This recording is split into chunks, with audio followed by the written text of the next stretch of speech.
Hello. Welcome. If you support my message, share this episode and drop a comment below to tell the algorithm to give us a push. It can be anything. I read every note. And for an easier listening experience, save our show on Spotify. Find the link on my page. Thanks for joining us tonight. We live in a world obsessed with running out of time. We delay living. We save our best years for a future that isn't promised, trading away the present to buy safety from a catastrophe that might never come.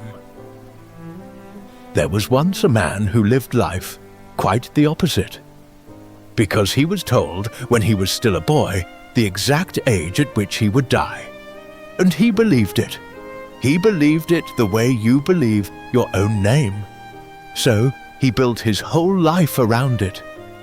He gave up the one woman he ever loved because of it. He burnt through his entire inheritance and spent his health the very same way, and wrote as if the ink might run dry any day. But the age arrived anyway. It came, and it passed. And he was still there, still breathing, still sitting at his window, watching, waiting. You would think that would be the happy ending. You would think a man handed back his own life would weep with relief.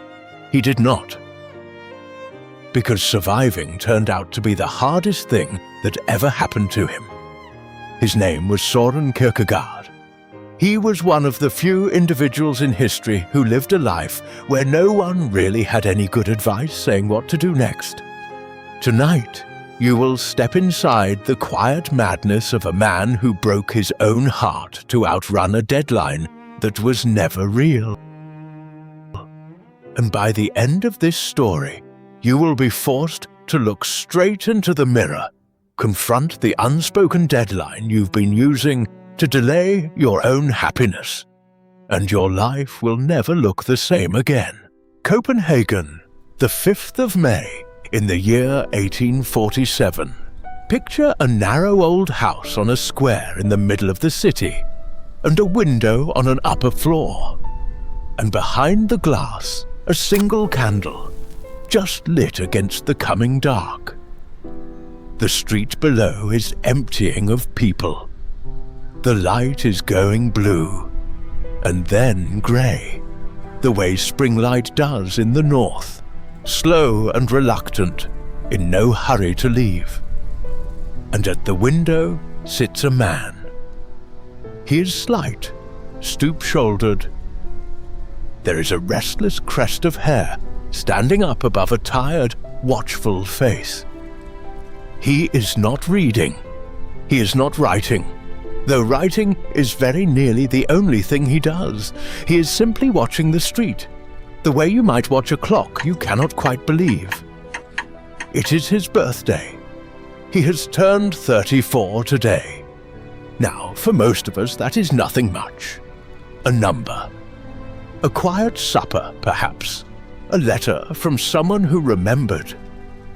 But this man was raised on a piece of arithmetic he never once thought to doubt.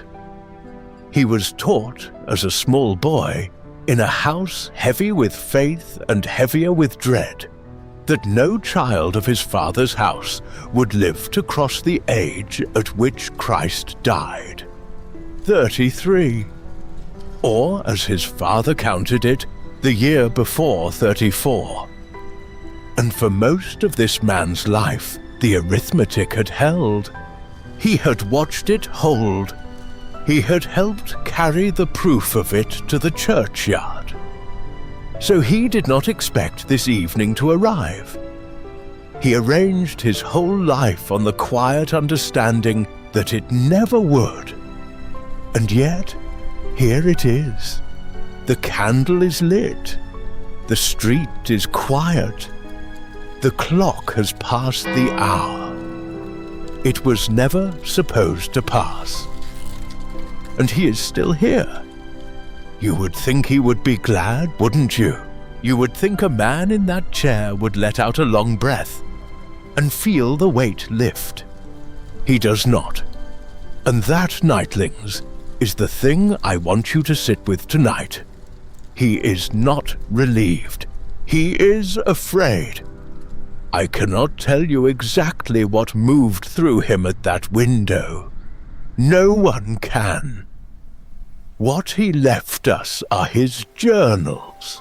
Thousands upon thousands of pages. A man forever walking in slow circles around the same few wounds. So I will not pretend to climb inside his skull and read it out to you. I will only imagine him there, the way those who have spent their lives studying him imagine him. A man who has just been handed back his own life, and does not yet know what it is for. Because that is the strange turn at the very heart of this story. He had spent 34 years braced for the end. He had built everything on it. His love, his work, his faith, his ruin. All of it raised on the certainty that the end was close and coming, and his by name. And then the end did not come. And in the place where relief should have been, something colder settled over him at that glass. A question. The very question he had been using the deadline all along to avoid. If you were not going to die on schedule after all, then what exactly were you meant to do with all this time you never believed you would have? Hold that with me. Keep it near you as we go, because by the end of tonight, you will understand why this reprieve, this second chance that any of us would fall to our knees and beg for, was the hardest thing that ever happened to him. And you may find, as the story unwinds, that it has something quiet to say to you, about a deadline of your own, the one you try not to think about, the one you are quietly, carefully ignoring even now. Stay at the window a moment longer. We will come back to it. We always come back to it. And now, let me take you all the way to the beginning. Not to his birth, not yet. To a cold hillside in Jutland, decades before he was born, where a starving boy is about to do something that will shape every life that comes after him. Before Soren, there is his father. Welcome, nightlings. This is Huxley. If you like listening or falling asleep to real stories that will reveal life's deeper truths, then this is the place for you. Consider subscribing and let the next story find you when you need it most. If you'd like a simple tool to help your mind switch modes, we partnered with Brain.fm. It's music designed for focus, creativity, or sleep. Not just pretty background sound, but audio scientifically engineered to help your brain settle into the state you choose. It's like a do not disturb setting for your mind. If you'd like to support our channel and your own nightly ritual, click the link in the description below to download it for yourself.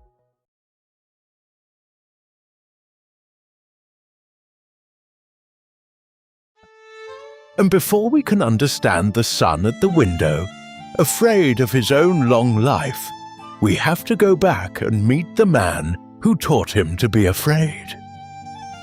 So let us leave the candle burning for a while.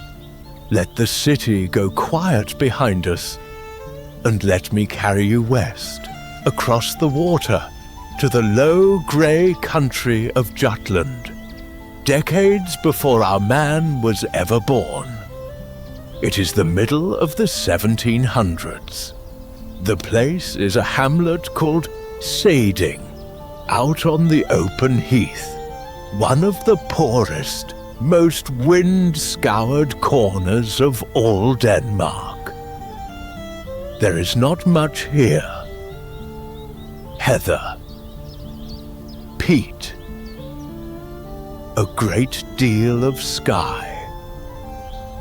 The wind comes off the North Sea and finds nothing to stop it, so it does not stop. And out on that heath, minding a handful of sheep, there is a boy. His name is Michael Pedersen. He is perhaps 11 years old, perhaps 12. He is poor in a way that is difficult for us to picture now. Poor in the old way. The kind of poor that lives in the body as cold and as hunger, day after day, with no reason to believe tomorrow will be any different. He has been sent out here alone to watch the animals, because that is what a boy of his station is for. And on one of those days, cold to the bone, and empty in the belly, and utterly, achingly alone, something in him breaks. He climbs a low rise in the heath, and he lifts his face to that enormous, indifferent sky. And he curses God, not under his breath, not the small private grumble any tired child might make. He stands up on that hill, this ragged, freezing boy, and he assails the God he was raised to fear out loud for condemning him to so wretched a life. Now, I want to be careful with you here, nightlings, because how we come to know this story matters as much as the story itself. No stranger witnessed that moment. There is no record of it from the time, no neighbor's letter, no parish note. We know it for one reason only, because many years later, an old man told it to his youngest son, and that son, our Soren, wrote it down in his private journals and kept it and turned it over and over for the rest of his life. It is not history the way a battle is history. It is a family's cornerstone, a story a father confessed to a boy in a dark room, and the boy never, ever let go of it. So that is how I will tell it to you. Not as a thing we can prove happened on a particular afternoon, but as the memory the whole family was built on. The father's memory handed down to the son, exactly as the son received it. And here the story turns strange. The boy on the hill is not struck down. There is no lightning. No punishment falls. Instead, almost at once, the opposite happens. Not long after that day on the heath, young Michael is sent away from all of it. Away from the sheep, away from the hunger, away from Jutland entirely. He is sent to Copenhagen to be apprenticed to an uncle in the woolen cloth trade. And he rises. He rises the way almost no one from his beginnings ever rises. He is freed from his indenture. He goes into business for himself, and he turns out to have a gift for it. A real one, a shrewd and steady head for trade. He buys, he sells, he invests. The money comes, and then more money comes, and then a great deal of money comes. By the time he is 40 or so, this shepherd's son, this boy from the barren heath, has made enough to stop working altogether. He hands the business to a nephew and lives out his days as a wealthy, retired gentleman of the city, off his investments and his properties and his government bonds. He buys a large, comfortable house, on a fine square in the middle of Copenhagen, a place called Nytorv. From the outside, it is the very picture of a life that has gone right. A poor boy who worked hard and was rewarded. A story to warm your hands on. But here is the thing about Michael Pedersen Kierkegaard. He does not see it that way. He cannot. Because turn it around and look at it through his eyes, the eyes of a deeply, fearfully religious man.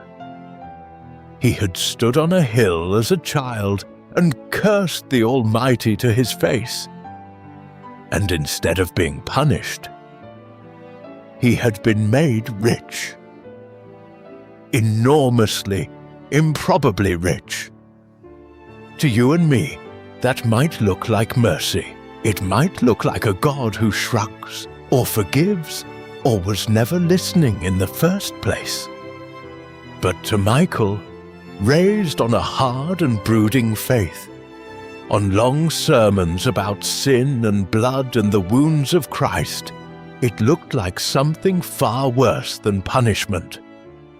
It looked like a debt. Think of it the way he thought of it. A poor man cannot pay, so the debt simply sits. But a rich man has something to lose. All this wealth, Michael came to believe, was not a gift at all. It was an account being allowed to run. It was God letting the interest build, quietly, patiently, before calling the whole terrible sum due. He had not gotten away with anything. He had merely been given time. And time, when you owe a debt like that, is not comfort. Time is dread with a candle in it.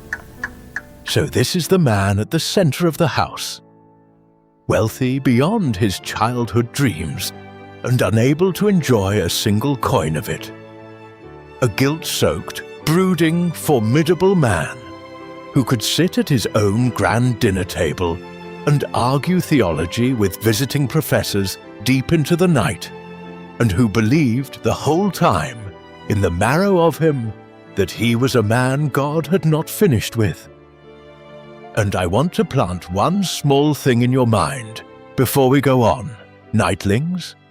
A quiet thing, just the name, Kierkegaard. In Danish, it is not a grand name or a fearsome one. It is a plain old word for a plain old place. It means churchyard, graveyard, the patch of ground beside the church where the dead are laid down. Sit with that a moment. A man who lay awake certain that God meant to collect his life and the lives of his children. A man who read his own good fortune as a grave being dug slowly, one shovel at a time. And the name he carried through the world, the name he would hand to his sons, was the graveyard. He wore a graveyard for a name, and he was never once able to forget it. Now, a man carrying dread like that does not carry it alone for long. It is too heavy. It leaks. It seeps into the walls of the house and the manner of the man and the silences at the table. And in time, Michael Pedersen Kierkegaard does what people do. He marries. He starts a family. He fills that comfortable house on Nytorv with children. But he cannot leave the debt at the door. He brings it inside, into the nursery, into the bedrooms, into the christenings. And slowly, terribly, a conviction takes shape in him. If God means to call in what he is owed, then the payment will not come from Michael alone. It will come from the children. And a man who believes his fortune is a curse is a sad thing, nightlings. but he is only one man. A man who becomes convinced that the curse will be paid by his sons and daughters. That is something else. That is a shadow that will fall across a whole household and darken one small boy in particular, the last and the strangest of them all. We will step through the door of that house next. But a debt like his father's, once a man believes in it, does not simply go away. It waits to be paid. Let me set us down then, inside that comfortable house on Newtorf. The wealthy house. The house with the graveyard for a name.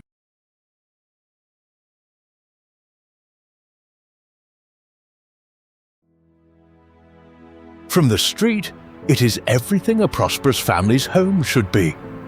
Good rooms, warm fires, a larder that is never empty. There is money here, real money, the kind that buys ease and quiet and the finest schooling for the children. By every outward measure, this is a household that has been blessed. And yet if you were to live inside it, nightlings, you would feel it soon enough. A house can be full of comfort and still be a cold place.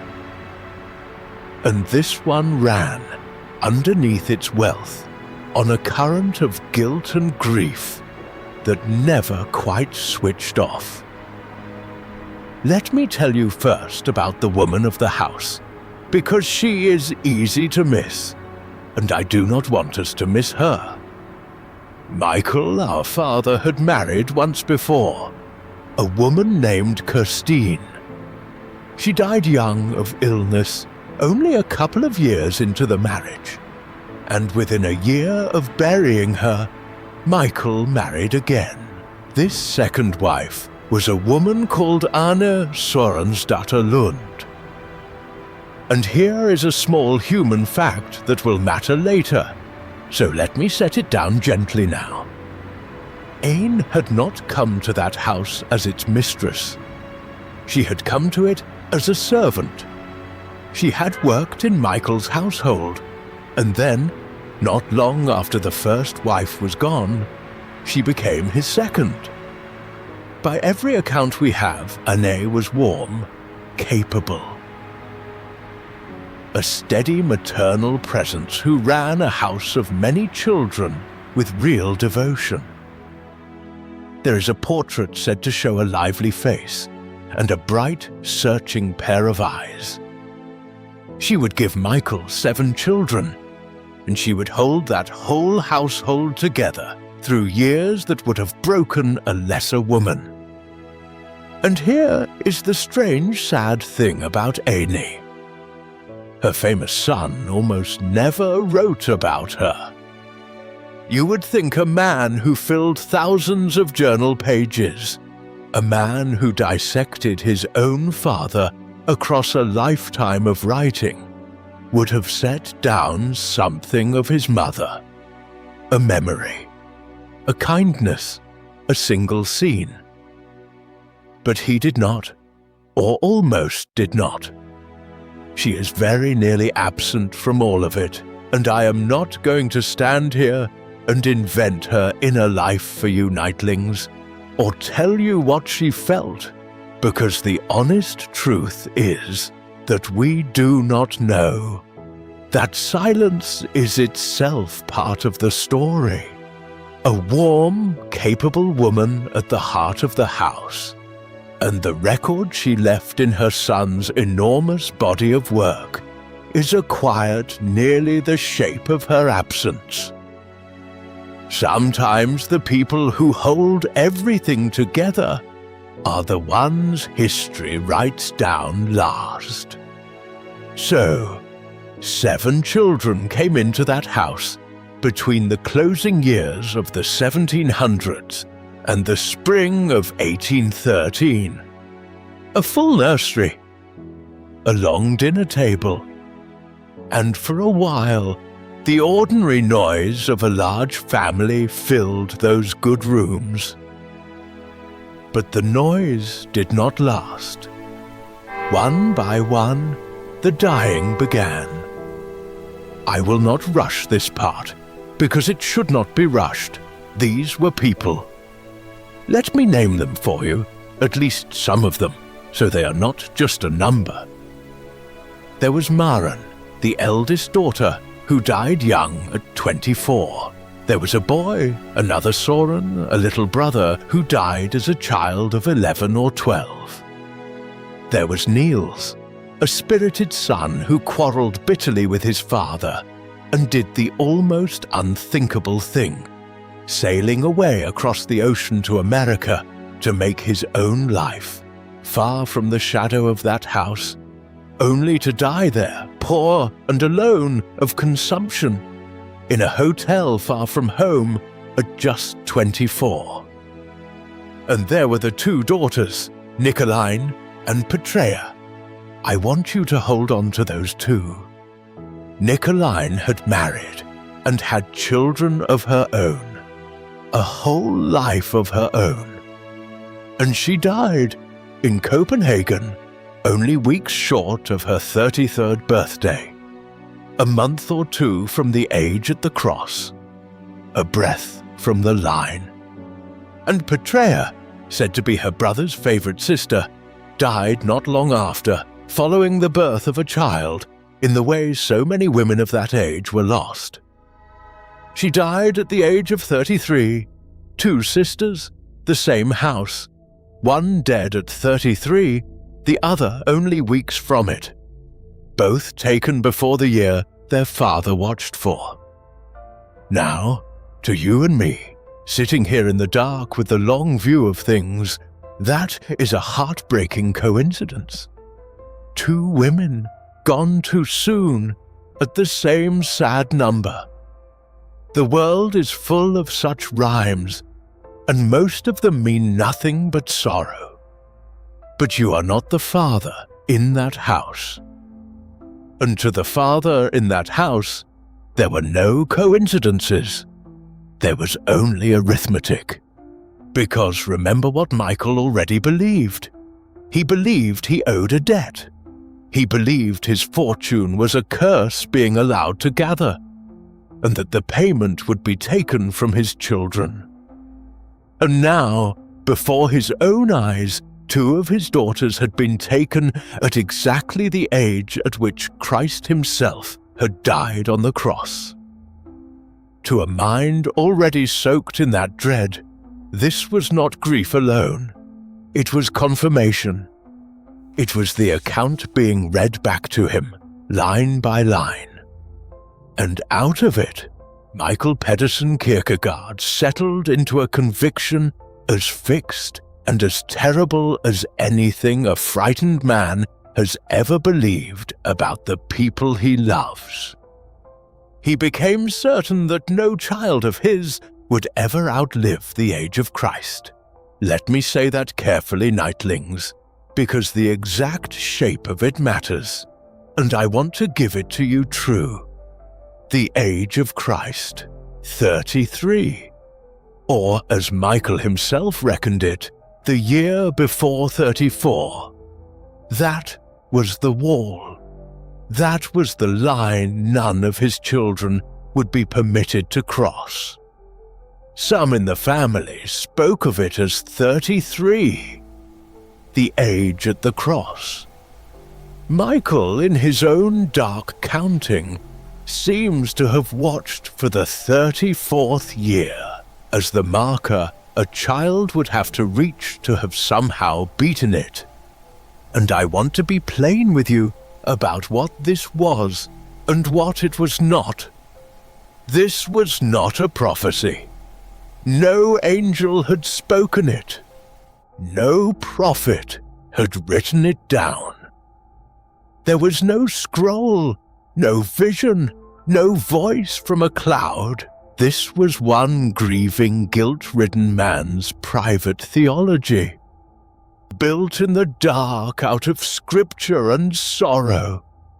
and the terrible pattern of his own losses. It was a deadline he believed in with his whole soul. But it lived in him, and only in him, and it was never anything more solid than a father's fear given the shape of a number. The trouble is, a father's fear, when the father is this man, does not stay quietly inside the father. Now think about the last child born into that counting house. Søren Åby Kierkegaard came into the world on the 5th of May in the year 1813. He was the seventh and last. His father was already 56 years old at his birth, an old man in the terms of that age. His mother was past 40. He was, in the truest sense, a child of old age, arriving late into a home that had already begun to bury its own. Picture what that means. This little boy did not come into a bright new family at its beginning. He came into one already thinning out. By the time he was old enough to understand the world around him, the deaths had started to come in earnest, one after another, tightening their grip in the space of just a few years. His sisters, his brothers, his mother. Coffins carried out of a house that had a graveyard for a name, while the father sat among the survivors nodding grimly as if to say, you see, I told you the bill would come." And this smallest, strangest child was raised inside all of it, not merely near a countdown, inside one. Handed, along with his good clothes and his fine schooling, a quiet and total certainty that he too was already sentenced, that the number was coming for him, as it had come for the others, that his life had an edge to it, close and fixed, and that he had better not look away from it for long. Only 2 of the 7 would in the end cross that dreaded line. The eldest brother, Peter Christian, a serious and religious man who would go on to become a churchman himself, and who will matter greatly to us before this night is through, and Søren, the last one, the one nobody would have picked. But the boy at the window does not know any of that yet. The boy at the window is not a boy at all yet. He is simply a child in a house of ghosts, learning the family arithmetic the way other children learn their prayers. And so, nightlings, one question is left, quiet in the dark. What does a boy become when he is raised from his earliest days to believe that he is already quietly out of time? Keep that with you.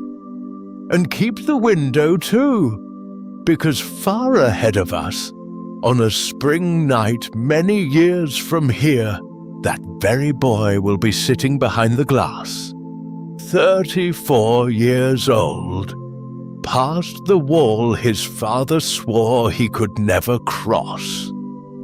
And instead of joy, he will feel the whole weight of this house settle onto his shoulders, and he will be afraid.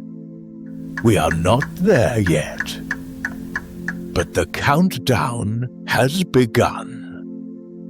And now, nightlings, it is not only his, it is a little bit ours too. So the boy grows. The house empties around him, coffin by coffin, and the father's dread hangs in every room like smoke that will not clear. And the child learns to live inside it, the way you learn to live with any weather you were born under. He does not question the arithmetic. Why would he? It is simply the air of the house. His life has an edge to it, close and fixed, and everyone he loves seems to be proving the point.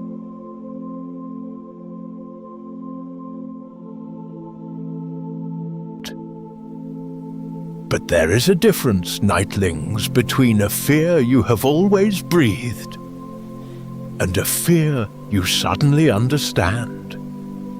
And somewhere in his young manhood, Søren Kierkegaard came to understand something. Something that did not merely frighten him. Something that reordered his whole picture of the world in an instant. The way a single word can turn a room you thought you knew into a room you have never really seen. He gave it a name. He called it the Great Earthquake. The phrase is his own. It comes from his journals, in a passage where he writes, as he often did, in the third person, about a man who is transparently himself. And in it he describes a moment of what he calls a terrible upheaval, a shock that forced upon him, in his own words, a new and infallible law for the interpretation of all phenomena. That is the language he reached for. Not sadness, not worry. An earthquake, a new law for reading absolutely everything. Now, I have to be careful with you here. More careful than anywhere so far, because this is the point in the story where it would be easy to say too much, and to say it as though I knew it for certain. So let me sort the ground into two kinds and keep them apart. The first kind is what Søren himself set down. And that part is solid because it is in his own hand. He tells us there was an earthquake. He tells us that something he learned, or something that fell into place, suddenly gave him a new way of interpreting his family, his father, and their long procession of deaths. He tells us that from that moment, he sensed that his father's great age and the family's fortune were not a blessing at all, that they were a curse, that the debt his father had always feared was real and was being paid in the only currency God seemed to want, which was children. That is Søren's own reckoning, in Søren's own words, and I give it to you as his. The second kind is what came after, when the scholars and the biographers went looking for a century and more to understand exactly what the earthquake had revealed. And here I cannot give you certainty, because they cannot either. What I can give you is what many who have spent their lives studying this man believe he pieced together. And I ask you to hold it lightly, as inference, not as fact carved in stone. They believe there were two secrets, and that they may have arrived together. The first, you already know, the boy on the heath, the father's curse against God, confessed at last perhaps directly to his grown son, so that Søren finally understood the exact shape of the guilt his father had carried all those years. But there is a second secret, quieter and more human, and it cuts closer to the bone. Because remember how the second marriage came to be. Ain had entered that house not as its mistress but as a servant. And what a number of biographers have come to believe is that the union between the master and the servant began before there was any marriage at all. That the child who would become the first of that second family was already on the way before the vows were ever spoken. That the pious, severe, guilt-ridden patriarch, the man who drilled Christian strictness into his children for 20 years, had built his own household at its very foundation on exactly the kind of frailty he preached against. I will not stage that scene for you, nightlings, and I would not if I could. It is not ours to dwell on. What matters is not the act.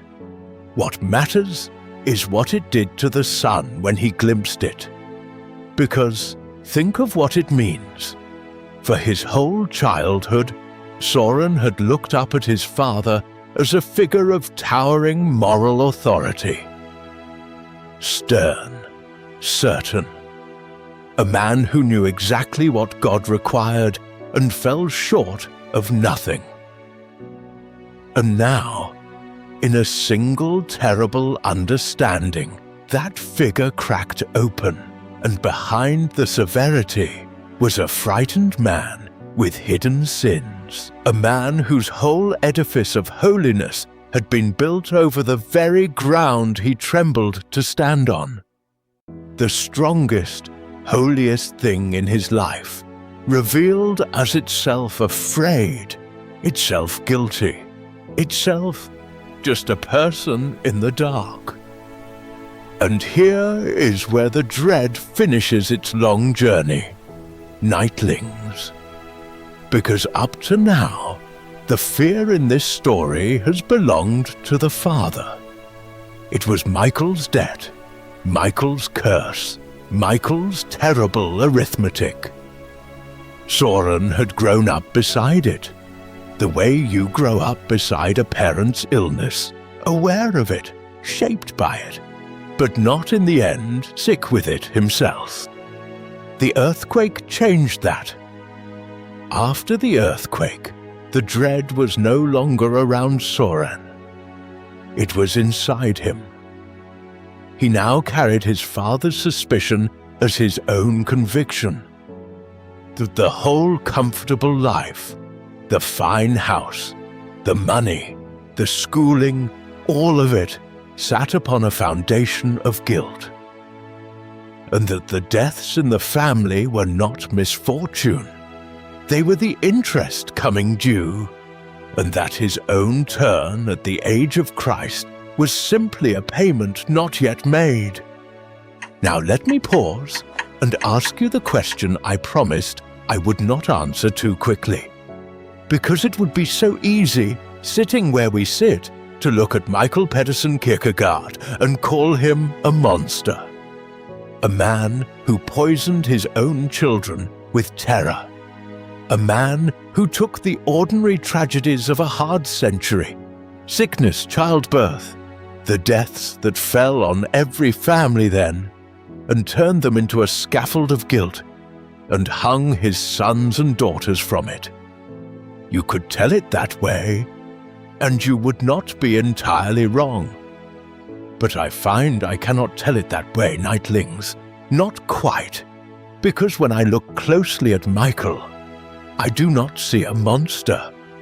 I see a frightened man, a boy who was cold and hungry on a hillside and cried out in the only way a powerless child can, and then spent the rest of his long life convinced that God had heard and remembered, and was patiently gathering the bill.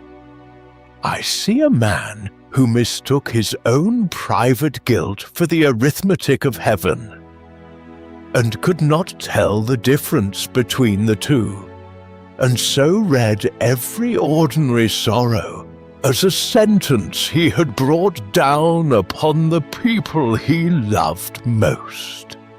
That is not wickedness. That is fear, grown so large it filled a house.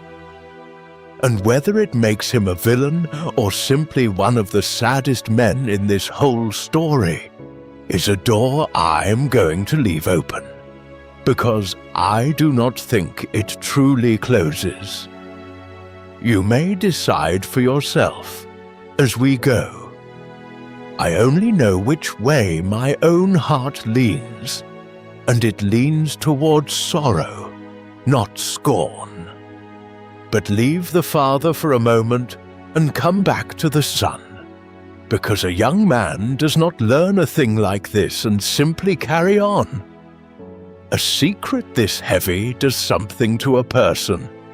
It presses, it demands, and a young man carrying it tends to do one of two things.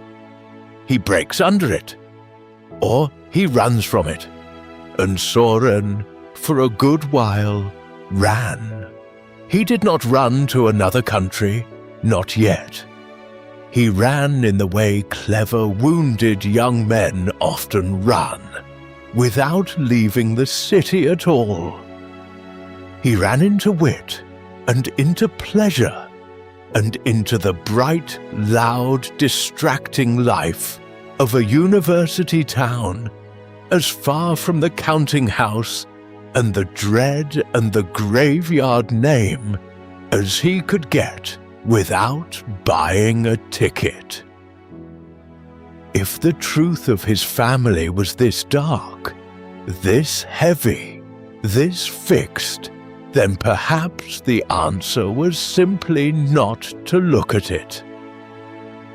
Perhaps the answer was to fill every hour so full of talk and cleverness and amusement that there was no quiet left in which the arithmetic could whisper. For a few years, that is exactly what he tried to do. And I have to tell you, nightlings, of all the chapters in this long life, the one we are about to step into is the lightest. After the heath and the house of ghosts and the earthquake, there is a stretch where our man is young and sharp-tongued and almost carelessly alive, strolling the streets of Copenhagen like a man with all the time in the world. Which is a strange thing to say about a man who was certainly had almost none. Come and meet him there, the idler, the wit, the dandy, and let us see for a little while how a man tries to outrun a shadow he is carrying inside his own chest. Let us step out of that heavy house then, and into the fresh air.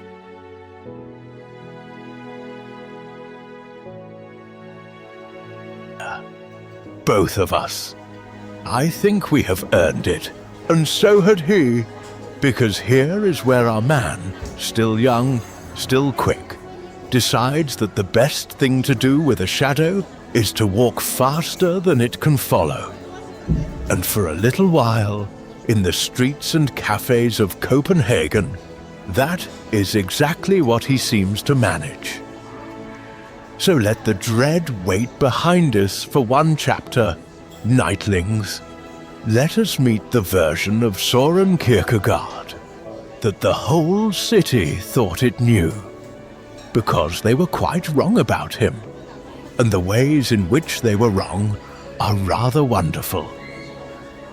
In the year 1830, at his father's wish, Soren enrolls at the University of Copenhagen to study theology. Michael has plans for this youngest, cleverest son. He is to become a pastor, a man of God, respectable and sober, the family's faith made flesh in a black coat and a pulpit. And Soren dutifully signs up for exactly that, and then does almost none of it. Oh, he is at the university. He is there for years. But he does not spend those years bent over his divinity books like the good pastor-in-waiting his father imagined. He spends them reading everything except what he is supposed to. Philosophy, aesthetics, literature, plays. He falls in with clever men and sharper conversations. He finds a mentor in a professor of moral philosophy whose mind he adores. And he drifts, gloriously and expensively, away from the sober path laid out for him, into the life of the mind and the life of the town, which for a young man of means can look remarkably like the same thing.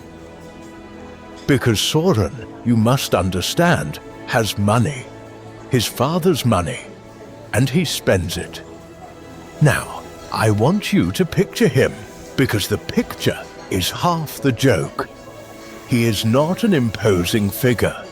He is small and slight, with an odd, slightly stooped carriage, and above his forehead a great restless crest of hair that stood up, by one description, a good few inches into the air, as though even his hair could not sit still. Not a handsome man by the fashion of the day, and yet he dressed like a prince. Fine clothes, the finest, cut in the latest style. There is a family memory of a particular coat, the colour, they said, of red cabbage. He carried a walking stick. He haunted the theatre, the best seats. He held court in the cafes, where the coffee was good and the talk was better. And he could be found there, day after day, doing what he did best, which was to sit and watch and talk and be brilliant. The whole city came to know him as a type. The idle rich young man, the wit, the dandy who did nothing all day but stroll and observe and make devastating remarks about everyone he passed. A loafer of genius. A man, they thought, of enormous cleverness and absolutely no purpose, spending his father's fortune on fine tailoring and clever company, and never doing a single useful thing. And I must tell you, nightlings, with the particular fondness of an old man for a young fool, there is something delicious in it. Here is the most solemn soul in all of Copenhagen. A boy raised in a house of ghosts. A boy who thinks in centuries and cathedrals, and the guilt of the ages, and what does he do with his freedom? He buys a beautiful coat and goes to the theatre. He runs up debts. In one single year, his obligations climbed to a sum roughly equal to a university professor's entire salary for a year. All of it dutifully, and I imagine somewhat grimly, settled by his devout old father. The theology student living like a playboy on the pious merchant's coin.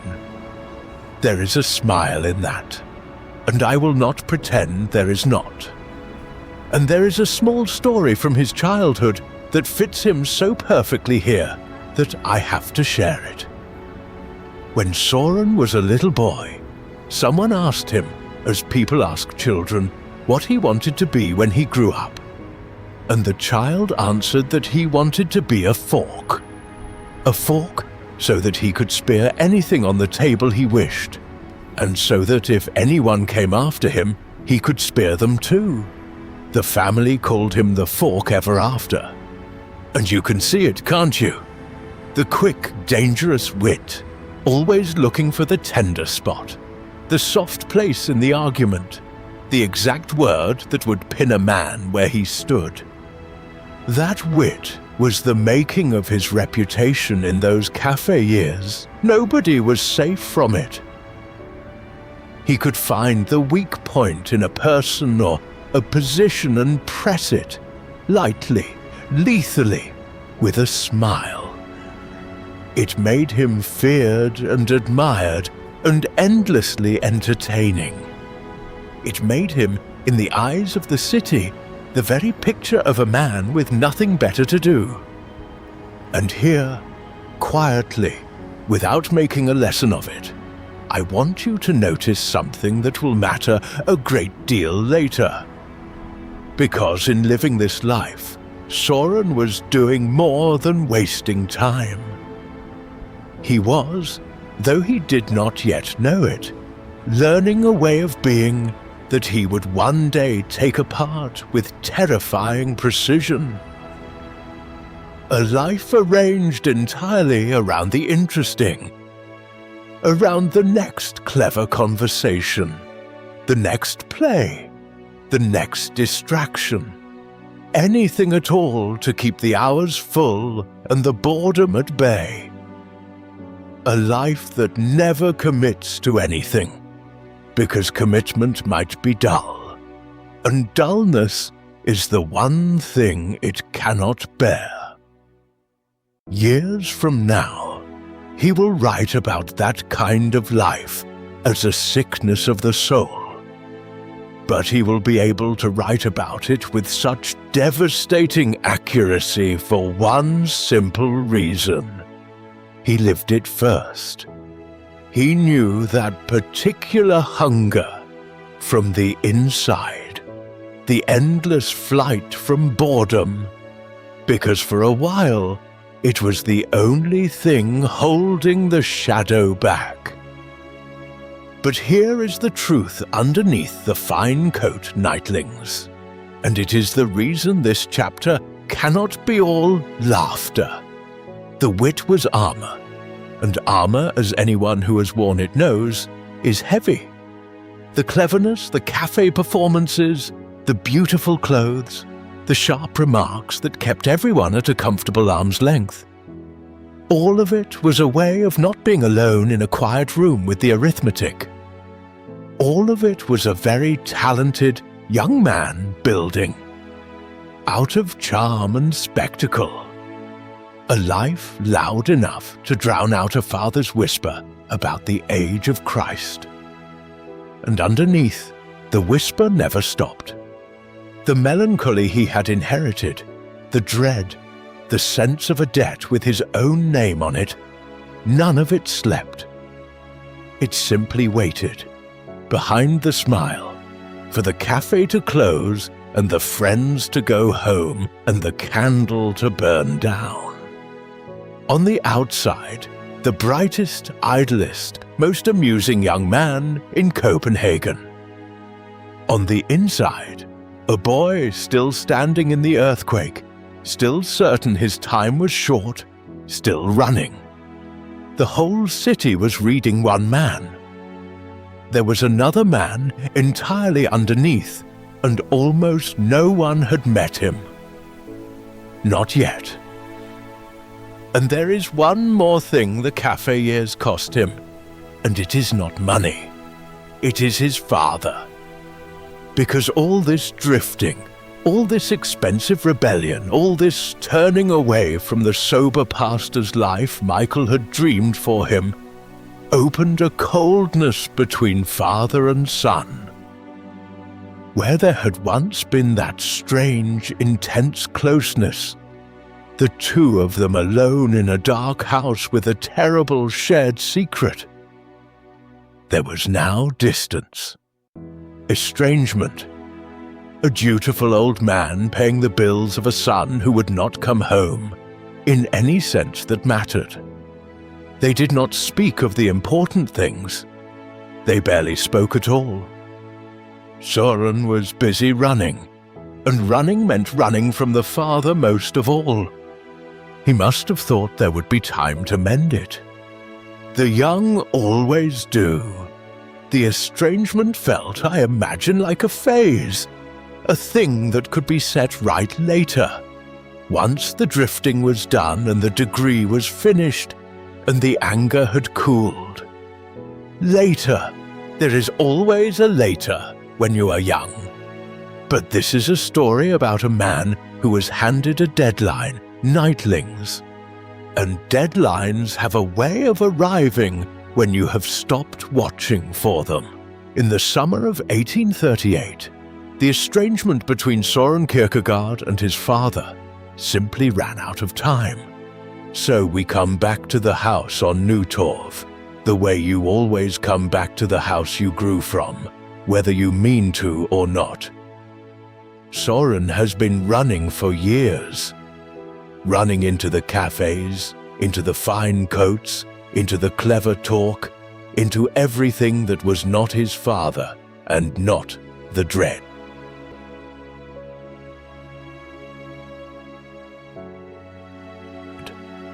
And in all that time, the old man has stayed where he was, in the big house, growing older, carrying his terrible arithmetic, waiting, as he had always waited, for the bill to come due. Father and son barely speaking, a coldness between them like a shut door. But near the end, the door opens. I do not know exactly how it happened, nightlings, and neither quite does anyone. These reconciliations rarely have a single scene you can point to, but we know that they happened. In the last stretch of the old man's life, Soren came home in the way that matters. The estrangement thawed. The son who had spent years fleeing everything his father stood for came back and sat with him, and something was mended between them before the end.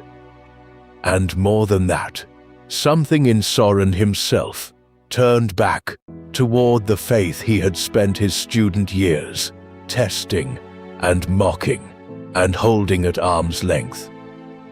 The old man's seriousness, which had felt for so long like a weight, began to feel like an inheritance worth having. Think of what a strange, aching thing that is, nightlings. All those years, the two of them had lost. The son fleeing, the father paying his debts in silence, the door between them shut. And now, at the very end, with the old man's strength going out of him, they found each other again. There is a particular grief in that, in the reconciliation that arrives just before the loss, the mending you are handed only when there is almost no time left to enjoy it. But Soren would rather have had those last months than not. Most of us would. To be at peace with someone, even briefly, even late, is worth more than years of being right at a distance. They had, in the end, a little time. Not much, but some. Michael Pedersen Kierkegaard died in the small hours of an August morning in 1838. 2 o'clock in the morning, by the reckoning of the household. He was 82 years old. An old man who had outlived 2 wives and 5 of his 7 children, and who had spent every one of his long years certain that his own survival was the cruelest part of the curse. He had wanted, above all, to be taken before his children. Instead, he had buried nearly all of them and lived on, a monument, as he saw it, upon the grave of everything he had loved. Soren wrote about it in his journal a few days after. And what he wrote is one of the most striking things in this whole story, so let me give you the shape of it. He did not write that his father had died away from him. He wrote that his father had died for him, that the old man had laid his life down in some strange providential exchange so that there might yet, perhaps, come to be something of the son. Sit with how tender that is, and how heavy. A young man who had spent years running from his father now stood over his grave and told himself that death was a gift, a purchase, that the old man had bought him something with his dying. But here is the question. What, exactly, had Soren been given? 2 things passed to him that August. Hold them both, because they will shape everything that follows. The first was money. Michael had been a very wealthy man, and when the estate was settled, Soren came into a considerable fortune. By one reckoning, it was something on the order of 30,000 rigsdaler, and I will not dress it up in a precise figure I cannot stand behind. So let me tell you only what it meant, which matters far more than the sum. It meant he would never have to work, never take a post, never earn a wage, never answer to a church or a university or a patron. He was, at 25, a free man, in the particular way that only money can make a person free. He could spend the rest of his life doing exactly and only what he chose to do. Most men would call that the luckiest inheritance in the world. But there was a second thing that passed to him, and it did not come in coin, and it was far, far heavier. He inherited the deadline. Because think of where the arithmetic stood now. Michael had believed that no child of his would cross the age of Christ, the year before 34. And Michael was gone. And of all those children, only 2 were left standing on the wrong side of that number. Peter, the elder brother, and Soren, the last, the youngest, the one nobody would have picked to survive at all. And Soren was 25 years old. Do the sum with him, nightlings, because he certainly did. 25 now. The wall at 33, or the edge of 34. Which left him, if the family arithmetic held, and he had never once truly doubted that it would, perhaps 8 years. 8 years, and then the bill his father had feared his whole life would finally be presented to the last name on the account. His father had carried that dread for 82 years. Now it was Soren's to carry alone. Not a family superstition observed from a safe distance any longer. His own deadline, with his own name on it, ticking in his own chest. And he was, now, utterly alone with it. That is the part I want you to feel. While his father lived, the dread had at least been shared, the 2 of them in a dark house, holding the same terrible secret. Now the father was gone. The mother was gone. 5 of the 7 children were gone. Only Soren and his brother Peter were left standing on the living side of the arithmetic, and Peter had his own faith and his own way of carrying the thing. For Soren, the deadline had become something he faced entirely by himself, in the small hours, with no one left alive who understood it from the inside. He had inherited the family fortune and the family curse in the very same August.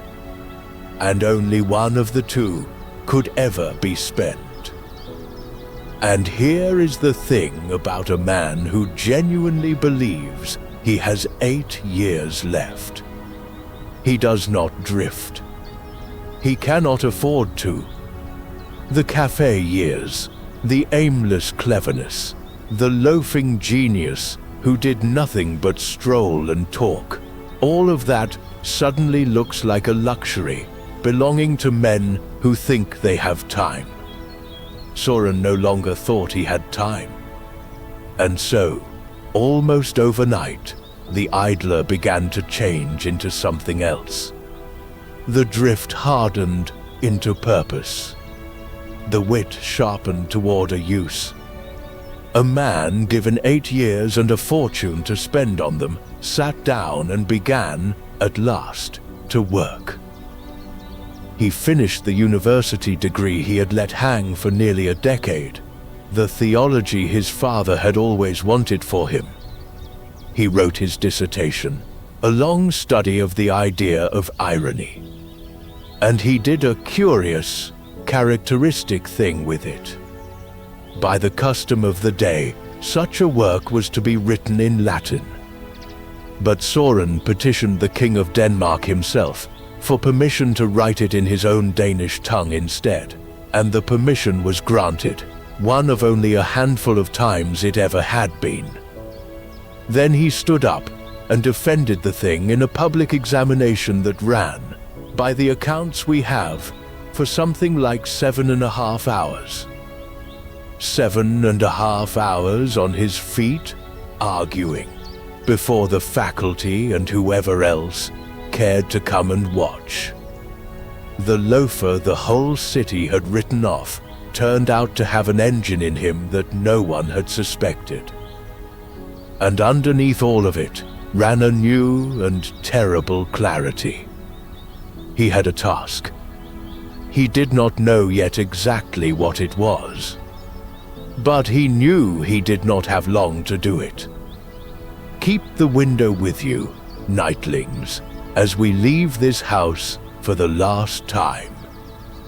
Because on a spring night, 9 years from here, that same young man will be 34 years old, sitting behind the glass, and every sum his father ever taught him will have come out wrong.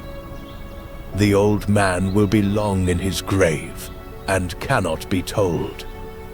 And his youngest son will sit alone with a deadline he inherited, the way you inherit a debt, a deadline he will have spent his whole fortune and his whole self racing against, and somehow, impossibly, outrun. We are not there yet, but he is closer now. And so, I think, are we?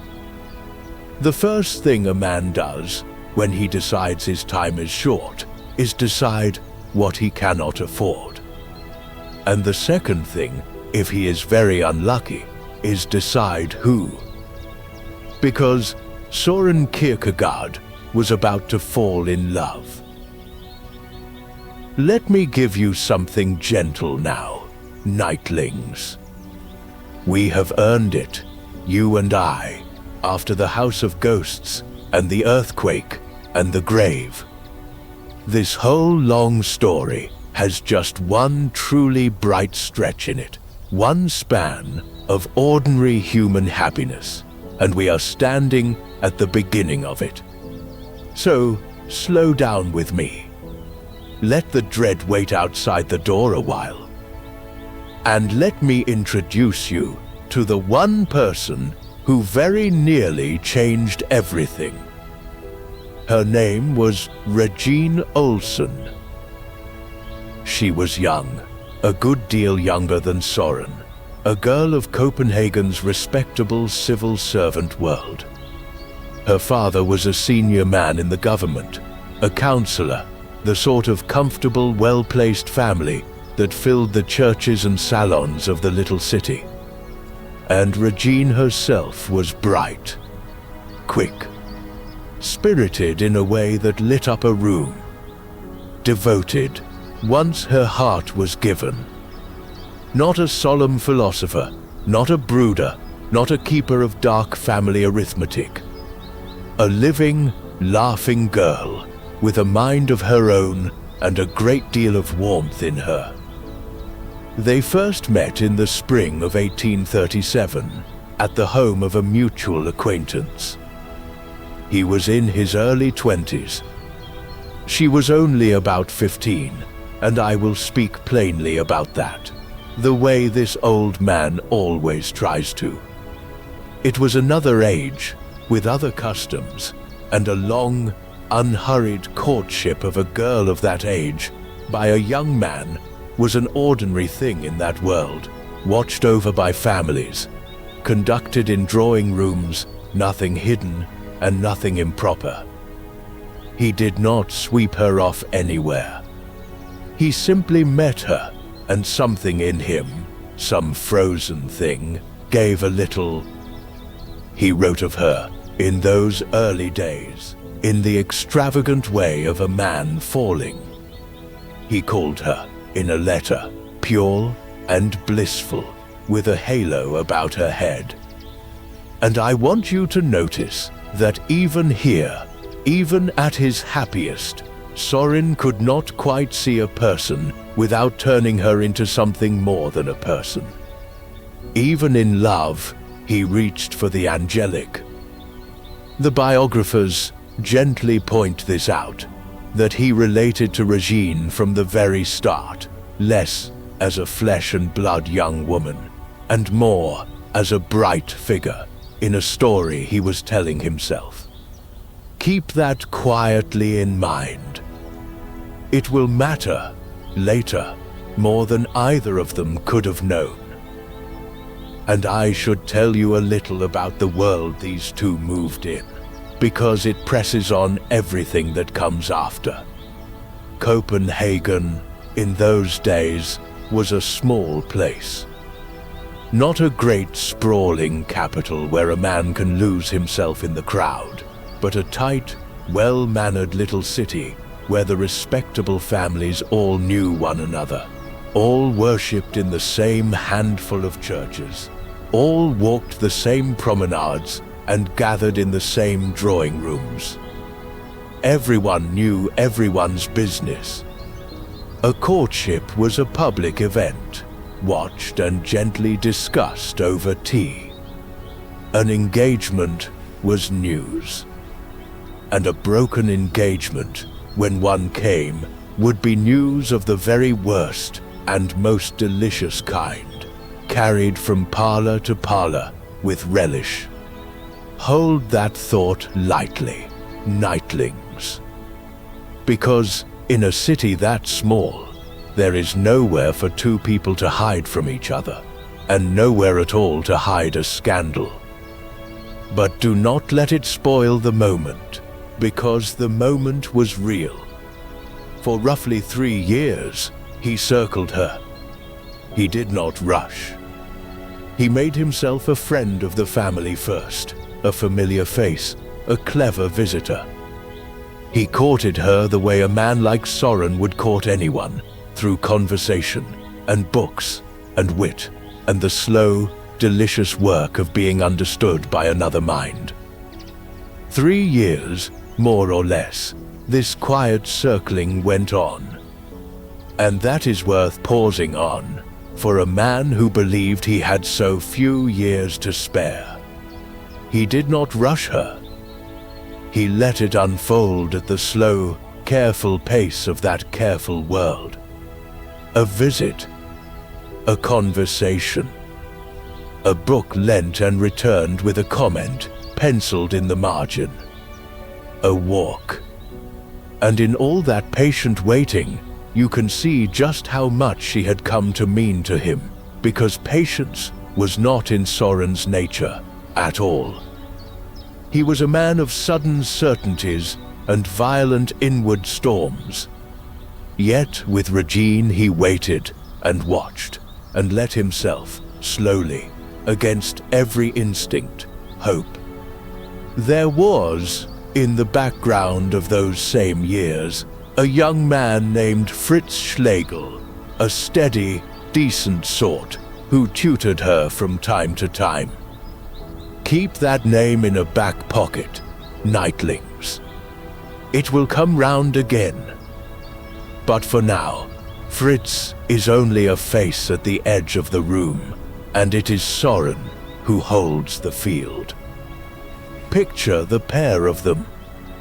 On the one side, the most solemn young man in all of Copenhagen. A man who thought in centuries and cathedrals, who carried a family curse and a private deadline, and the whole weight of the earthquake behind his eyes. A man who could turn the simplest afternoon into a meditation on dread.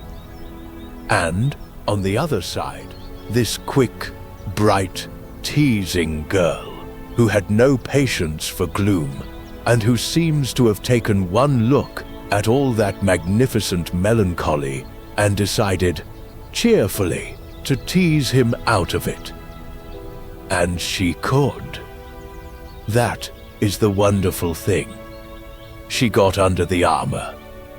She could make him laugh, This man who had built an entire personality out of not needing anyone. She lightened him. For a little while, the boy who had been raised in a house of the dead, the young man, certain he had only a handful of years left, was simply, ordinarily happy, undone by a girl who would not let him sulk. He read to her. In that gentle stretch of the courtship, he would read her sermons, the sermons of the great Bishop of Copenhagen, aloud, week by week. Imagine it. The gloomiest, brilliant man in Denmark, reading scripture to a bright young woman in a warm drawing room, and being, for once, not a prophet or a philosopher or a doomed heir, but simply a man in love, wanting to share the thing that moved him most. On a September day in 1840, he could wait no longer. He was at the Olsen family home. Regine was at the piano, playing for him. And Soren, this master of indirect and elaborate expression, this man who would spend his life saying things sideways, through invented characters, did something for once utterly direct. He crossed the room. He asked her to stop. And as she later remembered it, he said something very close to this. That he did not care about the music. That it was her he wanted. That he had wanted her for 2 years. She did not answer. Not then. She simply, it is said, let him take the moment and hold it. He went straight to her father, there and then, to ask for her. And the old counselor gave his blessing at once. 2 days later, on the 10th of September, in the year 1840, Soren Kierkegaard and Regine Olsen were formally engaged.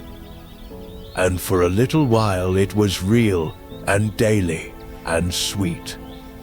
She became, in those months, something like his confidant, the one person he let all the way in. They talked.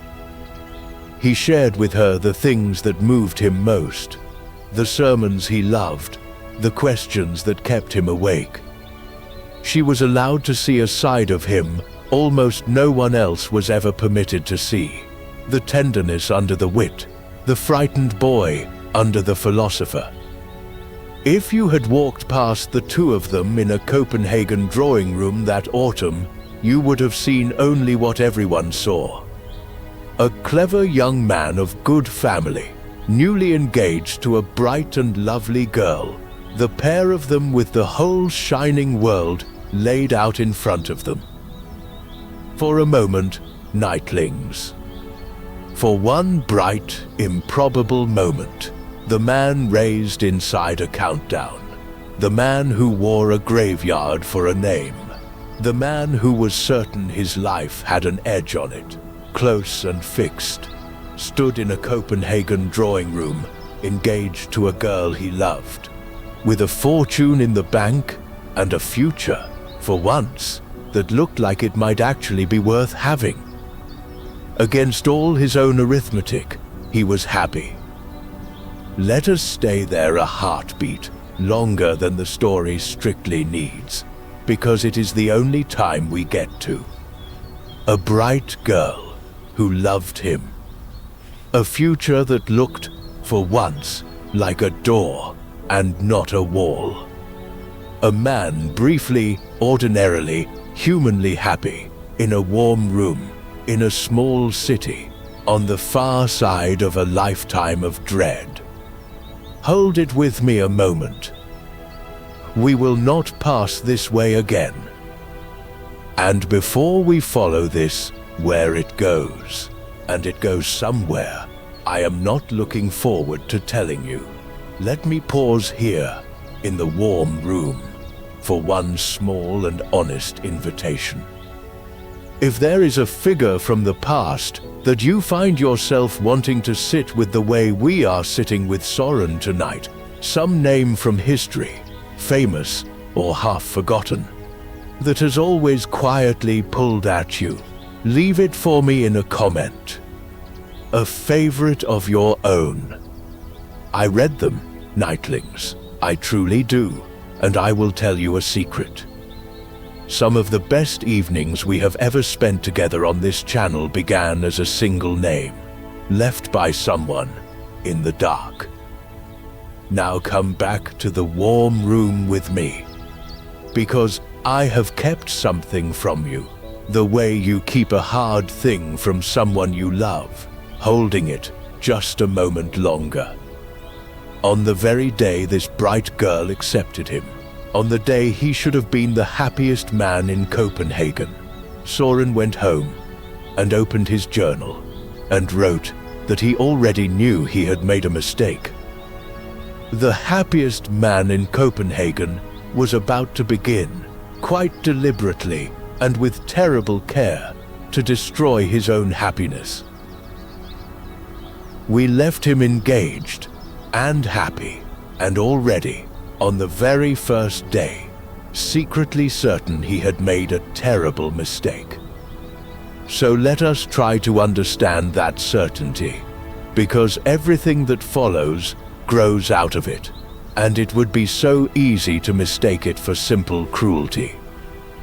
Soren looked at the future he had just promised. Regine, the ordinary bright future of a marriage, a household, children, a long shared life in the daylight world. And he could not see himself in it. He had spent his whole life being unfit for that world, and he knew it. There was, he wrote, something spectral about him, something no one could live beside for long. He was a man of shadows and depths, and midnight thoughts, formed in a house of grief, and he did not believe, truly did not believe, that a bright girl like Regine could be tied to a man like him without being slowly pulled down into his darkness. Within half a year of the wedding, he feared she would have gone to pieces. And underneath that, nightlings ran the deeper thing. The deadline. Remember where he stood. 27 years old now, with, by his own reckoning, only a few years left before the family arithmetic came for him. What right, he asked himself, does a doomed man have to marry a young woman? To bind her to him only to leave her a widow before she was 30? To father children who would carry the same cursed name and the same short account into another generation? He believed he was going to die soon. And a man who believes that, and who loves a woman truly, faces a terrible arithmetic of his own. To marry her is to sentence her to grief. To love her, really love her, might mean setting her free. Now, I am giving you his reasons cleanly, nightlings, laid out in a neat little row. And I have to be honest, that they never came out of him cleanly at all. He never gave Regine, or the city, or even his own journals, one single clear account of why. Different reasons rose to the surface at different times. Sometimes it was the melancholy, the conviction that he was simply not built for the ordinary daylight world of marriage. Sometimes it was the doom, the deadline, the sense that he had no right to make a widow of a girl barely out of her teens. Sometimes it was a darker, vaguer thing, some secret in himself that he felt made him unfit and would not name even to end things honestly. A secret his biographers still argue over and cannot pin down to this day. And sometimes it was the highest reason of all, the one Regine herself, decades later, would come to believe was the true one. that he felt himself called to a task, a religious task, so total that he dared not bind himself to any person on earth for fear of being pulled away from it. The truth is very likely all of these at once, tangled past separating. But the one thing not in doubt, the hard fact beneath all the shifting reasons, is what he actually did. So he decided he had to end it. But here is the cruelty of his situation, and I choose that word carefully. He could not simply explain. Because if he sat Regine down and told her the truth, told her about the curse, the dread, the deadline, the conviction that he was unfit and doomed, she would not have left him. Of course, she would not. She loved him. She would have said, "Then let me have the few years. Let me be your widow, gladly." She would have refused to be saved. Her love was exactly the thing that would not let her accept his reasons. And so, Soren did something that has troubled everyone who has ever studied his life. If he could not make her leave with the truth, he would make her leave with a lie. He decided to make her hate him. He set out, deliberately, coldly, with awful care, to convince Regine and all of Copenhagen that he was a scoundrel, a heartless cad, a shallow philanderer who had toyed with a young woman and grown bored. He would play the villain so convincingly that she would be glad to be rid of him, so completely that the whole city would blame him and never her. He would take the entire weight of the scandal onto his own name and leave hers clean. In his own chilling later words, there was nothing else he could do but venture to the very edge to support her, if he could, by means of deception, to do everything to repel her from him and rekindle her pride. So he began the performance. In August of 1841, he returned her ring with a cold letter. And when she would not accept it, when she came to him in anguish, when she wept and pleaded and told him that losing him would be the end of her, he did not soften. He held the mask in place. He made himself flippant, careless, cruel. When at last they met to end it finally, in the October of that year, and she asked him, desperate, whether he would ever marry at all, he answered her with a line designed to wound.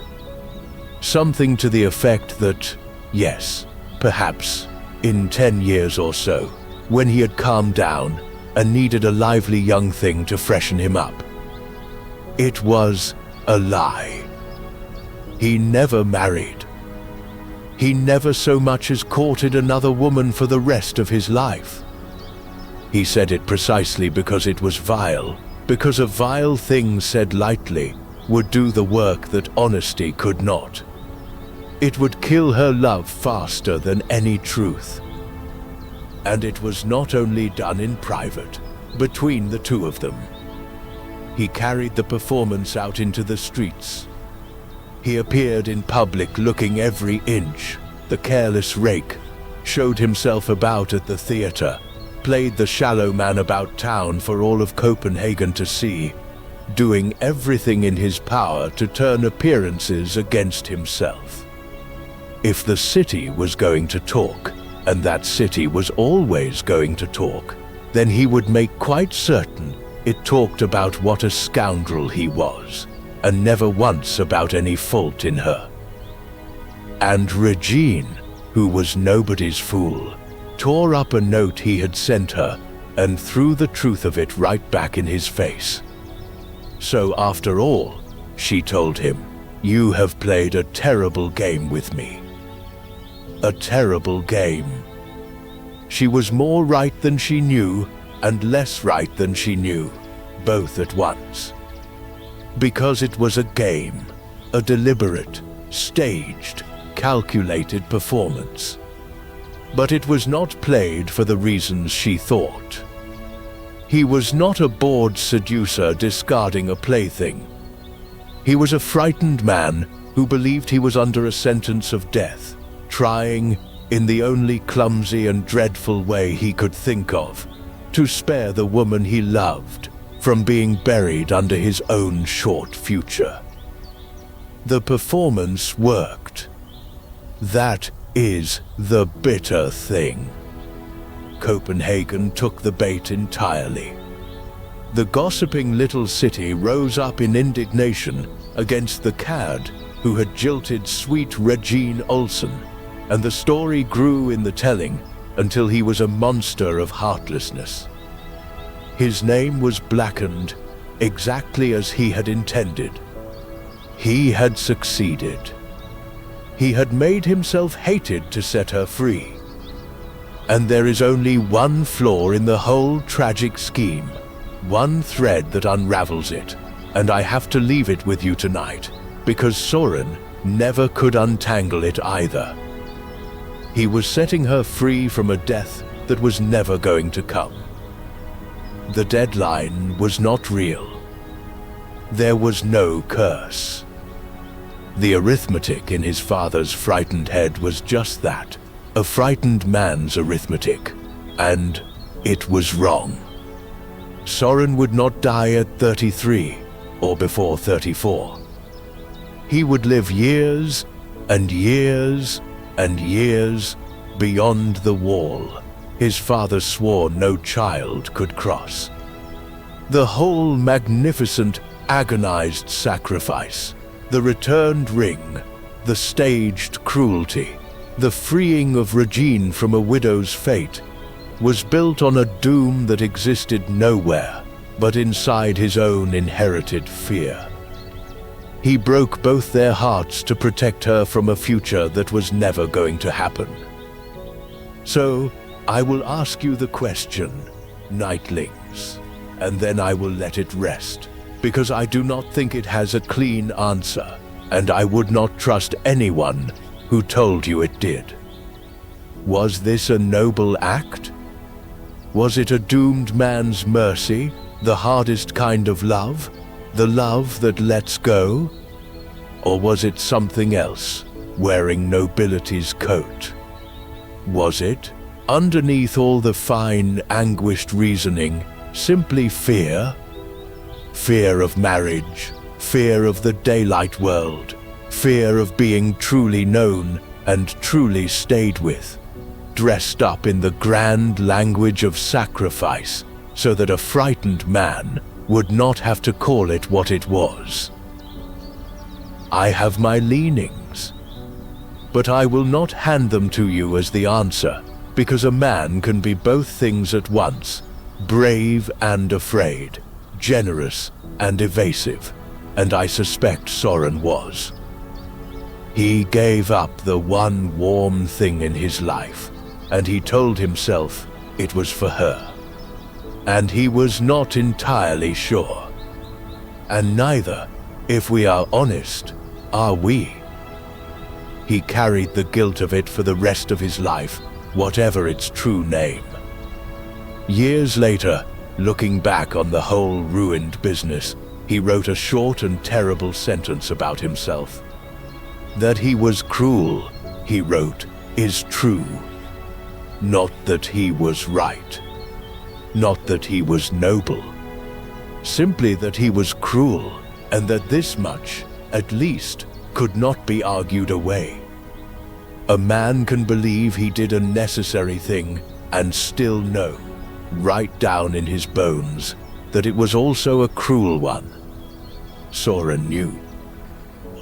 What I can tell you is what it cost him. Because that wound, the one he opened on purpose, in himself and in her both, would never close. It would follow him into every room he ever wrote in. It would become, of all strange things, the engine of nearly everything he made.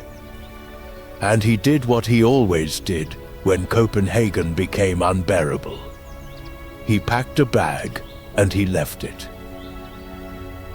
So he ran again. Only this time, for once, he ran far enough to need a coach and a boat.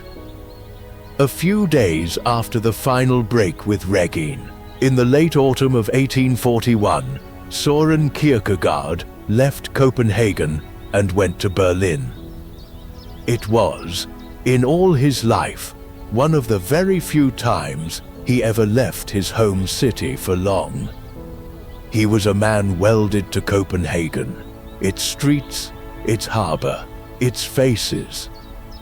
But for now, the little city held nothing but the fresh wreckage of what he had done, the whispers, the indignation, the memory of her on every corner. So he put water between himself and all of it. In Berlin, he did what wounded, clever men do. He filled the silence with work. He went to lectures. In particular, he went to hear a famous old philosopher named Schelling, whose ideas half of Europe was arguing over, and he took notes by the 100, page after page, at least until the great man began to disappoint him. He walked strange streets in a strange language. He kept his own lodgings and kept mostly to himself.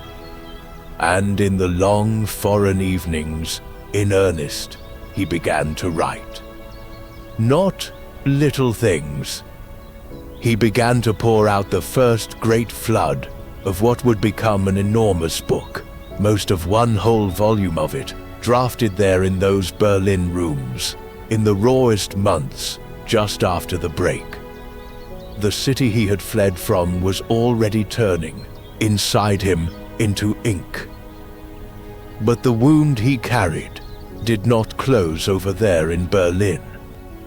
It did not scar and fade the way we tell ourselves wounds are supposed to. Instead, it deepened.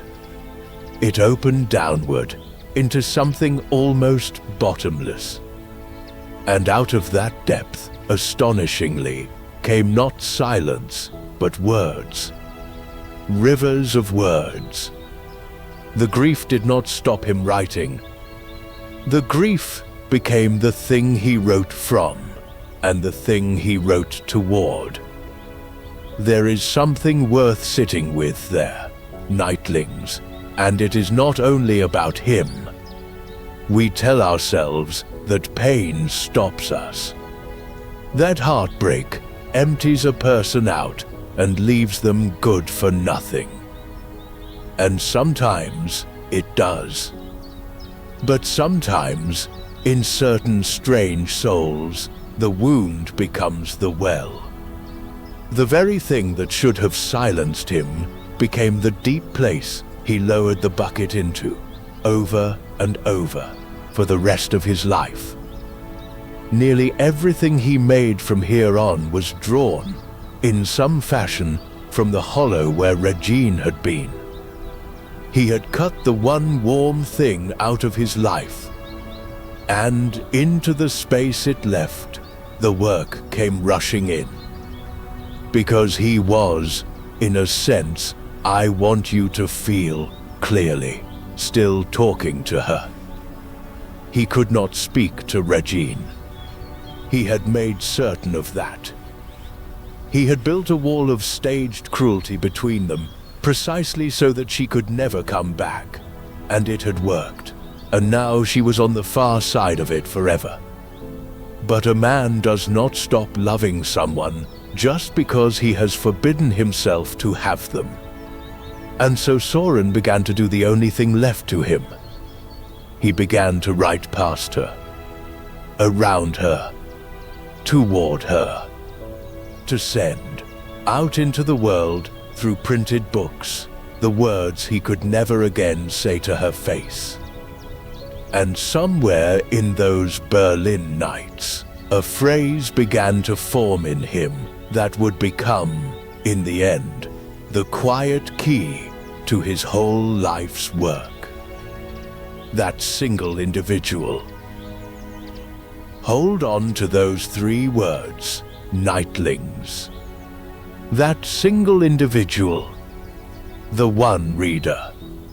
Not the crowd, not the public, not the whole gossiping city that had denounced him, but one person, singular, particular, real. He began to imagine that everything he wrote was addressed, underneath all its philosophy and all its invented voices, to a single reader standing just over his shoulder. And though he would spend his life insisting that this single individual could be anyone, could be you, could be me, there was, in the beginning, a face behind it. There was one particular person he was always, in some buried way, writing to. There was a quiet defiance folded into that idea too, though it would take years to unfold. All around him was the crowd, the gossiping city that had denounced him, the public that read its papers and formed its easy opinions and moved along. He had come to distrust that crowd deeply, the way it dissolved every real person into a faceless mass with no conscience and no name to answer to. And against it he set this small, stubborn, almost holy thing. Not the many, the one. The single reader, alone in a quiet room, meeting the words the way one soul meets another.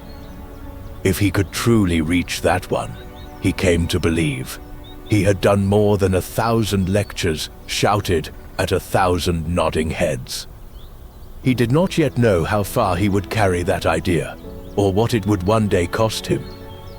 For now it was only a seed. Planted in Berlin, in grief, with one particular face behind it. She never read those first books as messages, so far as we know. She could not have known how much of him was hidden inside them. Though, I suspect, in some buried corner of himself, he hoped she might. That is the strange, sad heart of it. He would go on for years writing books that the whole reading public would pore over and argue about, and some part of him was always underneath, addressing one single reader who was no longer listening. Half hoping she would open a page and feel, without quite knowing why, that it had been written for her. A love letter disguised as a library. A conversation carried on entirely by one person, out loud, in public, in print, for the rest of his life. And her own life moved on, as lives do, as they should. Years later, the bright girl he had set free would marry another man, a decent man named Fritz Schlegel, who had in fact been her tutor back in the days when she and Soren first fell for each other. She would build, by every account, a genuinely happy marriage with him. She would have a whole life that had nothing to do with the strange, stooped philosopher who had broken her heart to save her from a grave she was never going to fill. And yet, it was a small city, remember. Far too small for them ever to truly vanish from each other. In the years to come, they would pass in the street, outside a church door, along the ramparts, on a Sunday walk, and something would happen between them. A glance. The smallest nod. A wordless flicker of recognition. They would each move on into a separate life. They never really spoke again, not for years and years. But in a place that size, you do not get to stop seeing the person you gave up. Copenhagen would not permit it. And Soren, for his part, would never marry, never court another, never love again. He would simply keep writing, year after year, book after book, as though she was still the one reader leaning over his shoulder in the lamplight. He gave her up in the flesh, and then spent the rest of his life refusing, quietly, in ink, to give her up at all. What became of Regine, in the end, and of those 3 small words, and of the strange dedication buried in the heart of his work, we will come to. For now, know only this: he came back from Berlin. He came back to Copenhagen, to the small city that had denounced him, carrying a manuscript. A vast, strange, brilliant thing, unlike anything Denmark had ever seen. And when he published it, at last, he did not put his own name on it. He put someone else's. Let me remind you where we are, because we have come a long way in the dark, and you may have drifted, and that is exactly as it should be.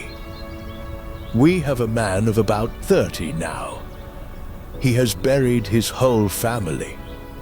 He has inherited a fortune and, he believes, a death sentence, with only a few years left to run.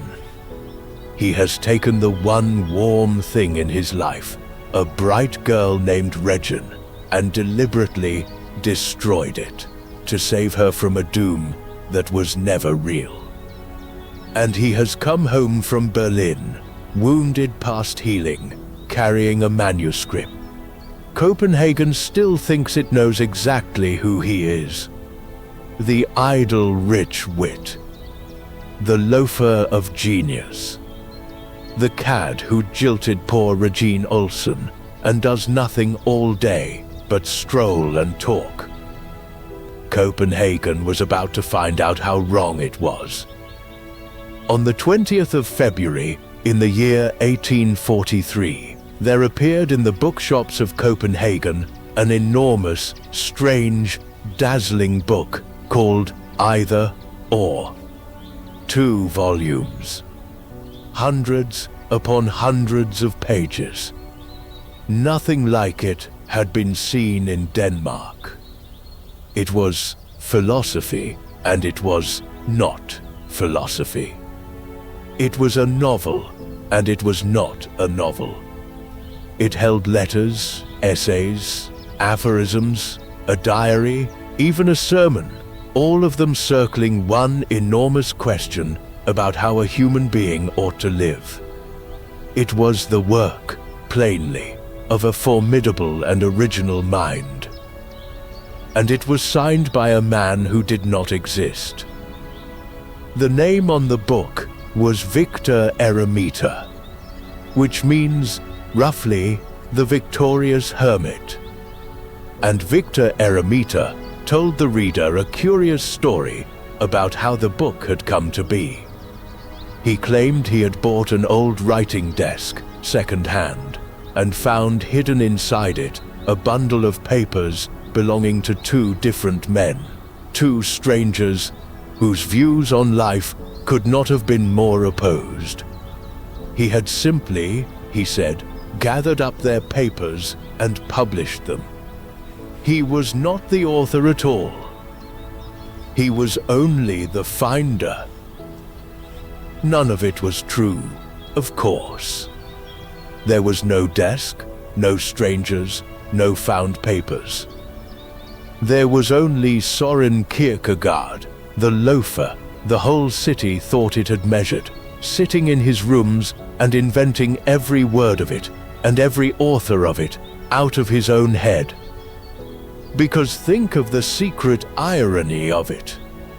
All across that small, gossiping city, people were reading this astonishing book. They were arguing about it in the salons. They were asking each other who on earth this Victor Eremita could be, What great hidden genius had produced such a thing? And at the very same time, those very same people were passing Soren Kierkegaard in the street, the idle wit in the fine coat, and thinking, there goes that clever wastrel who has never done a serious day's work in his life. They were mocking the loafer and marveling at his masterpiece, and they had not the faintest idea that they were the same man. The most idle-seeming figure in Copenhagen was, in fact, the most ambitious mind in Denmark. He had been building this in secret the whole time, behind the armor of the strolling dandy. And the armor had worked so well that nobody thought to look behind it. Now, I want to be careful to explain the invented name properly, because it is the key to everything he did afterward, and it is almost always misunderstood. Victor Eremita was not a disguise. Soren was not really trying to hide. In a city that small, the secret leaked almost at once, and before long, everyone knew perfectly well who stood behind the mask. No, the invented author was something far stranger and far cleverer than a disguise. It was a whole invented person, a complete human position with its own voice and its own view of the world that Soren could speak from without ever having to claim it as his own flat opinion. And Victor Eremita, the victorious hermit, was only the first of them. This was the beginning of one of the strangest things any writer has ever done.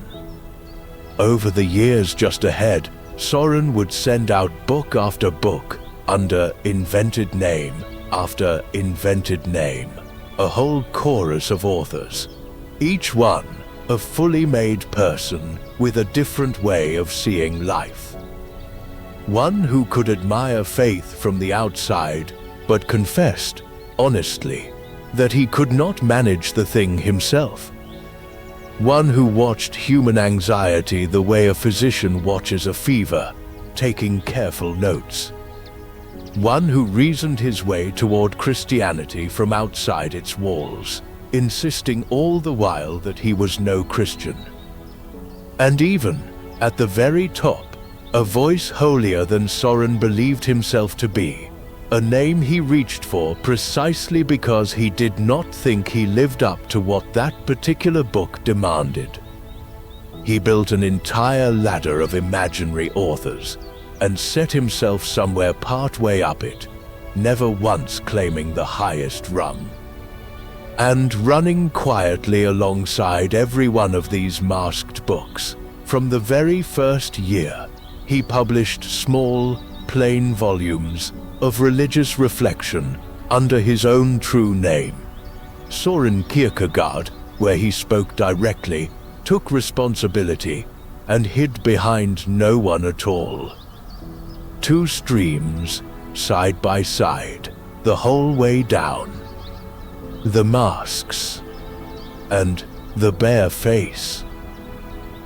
This is the thing he came to call, in his roundabout way, indirect communication. And his reasoning was this: some truths, he believed, the deepest ones, the ones about how to actually live, cannot simply be handed to you like a fact. If I stand in front of you and announce the right way to live, you will nod and agree and file it away with all the other things you know and do not do. You become a spectator, another head nodding along. And nodding along, he thought, was the great sickness of the age, the second-hand life, where everyone has opinions about everything and has truly staked themselves on nothing. So Soren refused to tell you how to live. Instead, in either or, he built two men, fully and brilliantly, and set them against each other, and left you standing between them, forced to choose. The first man, the aesthete, lives entirely for the interesting. He is clever, charming, restless, and he organizes his whole existence around one single goal, which is never, ever to be bored. He chases novelty, sensation, the next clever pleasure, the next affair of the mind. Commitment to him is a trap, because commitment might become dull, and dullness is the one thing he cannot bear. It is this man, this invented aesthete, who declares that boredom is the root of all evil. And I want you to notice that line carefully, nightlings, because it is famous, and it is almost always put in Kierkegaard's own mouth, and that is a mistake. It is not Soren's belief. It is the creed of a character he built precisely so that we could watch where such a creed leads. It leads, in the end, to a beautiful, hollow, exhausting emptiness.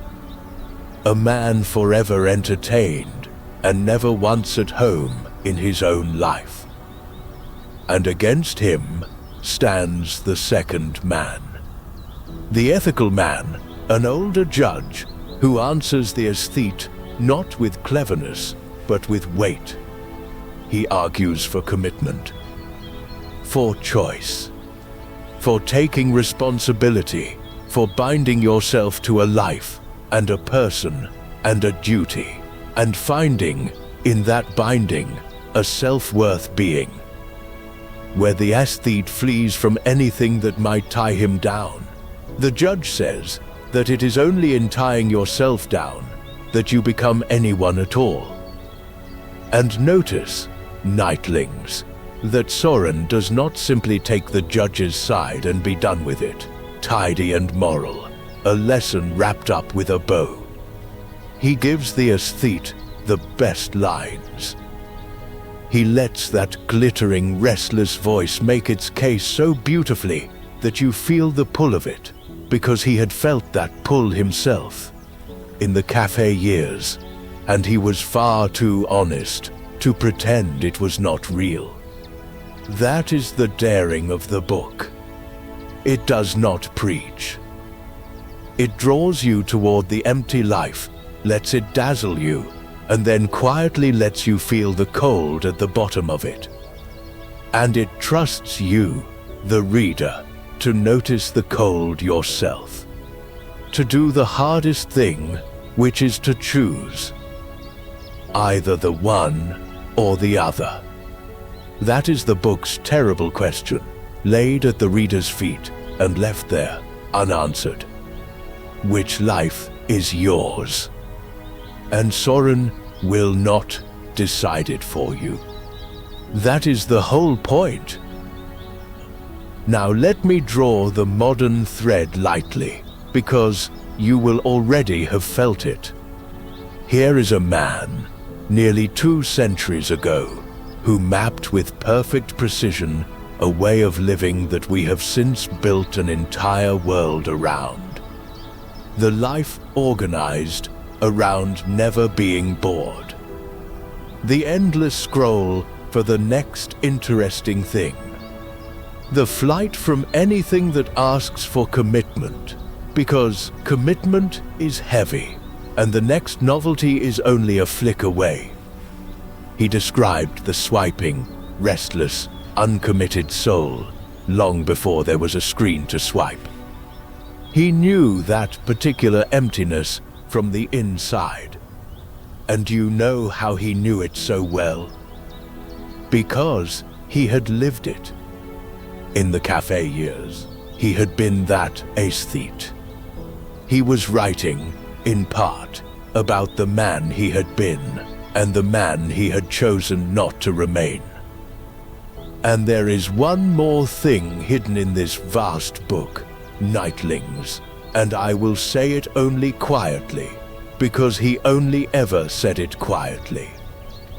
Somewhere in those hundreds of pages, is a section written as the diary of a seducer, a cold and calculating man who wins a young woman only to leave her. And more than one reader who knew his story has felt the chill of recognition in it. Because remember what he had just done. He had failed to convince Regine, to her face, that he was a heartless scoundrel. So here, in fiction, in ink, safe behind an invented name, he built the scoundrel he had pretended to be, and set him loose on the page.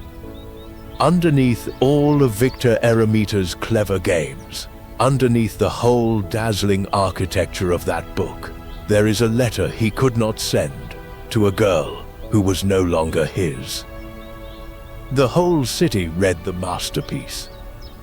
Almost no one heard the letter buried inside it. And this, astonishingly, was only the beginning. Because the man who believed he had only a few years left had not spent himself on one great book and stopped. He was just clearing his throat. In the months and years just ahead, he would pour out title after title, some of the most important books of the entire century, at a pace that should not have been humanly possible, several of them, on occasion, appearing on the very same day. The fire his father lit in that house of ghosts was finally, fully burning. And a man who thinks he is nearly out of time does not burn slowly. Let me gather us back up, gently, for you may have drifted, and that is exactly what this hour is for. We have a man in his early 30s now, pouring books out into the world at a pace that should not be possible, each one signed by an author who does not exist. He has given up the woman he loved. He has come home from Berlin with the wound still open. And he has discovered that the wound, instead of stopping him, is the very thing he writes from. He is spending his short expected life, as he believes it to be, on a torrent of words. And in the autumn of 1843, on a single October day, he set 2 more books loose upon Copenhagen at once, under 2 more invented names. I want to stay with one of them tonight. It is a small, strange, terrible book, and it is called Fear and Trembling. The name on its cover was Johannes de Silentio, which means, roughly, John of the Silence. John of the Silence. A man who has come to speak about the one thing he cannot speak. A man who stands before something enormous and finds that words give out. The book takes up one of the oldest and most disturbing stories in all of Scripture. The story of Abraham. An old man, promised a son after a lifetime of waiting, given at last, that son, Isaac, the child he loved more than his own life. Then, out of nowhere, he was commanded by God, for no reason a human being could ever accept, to take that son up a mountain and offer him up, to raise the knife over the thing he loved most in the world. Now, most of the time, nightlings, we tell this story quickly, and we tell it with the ending already in our pocket. We know an angel stops him. We know Isaac lives. So we file it away as a tale about obedience, rewarded, and we move on, comfortable. Soren would not let it stay comfortable. That is the whole point of the book. He forced himself, and forces us, to stand on that mountain in the long moments before we know how it ends. To feel it as Abraham felt it. Because look at what is actually being asked. Strip away the happy ending we already know. And what is Abraham doing? Climbing that hill with his boy, and a knife, and a bundle of wood. By every ordinary measure of right and wrong, by every law any decent society has ever held, he is a man about to murder his own child. There is no argument he could make that any court, any friend, any neighbor would accept. He cannot explain it. He cannot justify it. If he tried to tell anyone why, they would stop him or lock him away, and they would be right too. And this is the abyss Soren walks us to the edge of, because Abraham is not held up in Scripture as a monster. He is held up as the very father of faith, the best of them. And Soren asks the question no one wants to ask. What kind of thing is this faith, if it can ask a man to do what is, on its face, the most monstrous thing imaginable, and to do it on nothing, on no evidence, on no argument, on nothing but a naked trust in a voice he cannot prove he heard? That, said Soren, is the thing itself. That is faith, stripped of all its comfort. Not a warm feeling. Not a set of sensible beliefs a reasonable person nods along to. But a movement out beyond the edge of everything that can be reasoned or explained or shared. A step taken past the last place where reason can follow you on the strength of something you cannot hand to another living soul. He gave this a forbidding name. He called it the suspension of the ethical. Now, do not mistake what he meant, nightlings, because it is easy to. He did not mean that faith lets a man off the hook, that the holy are excused from ordinary decency, that you may do any dreadful thing you like, so long as you say, God told you to. He meant something far stranger and far narrower. He meant that there might be a single, vertical relation between one solitary human being and the absolute, so high and so utterly private, that for its sake the ordinary rules the rest of us live by are, for one terrible moment, placed second.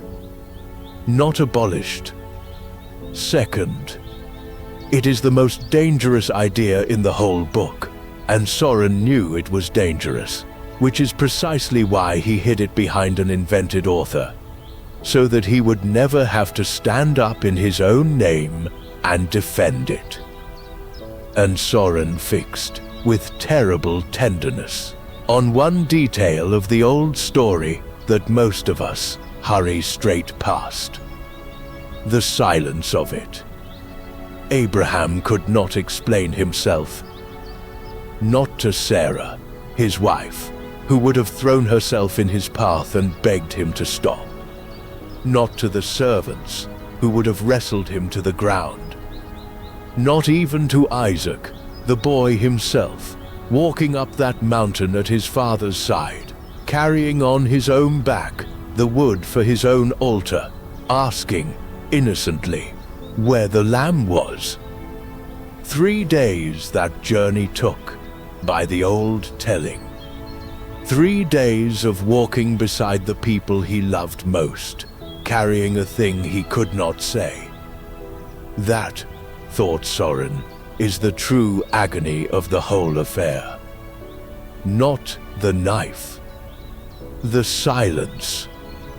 To be so certain of something that the certainty sets you utterly, unreachably alone, unable to make even the people closest to you understand why you are doing what you are doing.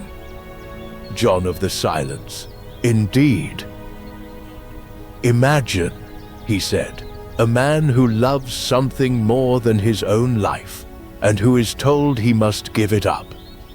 One kind of man, a noble man, a brave man, gives it up completely. He surrenders it, he mourns it, he accepts that it is gone forever, and he carries that loss with dignity for the rest of his days. Soren called this the movement of infinite resignation, and he said it is the highest thing a purely human courage can reach. To let go and grieve and go on. But there is a second man, and this second man does something that makes no sense at all. He gives the beloved thing up just as totally, climbs the same mountain, raises the same knife, holds nothing back. And yet, in the very same breath, against all reason, against the plain facts, he goes on believing he will somehow have it back. Not in some far heaven. Here, in this life. He holds, at the same instant, both the certainty of losing everything and the impossible hope of keeping it, and he does not let go of either one. Soren called that man the Knight of Faith. And of the two, it is the second who has truly made the leap. Johannes de Silentio, the invented author, confesses that he cannot do it. He can understand resignation. He can give a thing up and mourn it.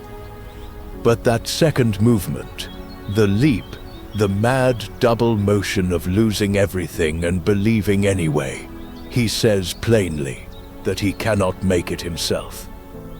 He can only stand at the foot of the mountain and gaze up at Abraham in wonder and terror, admiring a thing he cannot reach. John of the Silence, a man in awe of a faith he does not possess.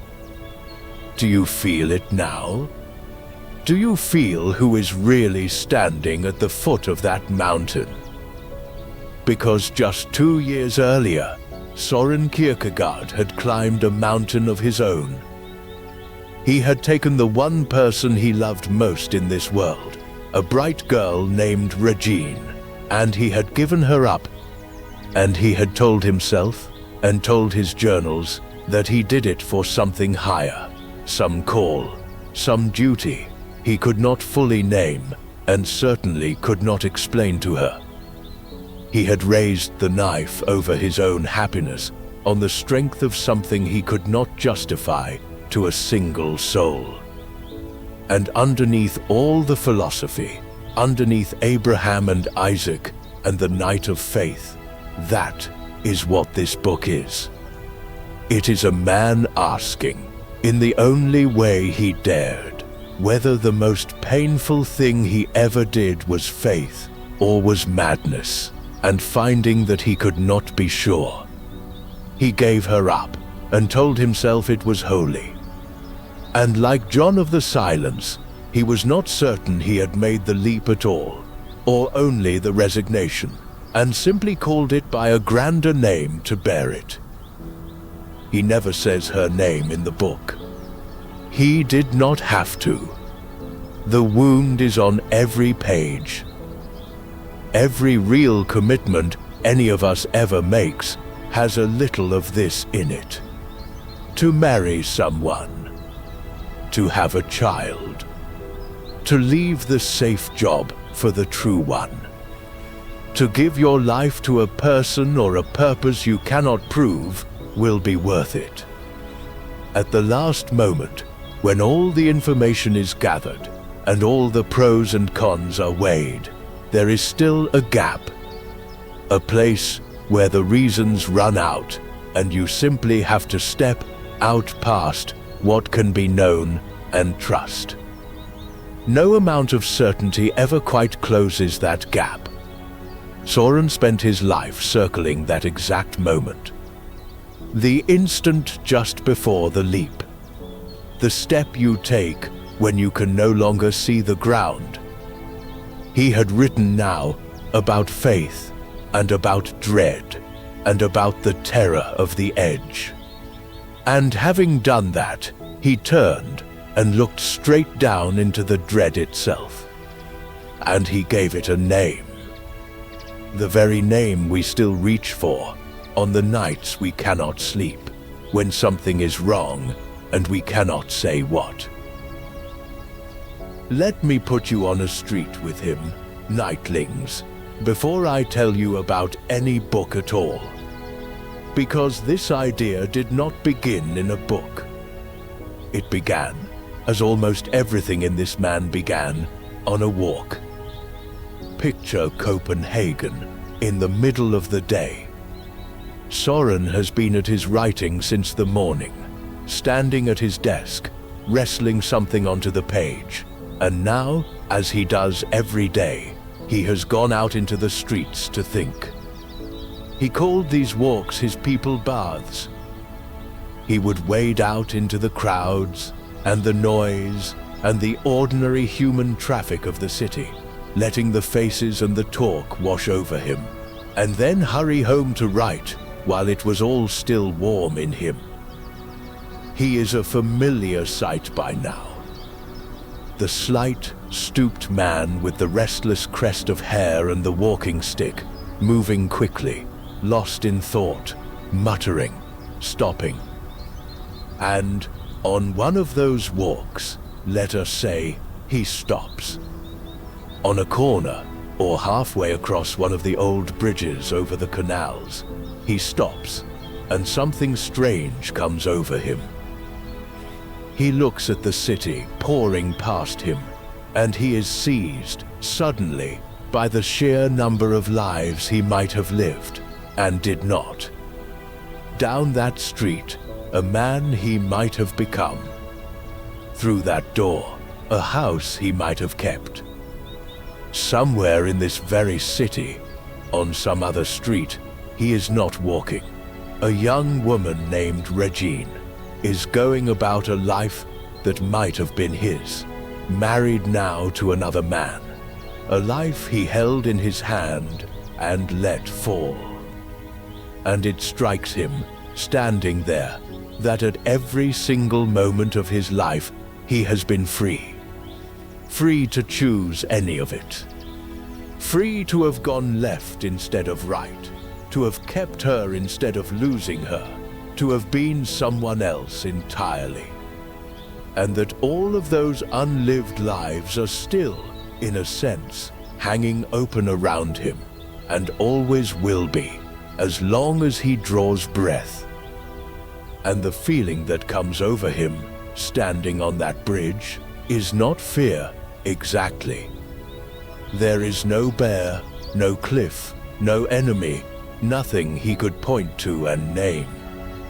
It is something with no object at all. A kind of vertigo. A swaying of the ground. The dizziness of a creature that has just understood, all at once, how terrifyingly free it is. That, nightlings, is the thing he went home and wrote a book about.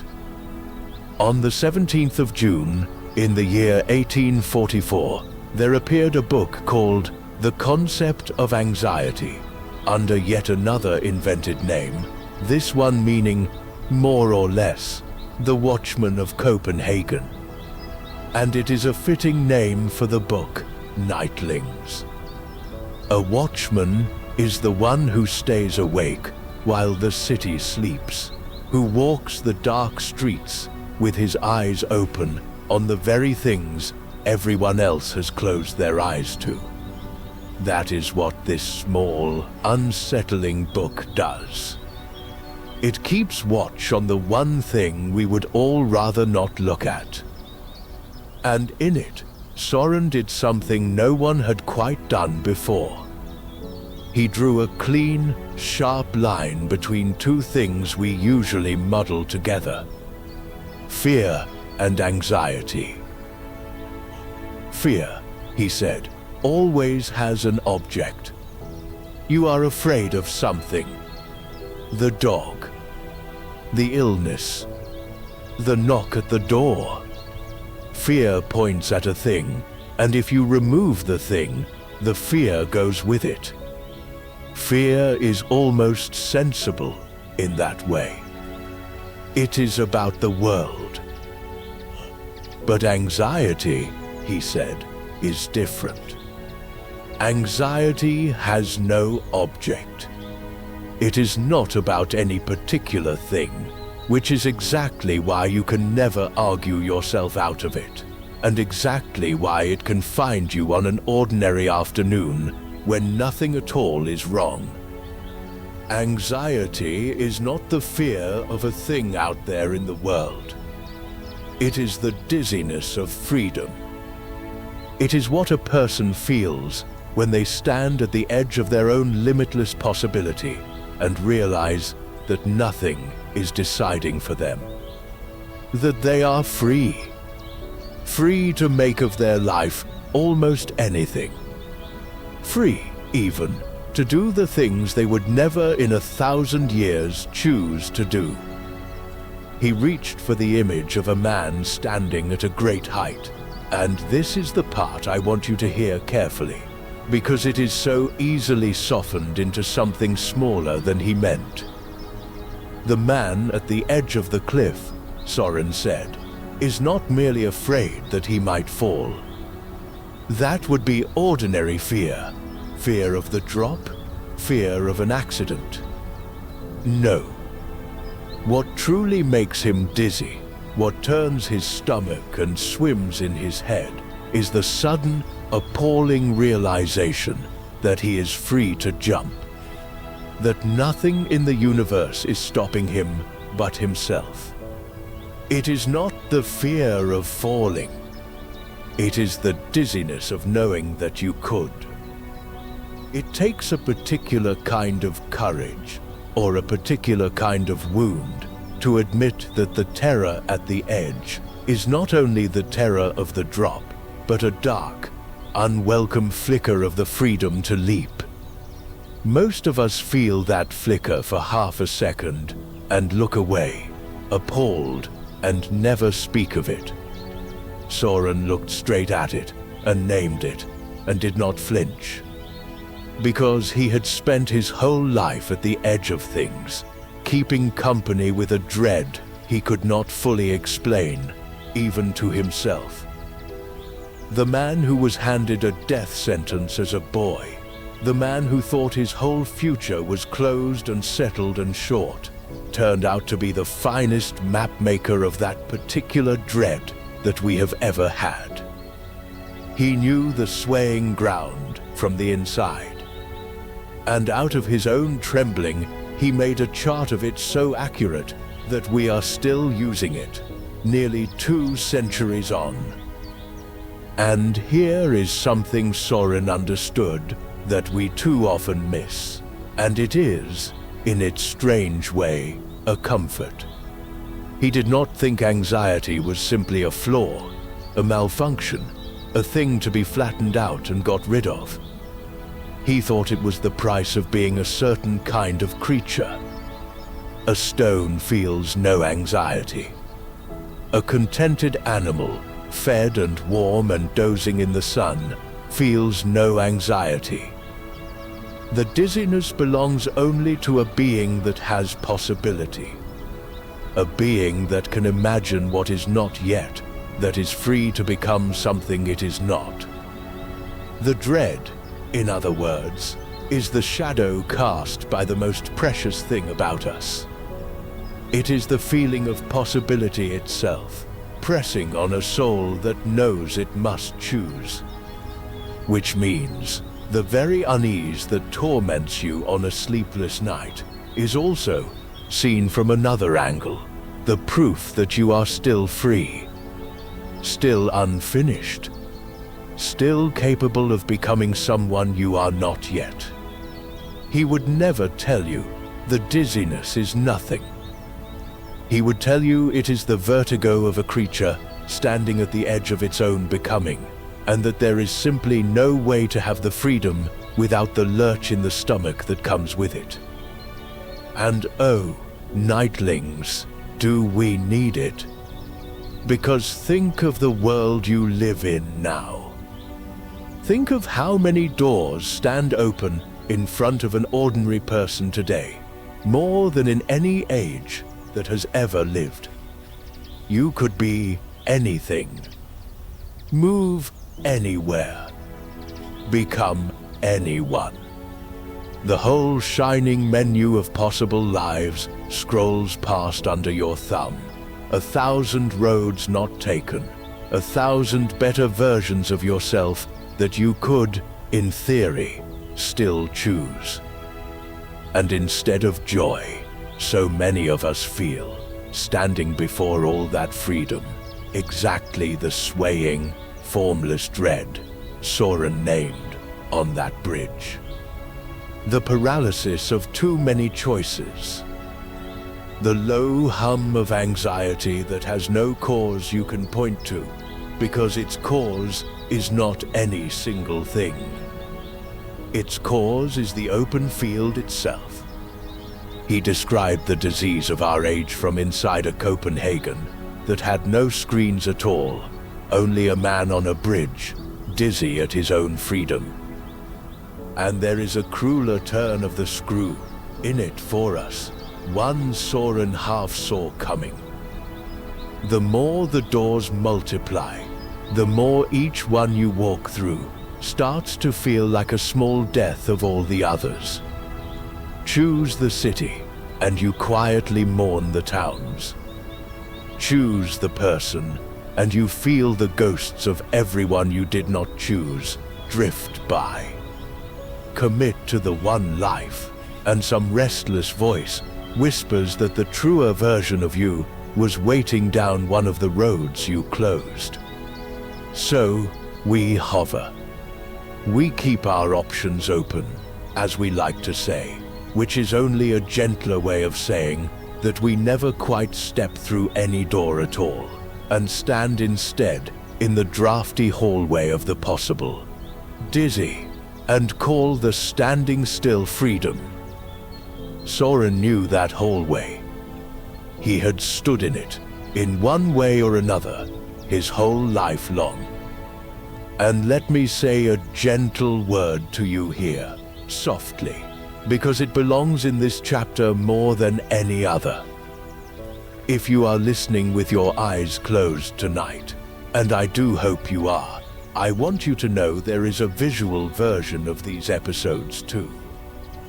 It is made with real care by a small band of animators and editors, people who pour long, patient hours into every frame, building the streets and the candlelight and the quiet worlds we wander through together. It asks nothing of you tonight. Keep your eyes closed and drift. But if ever, in the daylight, you find yourself wanting to see the world we have been describing in the dark, it is there, waiting for you whenever you like. Now, let the city grow quiet again, and come back to the man on the bridge. Because he had named our dread, and mapped it, and given it a language. And you might think that was the sharpest thing he ever did. But it was not. But his most quiet idea was not the dizziness at the edge of the cliff at all. It was something far quieter. Something that makes no scene and raises no alarm, and looks, from the outside, like nothing whatsoever. It looks, in fact, like an ordinary Tuesday. Come back onto the street with me one more time. Softly, now. The city is going about its afternoon, and Soren is walking, as he always is, watching the faces go by. But watch a particular face with him this time. Not a beggar, not a madman, not anyone in any obvious distress. Watch, instead, a comfortable man, a respectable citizen of Copenhagen, a man with a good coat and a steady position and a settled household, a man who pays his debts and greets his neighbors and goes to church on Sunday and is thought well of by everyone who knows him. A man, by every visible measure, who is doing perfectly well. Soren looks at that man, and something in him goes very quiet and very sad. Because he has come to believe that this contented, respectable, well-fed man may be, without knowing it, without the faintest suspicion of it, one of the most lost souls in the entire city. That is the idea I have to give you tonight, nightlings. He wrote it up some years after the book on anxiety, in a work he published in 1849, under the very highest of all his invented names, a voice he made deliberately holier than he believed himself to be, because he did not think he had the right to say these things in his own name. The book is called The Sickness Unto Death, and its subject is despair. But not despair the way we usually mean it. Not the weeping, not the crisis, not the man at the end of his rope. That, Soren thought, is the loud and obvious kind, and at least the man in that kind of despair knows he is in it. No.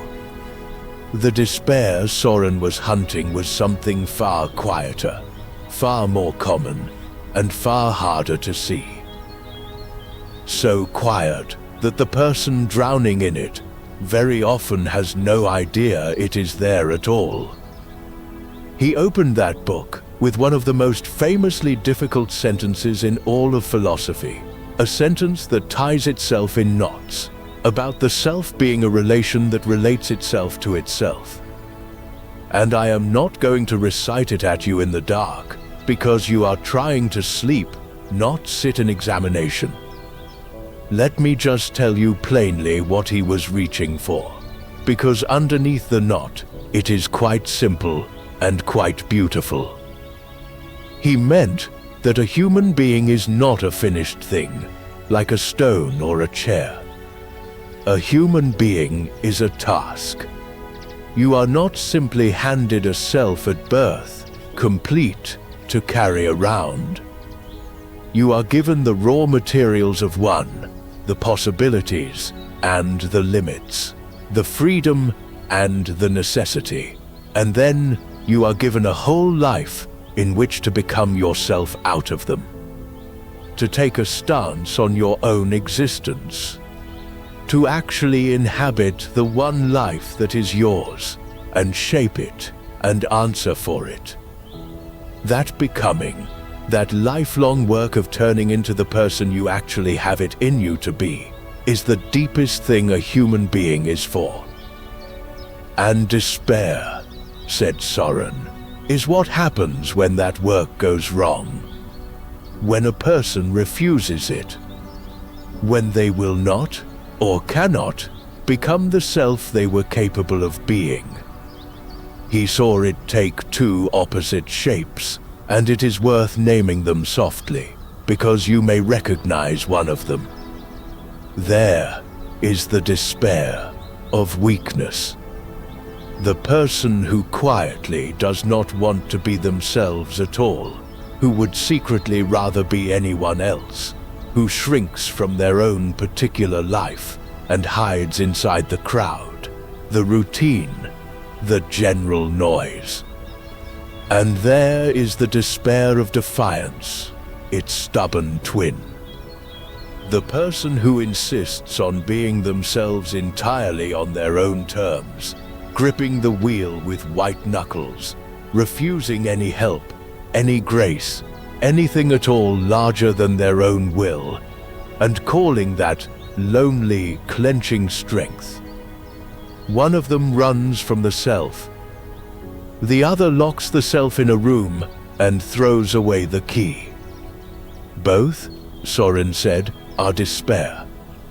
Both are a turning away from the quiet, difficult, ordinary miracle of simply becoming who you actually are. Now here is the quiet horror of his idea, and why he looked so comfortable man in the street. This kind of despair does not feel like agony. Very often, it does not feel like anything at all. It can wear a perfectly pleasant face. It can hold down a good job and raise a family and keep a tidy house. The most common despair in the world, Soren said, is not the dramatic kind that throws itself down and weeps. It is the man who has quietly given up on ever becoming himself and has settled, instead, into simply functioning, going through the motions, filling the days. A person who long ago traded the frightening open work of becoming a real self for the safe, warm, deadening business of being like everyone else and getting on, and not asking too many questions. It does not look like despair. That is the whole terrible point of it. It looks like a life. It looks, in fact, like an ordinary Tuesday. He said, the most successful disguise despair ever wears is simply the appearance of not being in despair at all. The man in open agony at least knows that something is wrong. But this quiet kind hides behind so pleasant and ordinary a surface that a person can go a whole lifetime and never once suspect it is there. And worse, he thought, a whole society can sink into it together. Everyone functioning, everyone respectable, everyone quietly declining to become themselves. And because everyone around you is doing exactly the same, no one can see it, and the shared numbness gets mistaken for contentment. You look about you, and you see everyone living just as you live, and you conclude that this, apparently, must simply be what a life is. You know this feeling, nightlings. I think many of you know it far better than you would like to. It is the numbness under the routine, the sense of watching your own life from a slight distance, as though through glass. Doing everything right, checking every box, and feeling, somewhere underneath it all, that you have quietly stopped becoming anyone at all. That the person you meant to become has been indefinitely postponed and may now never arrive. It is the burnout that still smiles. The competent, functioning, successful emptiness. Quietly quitting your own life while continuing, faithfully, to show up for it. And I want to be very careful here, because Soren was often not careful, and it made him cruel. This is not a thing to accuse people of. Most people carrying this particular despair are not lazy, or foolish, or wicked. They are tired. They are frightened, in the deep way, of the very freedom we spoke of on the bridge, and they have made the most understandable bargain in the world, trading the vertigo of becoming for the safety of simply carrying on.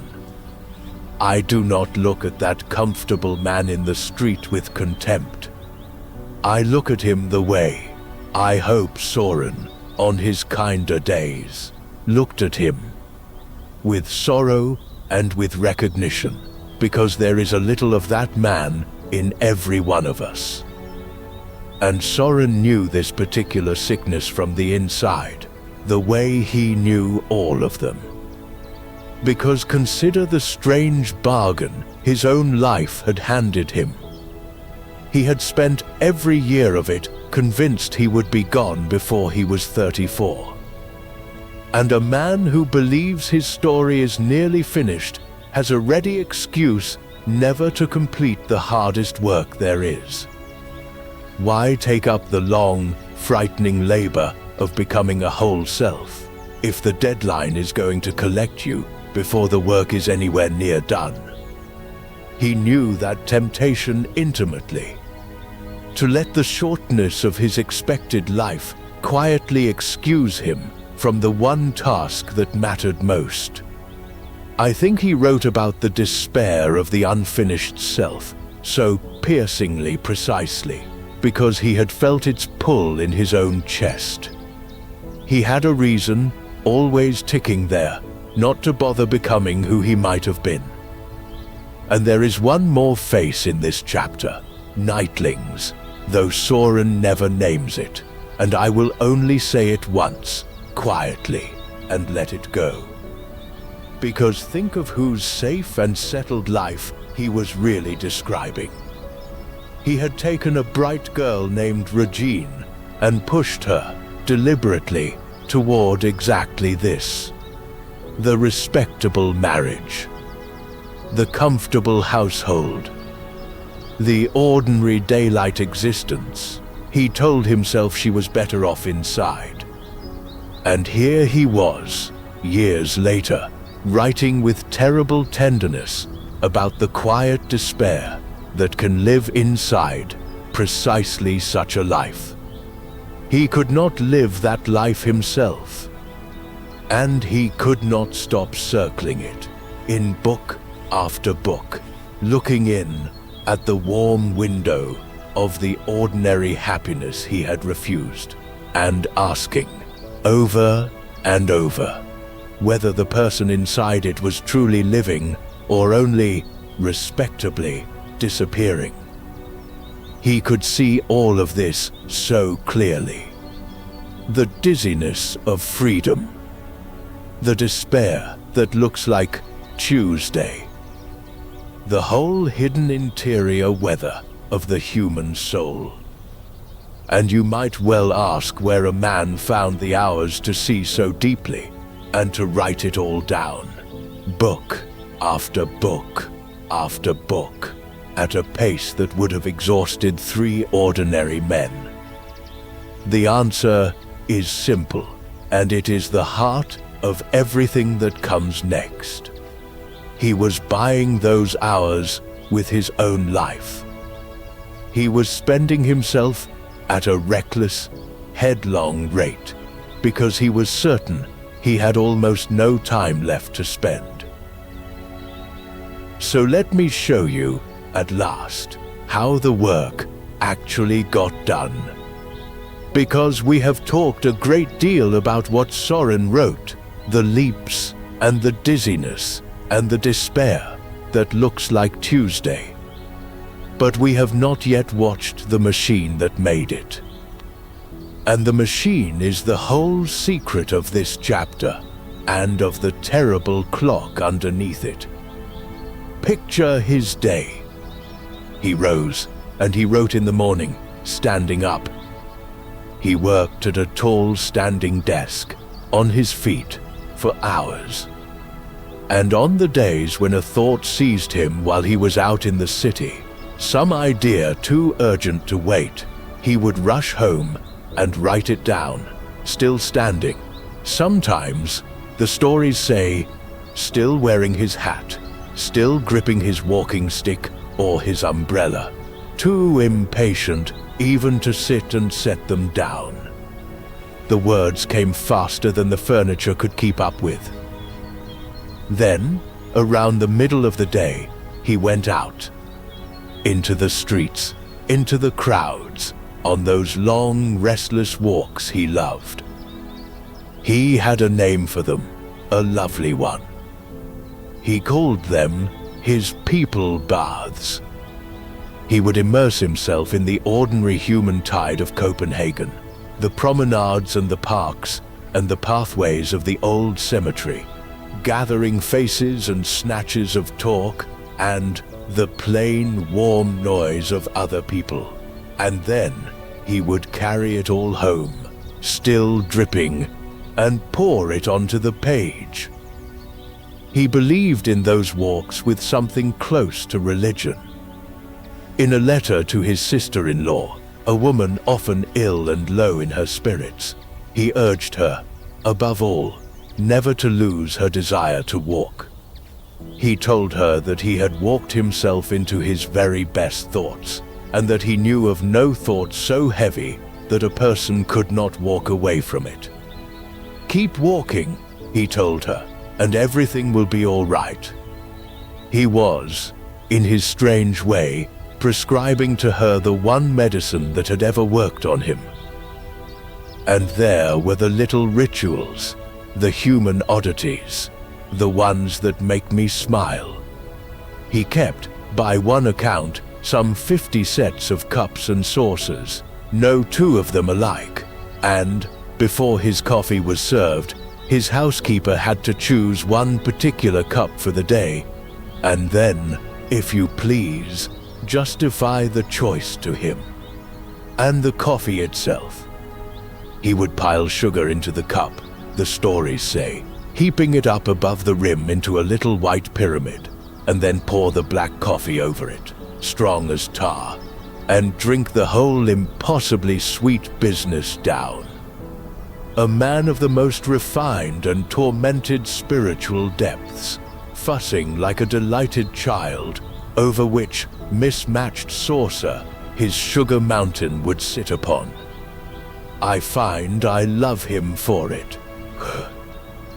The great souls are always ridiculous somewhere, and thank heaven for it. And underneath all of it, the desk, and the walks, and the sugar, and the mismatched cups, ran the engine. The journals. He wrote in them obsessively, all his life, thousands upon thousands of pages, more than 7,000 of them in the end. A vast private ocean of thinking that dwarfs even the mountain of books he published. He kept them in 2 columns, the main thought running down one side, and then, later, going back, he would fill the second column with corrections and second thoughts and arguments with his own earlier self. A man forever rereading and rewriting his own past, in the margins, in his own hand. And remember, he was not writing one book at a time, the way a sensible man does. He was running the whole chorus at once. The pseudonymous works and the signed religious discourses came out side by side, sometimes 2 and 3 in a single year, occasionally on the very same day, as though a dozen different authors were all crowded into the one small stooped body, and all of them racing the same clock. He would labor over an enormous philosophical work under one invented name in the morning, and turn, in the afternoon, to a tender devotional discourse under his own. The output was not that of a man. It was that of a small, hurrying crowd, and every one of them was Soren. Now, look at the sheer scale of what poured out of this machine. Book after book after book, several of the most important works of the entire century, some of them, as we have seen, appearing on the very same day. A body of work that would have been a full and astonishing life's labor for a man who lived to 90. Here was a man so utterly certain his time was short that he outwrote very nearly every author of his century, who confidently expected to live to a ripe and comfortable old age. The ones who believed they had all the time in the world dawdled and polished and brought out their neat few volumes at their leisure. The one who believed he had almost no time at all built a library. Nothing lights a fire under a soul, it seems, quite like a deadline it truly believes in. And here is the thing I need you to hold, nightlings, because it is the heart of this chapter. He did not think he was going to live to 90. He thought he had almost no time at all. Remember the deadline. Remember the arithmetic. In his own mind, all through these volcanic years, the clock was running down toward the age of Christ, and he could hear it. And a man who believes his time is nearly gone does not do what the rest of us do. He does not save. He does not pace himself. He does not put a little by for later, because in his reckoning there is no later. He spends everything all at once, at a reckless, headlong, almost frightening rate. His money, his health, his body, his very self, all of it poured out as fast as it would go into the one thing he believed he had been left alive just barely long enough to do. And the money, nightlings, was going the same way as the man. Let me be honest and careful about this, because it matters, and it is easy to overstate. Soren had inherited that considerable fortune from his father, enough that he never needed to earn a wage. But he was not living off the interest and leaving the principal alone, the way a prudent man would. He was spending the fortune itself, steadily, year after year. His books earned him only a little, a few hundred riksdollars in a good year, while his life cost him many times that, and on top of his living he paid, out of his own pocket, to print his own books, because they did not sell. This towering author, whose work we still read 2 centuries on, was in the plainest sense funding himself, buying the paper and the printing for masterpieces that Copenhagen largely ignored. Every book he gave the world, he paid for the privilege of giving. And so, the great inheritance did not grow. It shrank. Quietly, year by year, the fortune drained away into ink and paper, and the cost of a man living hard on borrowed time. And for all of it, the recognition he might have hoped for did not come, or at least not yet. The books were reviewed thinly, bought rarely, truly understood by almost no one. He was pouring his fortune and his health together into work that his own city, for the most part, met with a shrug. He was not writing for applause, he told himself. He was writing for that single reader, the one over his shoulder, the one who was not actually there. But a man can tell himself that 1,000 times and still feel the cold of the empty room. He spent everything he had, and the world, for now, said thank you to no one. I will not tell you a precise figure, because the honest truth is that no one can hand you the exact balance on any given day, and I would rather tell you what is true than what is tidy. But the shape of it is not in doubt. 2 things were being spent down at once, in the same years, at roughly the same rate: his fortune and his life. And neither of them had been budgeted to last very long, because the man spending them was certain, to his bones, that he would not be here to see the bottom of either purse. So you have to ask, watching him burn like this, how long can it go on? How long can a man pour himself out at this rate, money and body and soul together, before something gives? By his own calendar, the answer should have been simple. By his own arithmetic, the fire was very nearly out. He was approaching the age of Christ now. 33, Then, the very edge of it, the year before 34, the wall his father swore no child of that house could ever cross. Everything in him, everything he had built, his whole reckless, magnificent, headlong life upon, said that the end was here. That the account was about to be called in. That the candle, burned so hard at both ends, was down to its last guttering. And then, the strangest thing of all happened. Nothing. The fire did not go out on schedule. The bill did not come.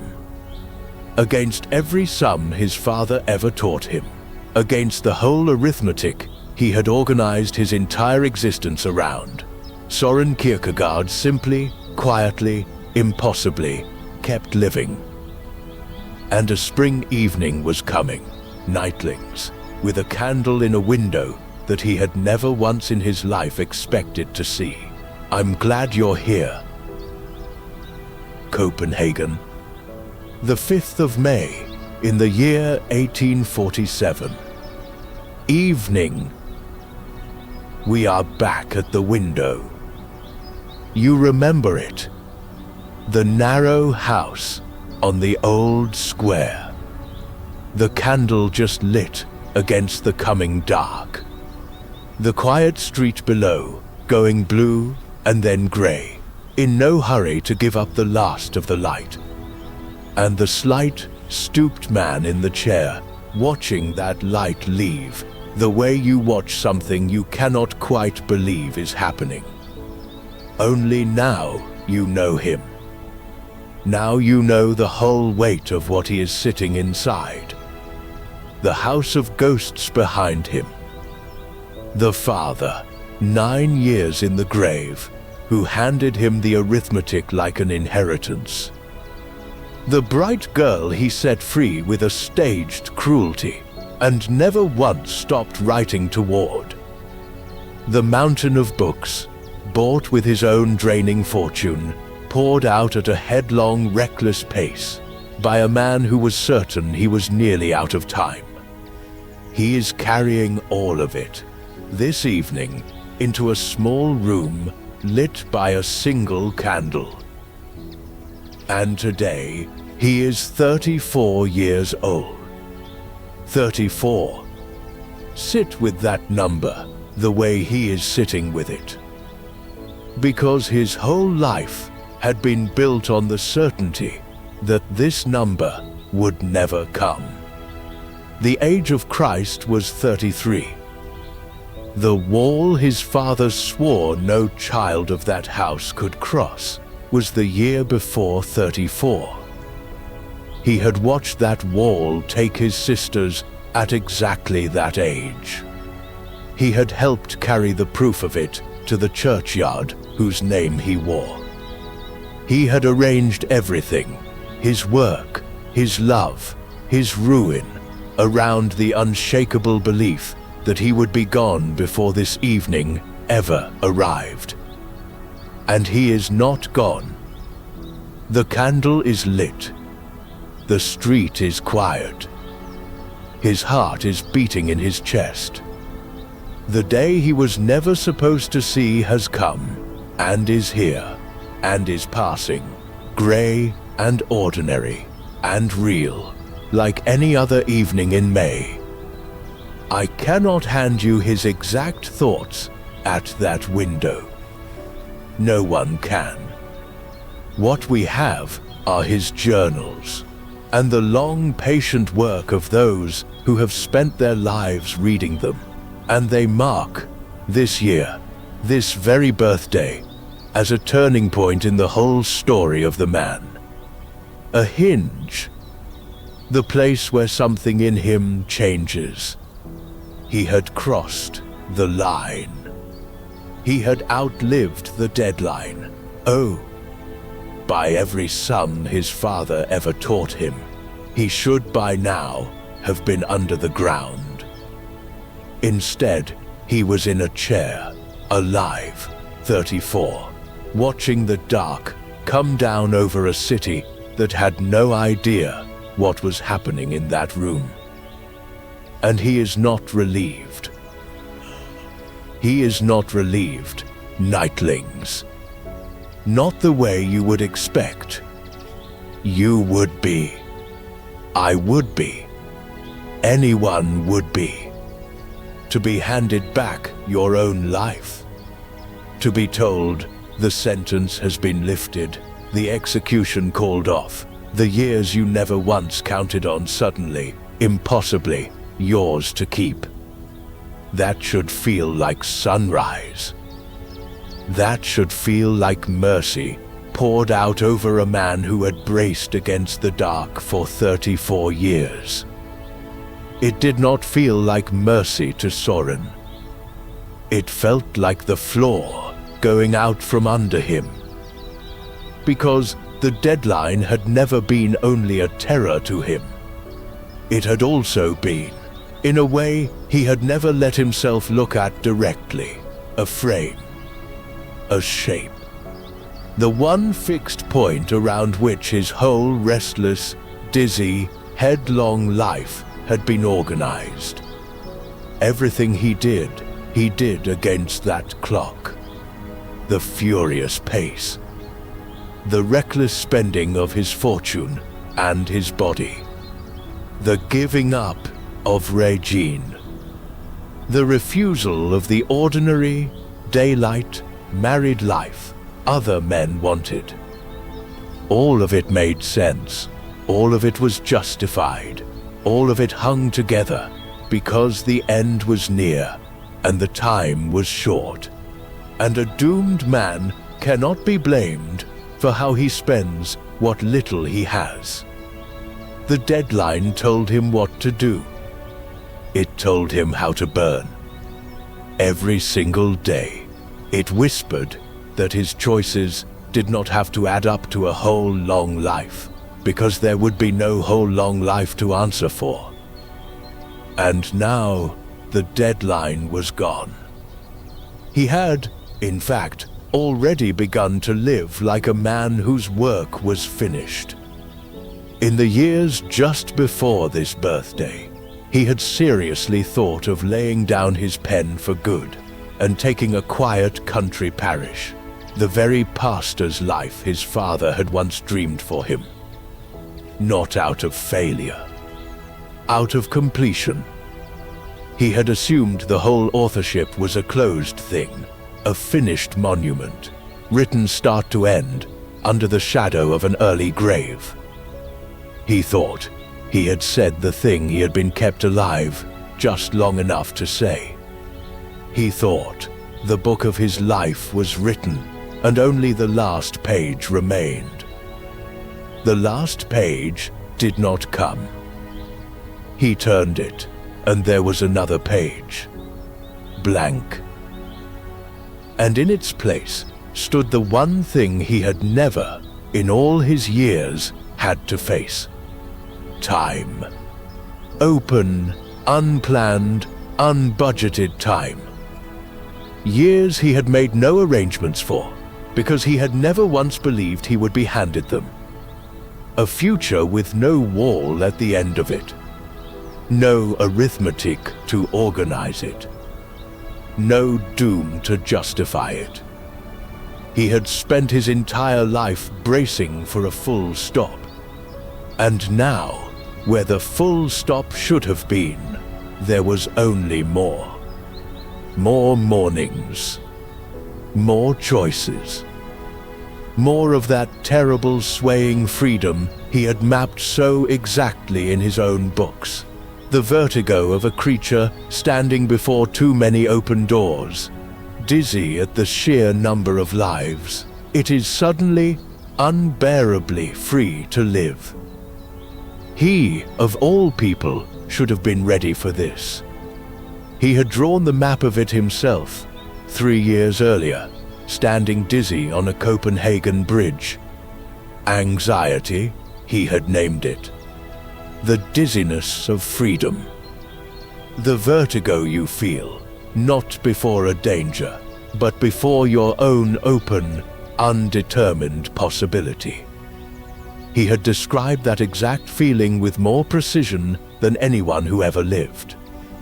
And now, here it was, come to collect him in his own chair, on his own birthday.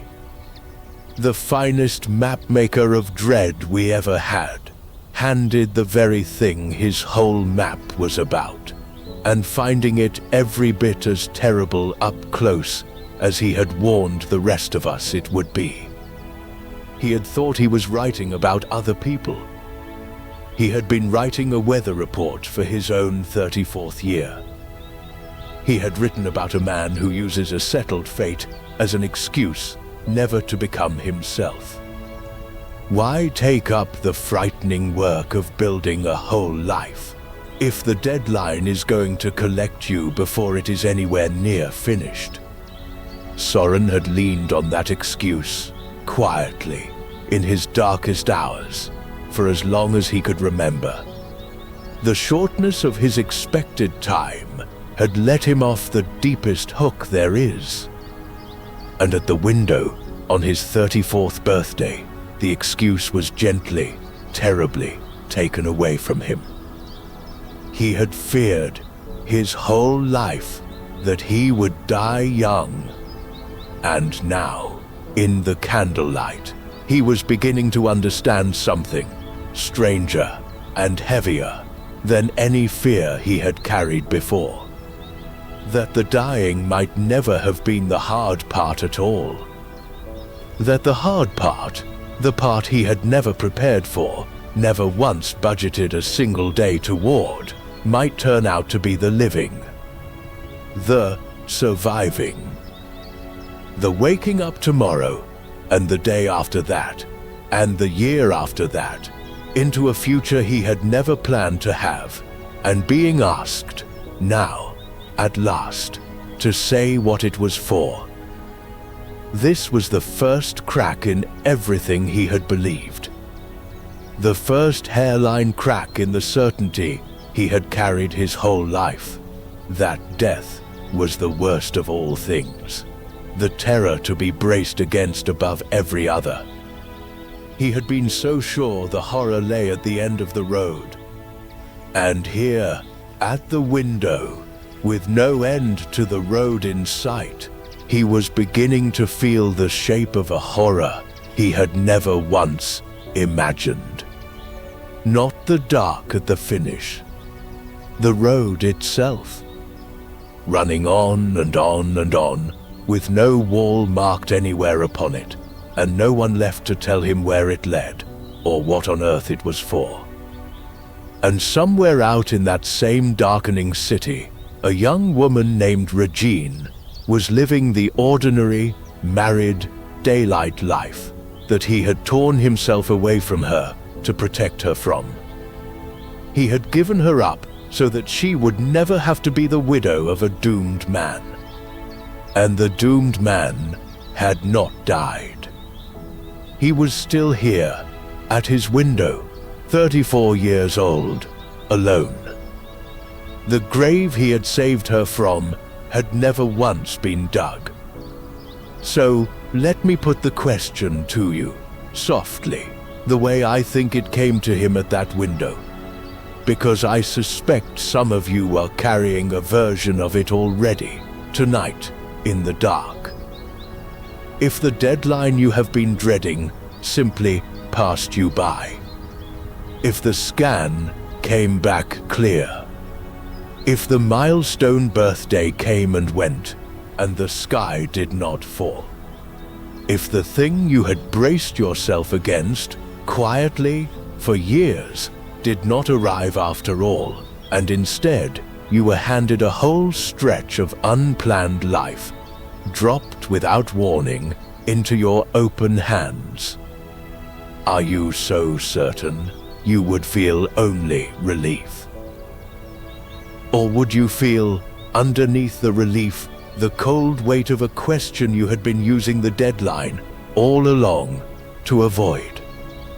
The question the doom had so kindly answered for you, so that you never had to answer it yourself. What is all this time actually for? What are you going to do with the life you did not expect to have? Soren sat at that window, 34 years old, alive against every sum his father ever taught him, and he could not answer it. He had crossed his own finish line and found, waiting on the other side, not rest, but a question with no bottom to it. The borrowed years had begun, and they were already asking him what they were for. He would spend the rest of his life trying to answer. And the first answer he reached for was not peace. It was not rest. It was not the quiet country parsonage and the settled life that any sensible man in his position would have chosen. He picked a fight. The fight had, in truth, begun a year or two before that birthday, in the fever of the volcanic years. But its real cost was paid afterward, across the borrowed time, and the lesson it taught him became the shape of everything that followed. So, we have to go back just a little and watch him do a very foolish thing. There was, in Copenhagen, a satirical weekly paper called The Corsair. It traded in gossip, mockery, and cutting cartoons, and a great many people read it, in the way a great many people read anything that promises to be unkind about someone else. Its young editor was a sharp, clever man named Meyer Goldschmidt, who had, as it happens, rather admired Soren's early work, and had said so in print. And Soren, for reasons that made sense only inside his own head, decided he did not want to be admired by such a paper. He would rather be attacked by it. A gentle regard from a gossip sheet felt to him like a kind of insult, a lumping in with everything cheap and second-hand he despised. So he provoked it. It began over a review. A critic named Peder Ludwig Möller, a man secretly tied to the Corsair, while publicly angling for a respectable university chair, had written a shallow, flattering notice of one of Soren's books. Soren struck back in the newspaper, and in striking back, he dragged Möller's hidden connection to the gossip sheet out into the daylight, wrecking the man's hopes of respectability in a stroke. And in the same breath, he turned to the Corsair itself and all but dared it to come after him. He would rather be abused by it, he said, than embarrassed by its praise. He got his wish, and he had badly misjudged what kind of enemy he was inviting. Because the Corsair did not answer him with argument. There is no argument in a cartoon. Beginning in early 1846 and running on and on through the year, the paper simply drew him. Week after week, it drew him. It seized on his body, his slight, stooped, uneven frame, and it exaggerated it into a figure of fun, a crooked little oddball hunching through the world. It mocked his gait. And, of all things, it fixed upon his trousers, on the fact that his trouser legs hung unevenly, and it made those uneven trousers into a running joke that the whole city came to know. Think about how defenseless that leaves a man. Soren Kierkegaard could out-argue any theologian in Denmark. He could take apart a philosophical system in an afternoon. But there is no clever rebuttal to being laughed at for the length of your trouser leg. You cannot outthink a snicker. There is no reasoning with a caricature. The mockery worked precisely because it required no answer and admitted of none.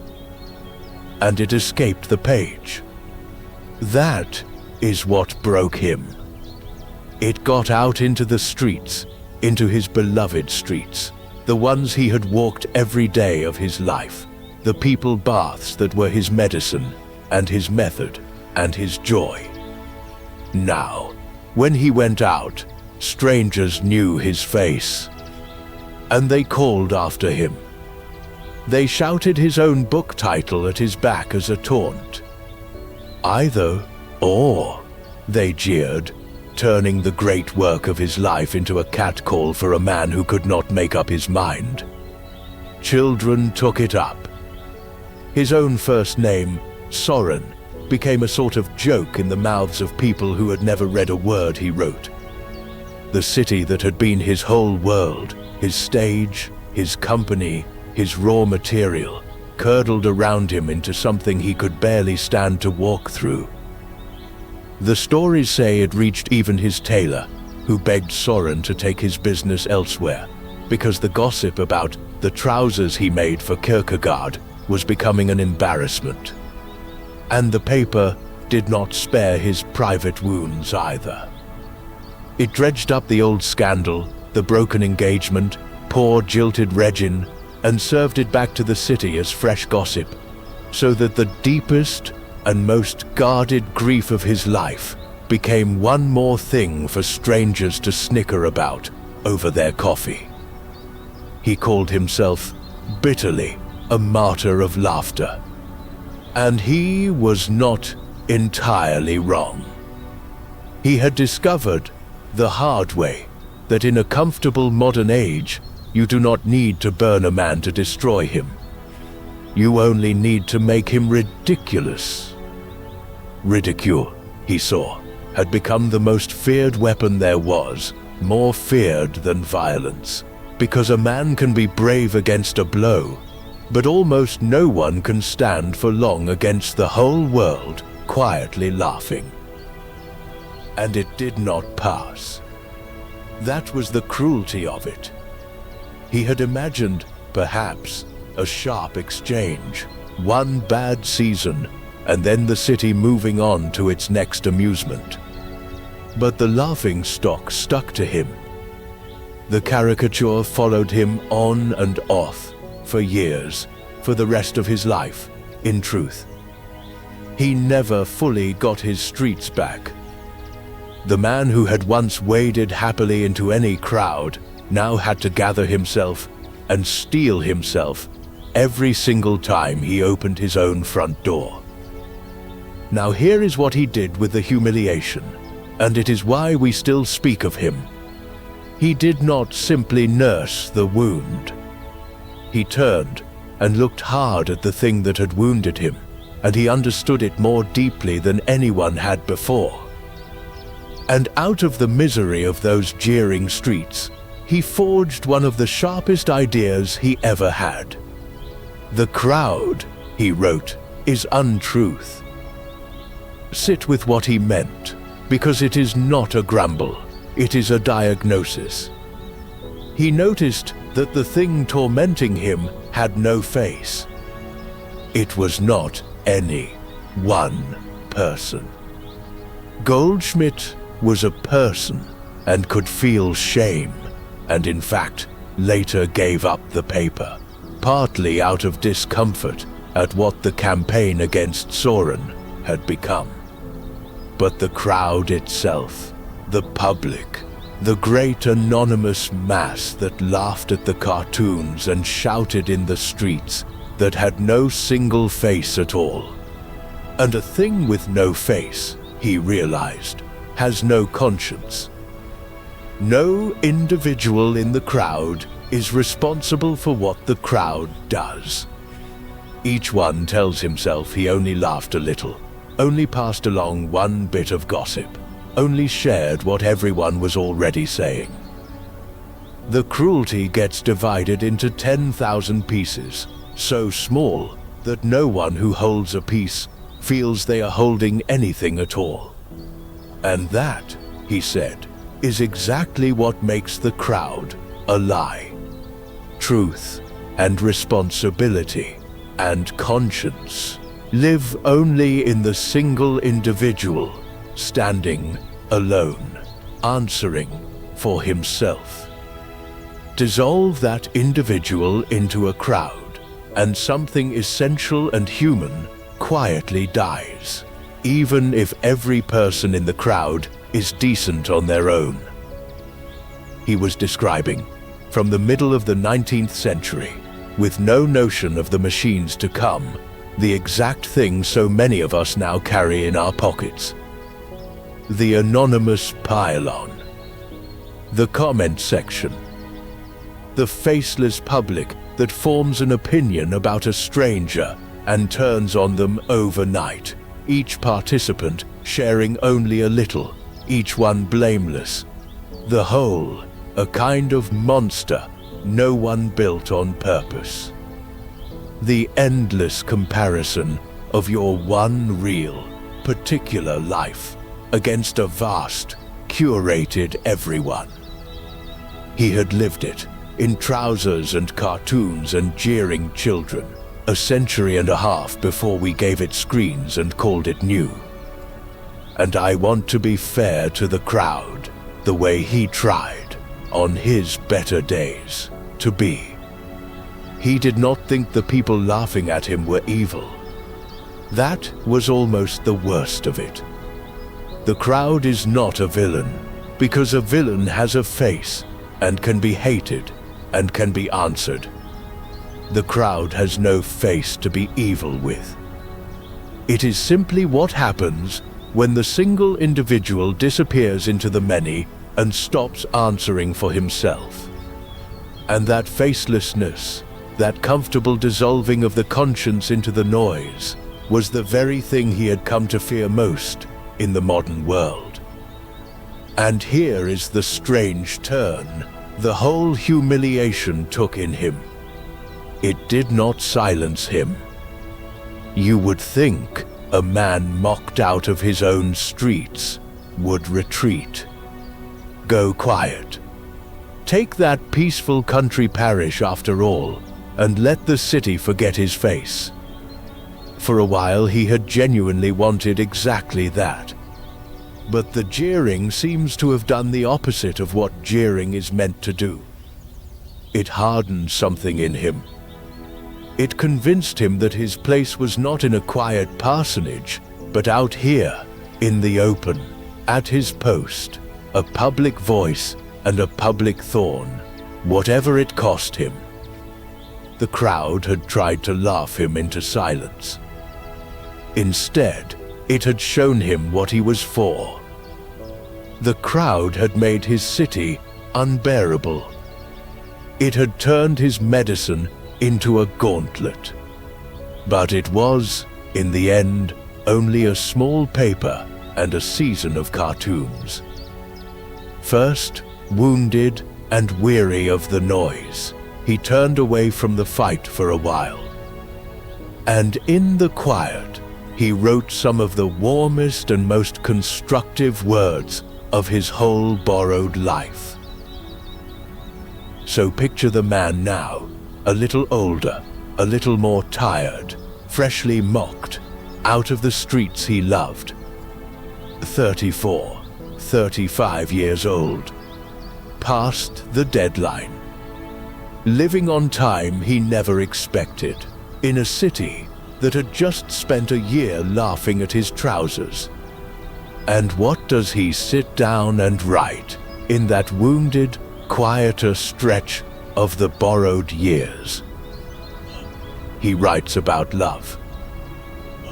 Not the aching, private love of his young manhood. Not Regine, at least not on the surface. He writes, in 1847, and the years around it, two of the warmest and most searching things he ever made, and this time he signs them with his own name. No invented author. No mask. After all those years of ventriloquizing, a whole chorus of strangers, here Søren Kierkegaard steps out from behind them and speaks, plainly, as himself, and takes full responsibility for every word. For years, he had hidden behind invented men so that he would never have to claim, in his own name, a standard he did not believe he lived up to. But a man on borrowed time grows less patient with hiding. These words, about the one thing and about love, he was willing at last to stand behind himself, plainly, as Soren. As if, having outlived his own death, he no longer had the luxury of speaking only through masks.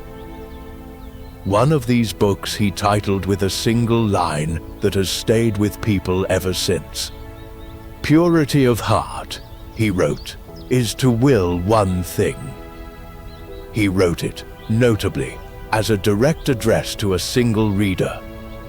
Not to the crowd, never to the crowd, but to one person, alone, invited to sit quietly and take honest stock of their own, one life, as though the book and the reader were the only two things left in the room.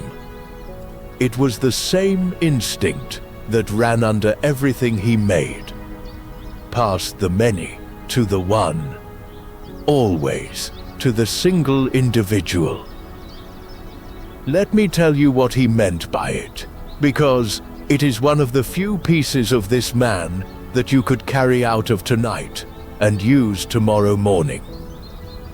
He had noticed that most human unhappiness is not caused by wanting a bad thing. It is caused by wanting too many things at once. We spread our wanting thin. We chase pleasure and reputation and comfort and goodness and security and admiration, all of them at the same time, all of them half-heartedly, each one pulling against the others until the whole self is a knot of competing tugs going nowhere. He had a name for this condition. He called it double-mindedness, the soul divided against itself. The life spent across 10 half-pursuits, none of them given the whole of you, so that you arrive at the end of your days having been faithful to nothing at all. And purity of heart, wholeness, the thing that could actually make a person whole, was the opposite of that. It was to gather all that's scattered, wanting up into one, to will a single ultimate good, and to let everything else fall into its place beneath that one thing, and be ordered by it. Not to do everything. To will one thing, wholeheartedly, and let the one thing make sense of all the rest. He pushed it further, and this is where it bites. It is not enough, he said, even to will the good, if you will it for the wrong reason. The man who does good, in order to be admired for it, is double-minded, because he is really willing two things, the good and the admiration, and it is the admiration he truly serves. The man who does good only out of fear of being punished is double-minded too. He is willing the good, yes, but also willing his own safety, and it is his safety that he loves. To will one thing, truly, is to will the good for its own sake alone, wanting nothing back. Not reward, not reputation, not even the quiet comfort of thinking well of yourself. It is, when you look at it squarely, almost impossibly demanding, and that was rather his point. He was not writing a pep talk. He was holding up a standard high enough to humble anyone, honest enough to stand beneath it. You feel the truth of that, I think, if you sit still with it. So much of the exhaustion of an ordinary life comes not from doing too little, but from wanting in too many directions at once. The unbearable diffuseness of it, 10 open doors, and a little of yourself poured through each. He was saying, gently, that a person is only ever made whole by choosing, by letting one true thing become the center, and spending yourself on that wholeheartedly, rather than spreading yourself thinly and forever across everything.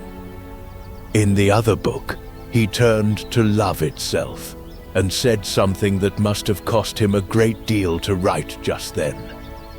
He said that love is not, at bottom, a feeling.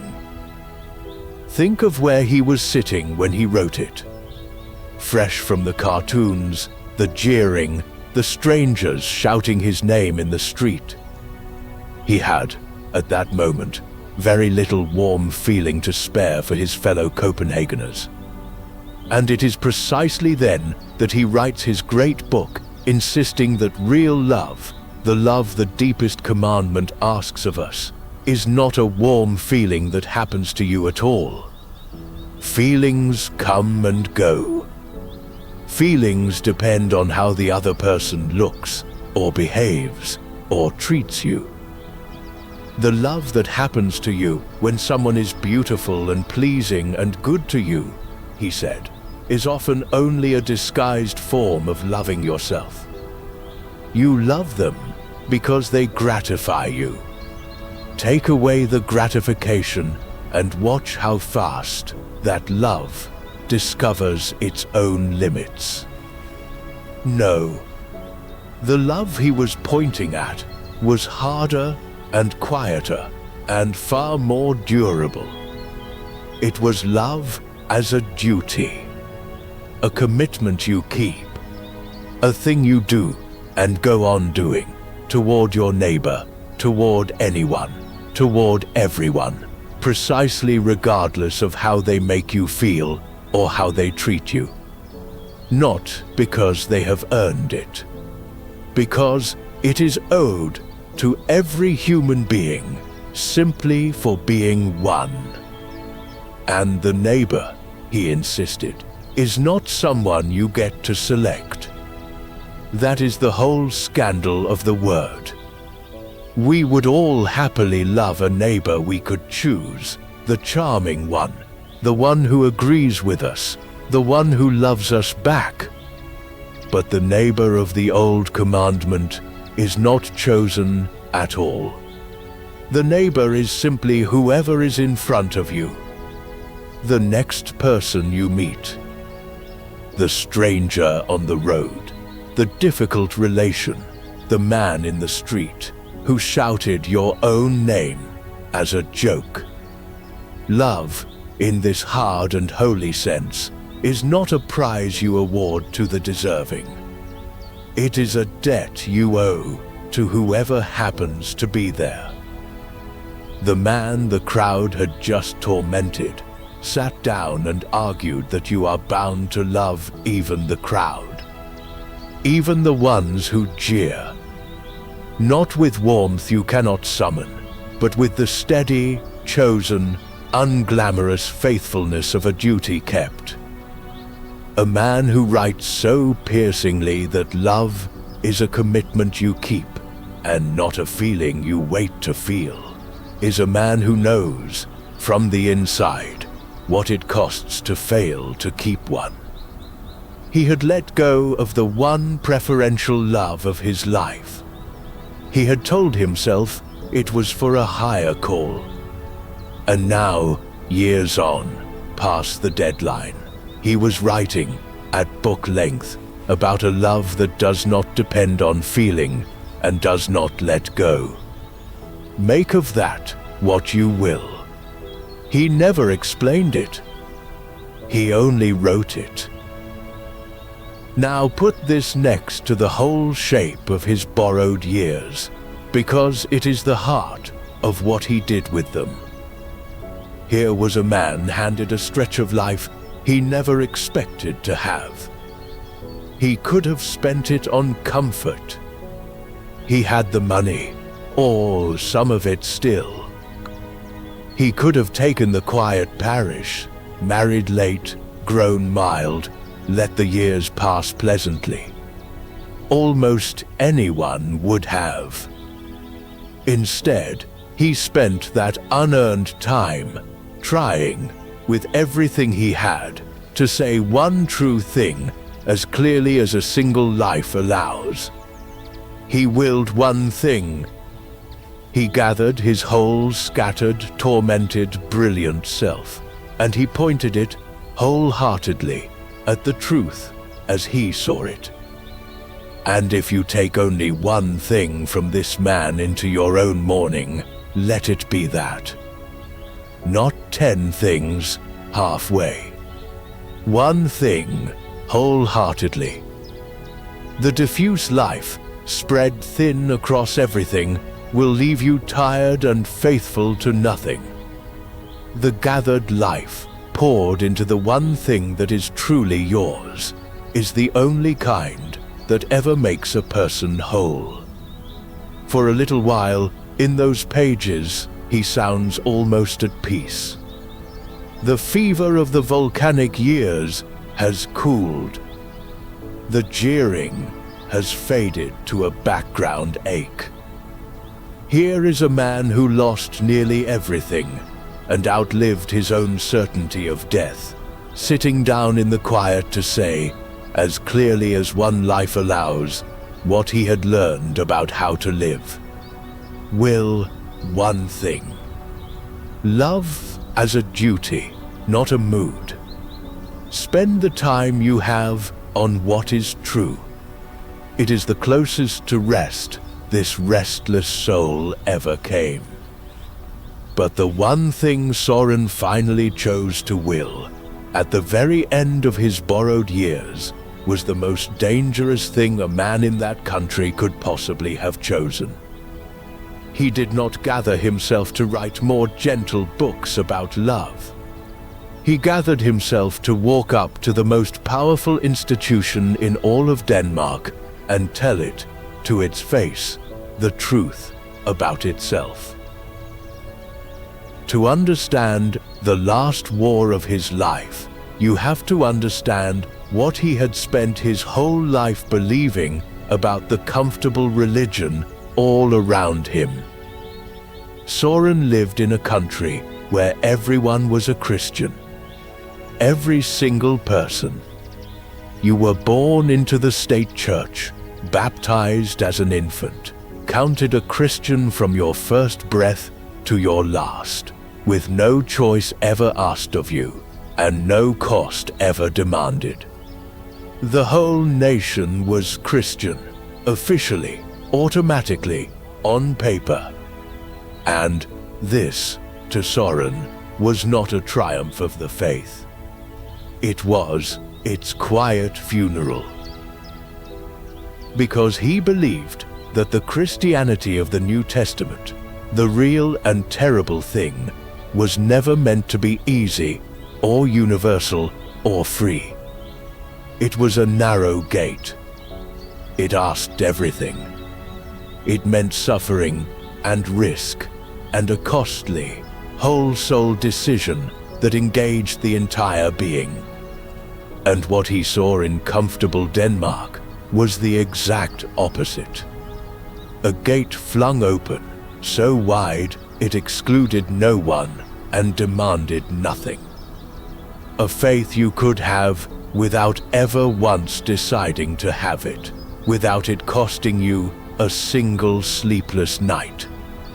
Everyone a Christian, and therefore he feared almost no one.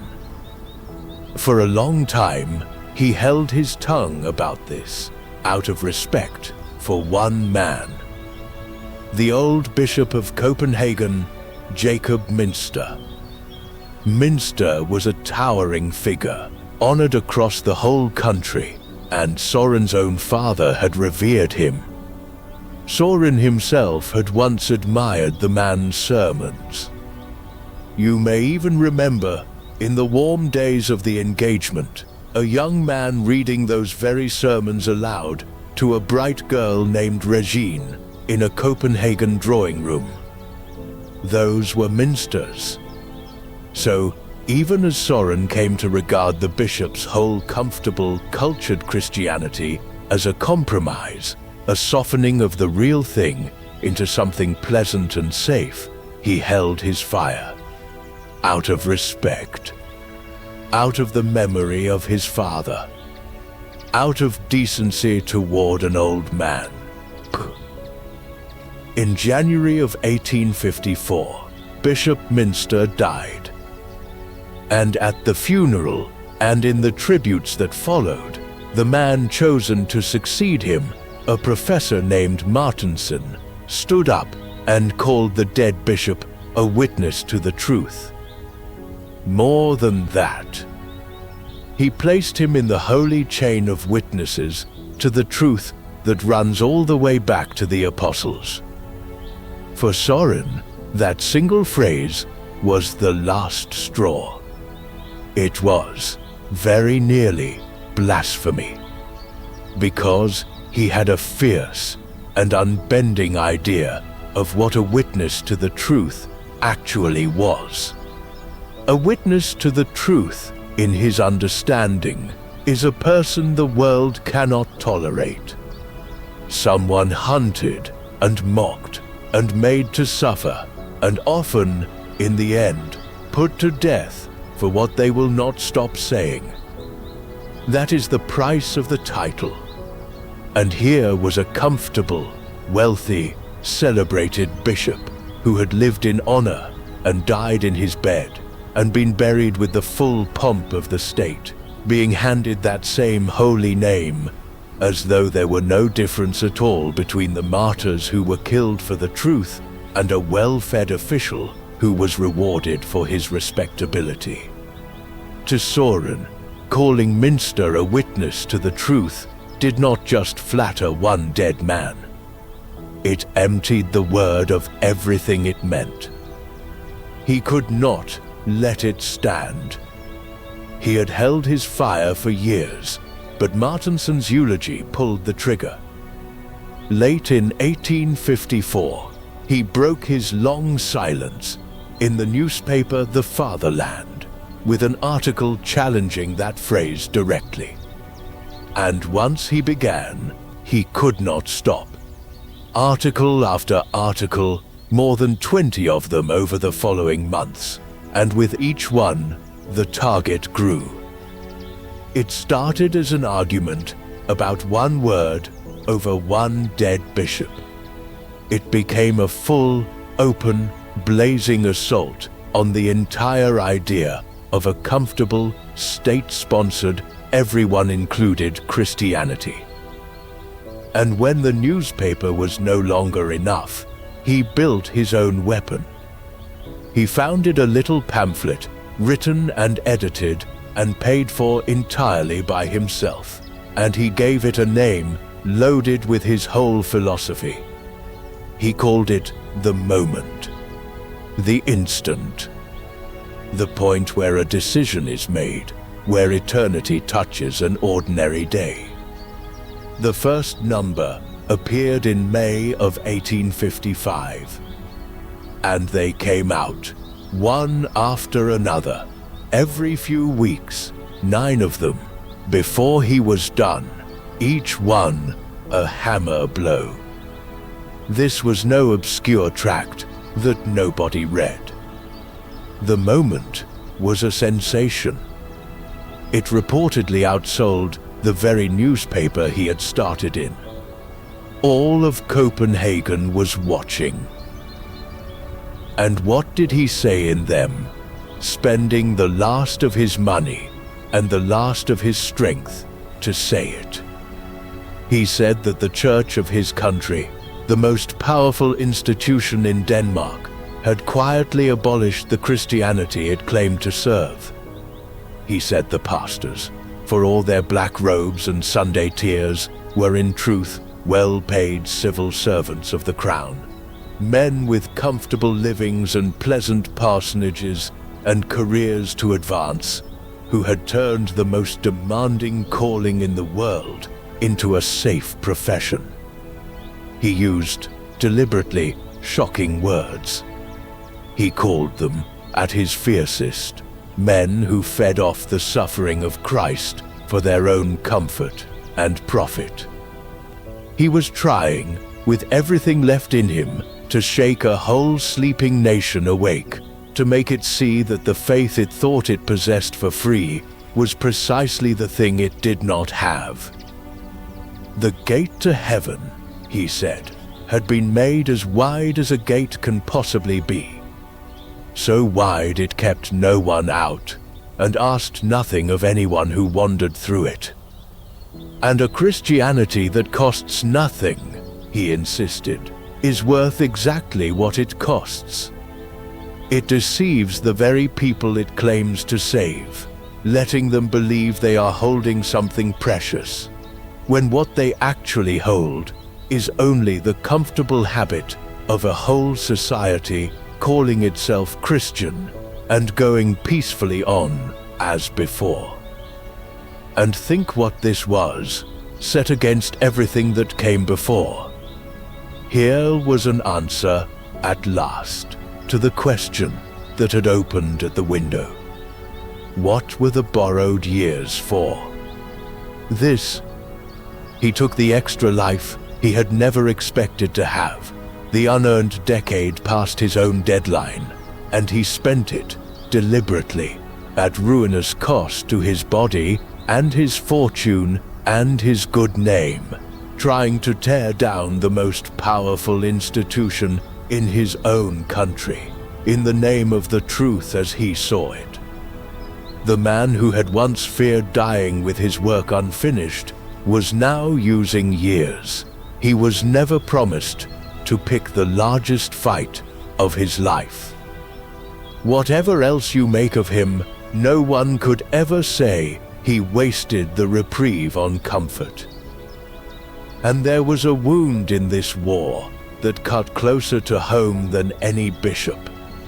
Because Soren's own brother, Peter, the only other survivor of their father's terrible arithmetic, the one other child who had crossed the age of Christ and lived, was himself a pastor in that very church. A churchman. Later, a bishop. A man on the exact other side of the war Soren was now waging. Peter had even stood up, publicly, at church gatherings and criticized his younger brother's work. The two boys who had survived the family curse, the last two Kierkegaards left standing, ended their days on opposite banks of the deepest question either of them knew. Soren was, by the end, attacking the institution his own brother served. Leave that ache where it lies. And he fought it very nearly alone. He had no church behind him. No party, no movement, no institution of any kind. He had spent his whole life insisting that the truth lives only in the single individual, standing by himself, answering for himself. And now he was living that idea all the way out to its bitter edge. One man, in failing health, with his fortune nearly spent, against the entire religious establishment of his nation, with most of the country either laughing at him or appalled by him. He had wanted, long ago, to be a witness to the truth. He was finding out, in these last months, exactly what the title costs. And here, I have to set a question in front of you, and then, honestly, leave it open, because I do not think it closes, and I would not trust anyone who told you it did. Was Soren, in this last furious war, a prophet or an impossible man? You can see him as a prophet, a lone voice, spending his health and his fortune and his good name to tell a comfortable nation a truth it did not want to hear, refusing to soften it, refusing to stop, faithful to the one thing, right to the end. That is a kind of holiness. But you can also see him as an impossible man. A zealot who could not let anyone be at peace, who tore into an old dead bishop and grieving ordinary believers and his own brother in the name of a standard so severe that perhaps no living person could ever meet it. A man, maybe, who had made himself so allergic to comfort that he could not bear to let anyone, anywhere, rest easy in their faith. I lean one way on my better nights, but I will not close it for you, because I think he was, quite possibly, both at once. He was not attacking faith itself. Hold on to that. He never once said there was no God, or that Christ did not matter. Just the opposite. He was attacking the idea that faith could ever be easy, cheap, automatic, and free. He was defending the costliness of the real thing by attacking the comfortable counterfeit. Whether that made him a saint or a fanatic, I will not tell you. And a quiet word for those of you who feel the shape of this.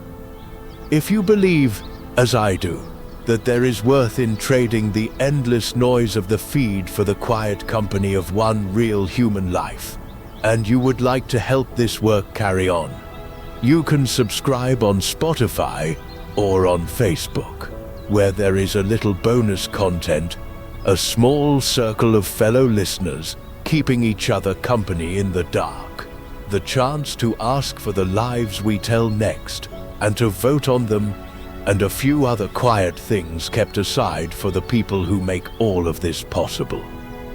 It costs nothing to keep drifting tonight. But if these hours mean something to you, that is one gentle way to keep them going. Now come back to the man, because he was almost out of fuel.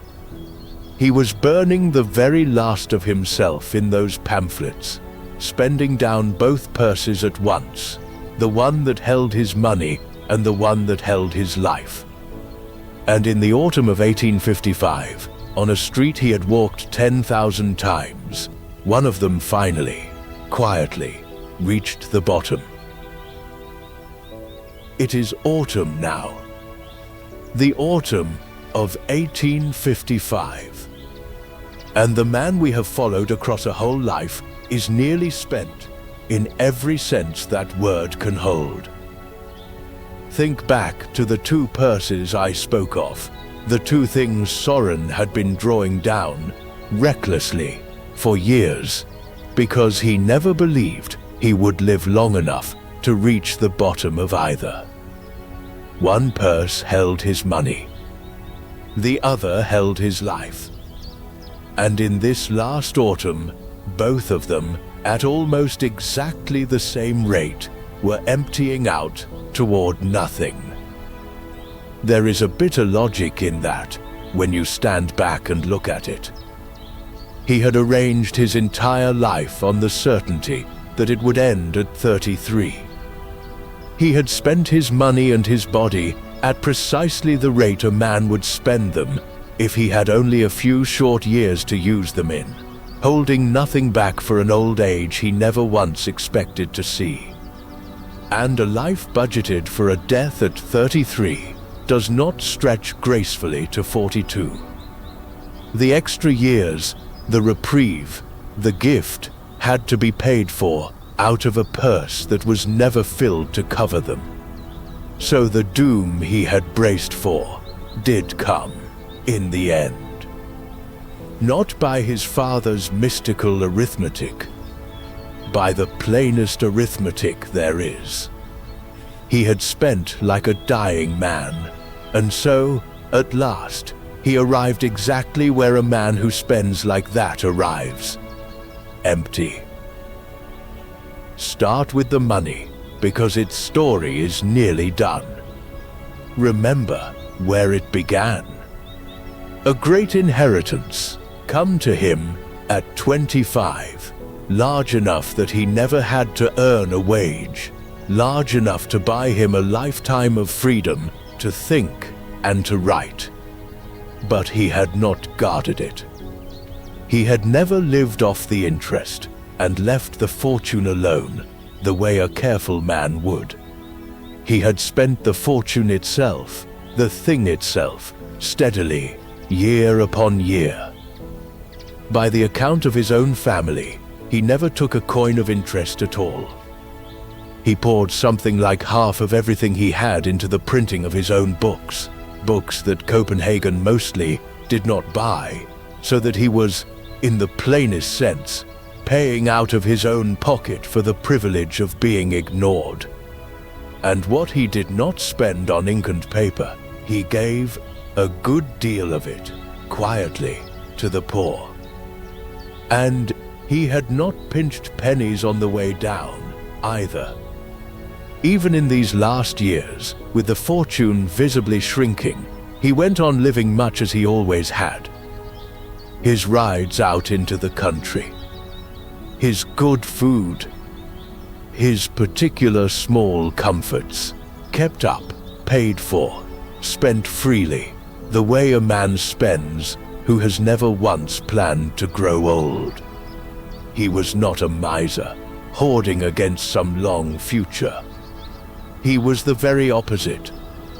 He was a man emptying his hands as fast as he could, of money and of self alike, because he had spent his whole life certain there would be no long future to save any of it for. I will not put a figure on what was left by that final autumn, because no honest person can hand you the exact sum, and I would rather tell you the truth than a tidy number. But the shape of it is beyond doubt. The great fortune had dwindled to a last remainder. He himself, in the will he had drawn up, spoke only of the little he had to leave behind. Little. That was his own word for it, at the end. The man who had been handed enough to never work again had spent it, nearly all of it, on the one thing he believed he had been kept alive to do. Turn that over for a moment. A man who had begun his adult life as one of the more comfortably wealthy young men in all of Copenhagen, freed by his father's money from ever having to earn a single coin, was ending it with, by his own honest reckoning, little. He had not been robbed. He had not been ruined by anyone else's hand. He had simply, deliberately, spent it until there was almost nothing of it left. He had converted a fortune into a shelf of books and a stack of pamphlets and a good deal of quiet charity, and kept, for himself, at the very end, next to nothing at all. And the other purse was emptying just as fast. His body. Consider what he had asked of that body over the years. The endless walks, the people baths, wading day after day into the streets of the whole city. The long hours standing at his desk, on his feet, driving the words out. The volcanic pace, the sleeplessness, the sugar, and the strong black coffee, and the sheer relentless output of a man racing a clock.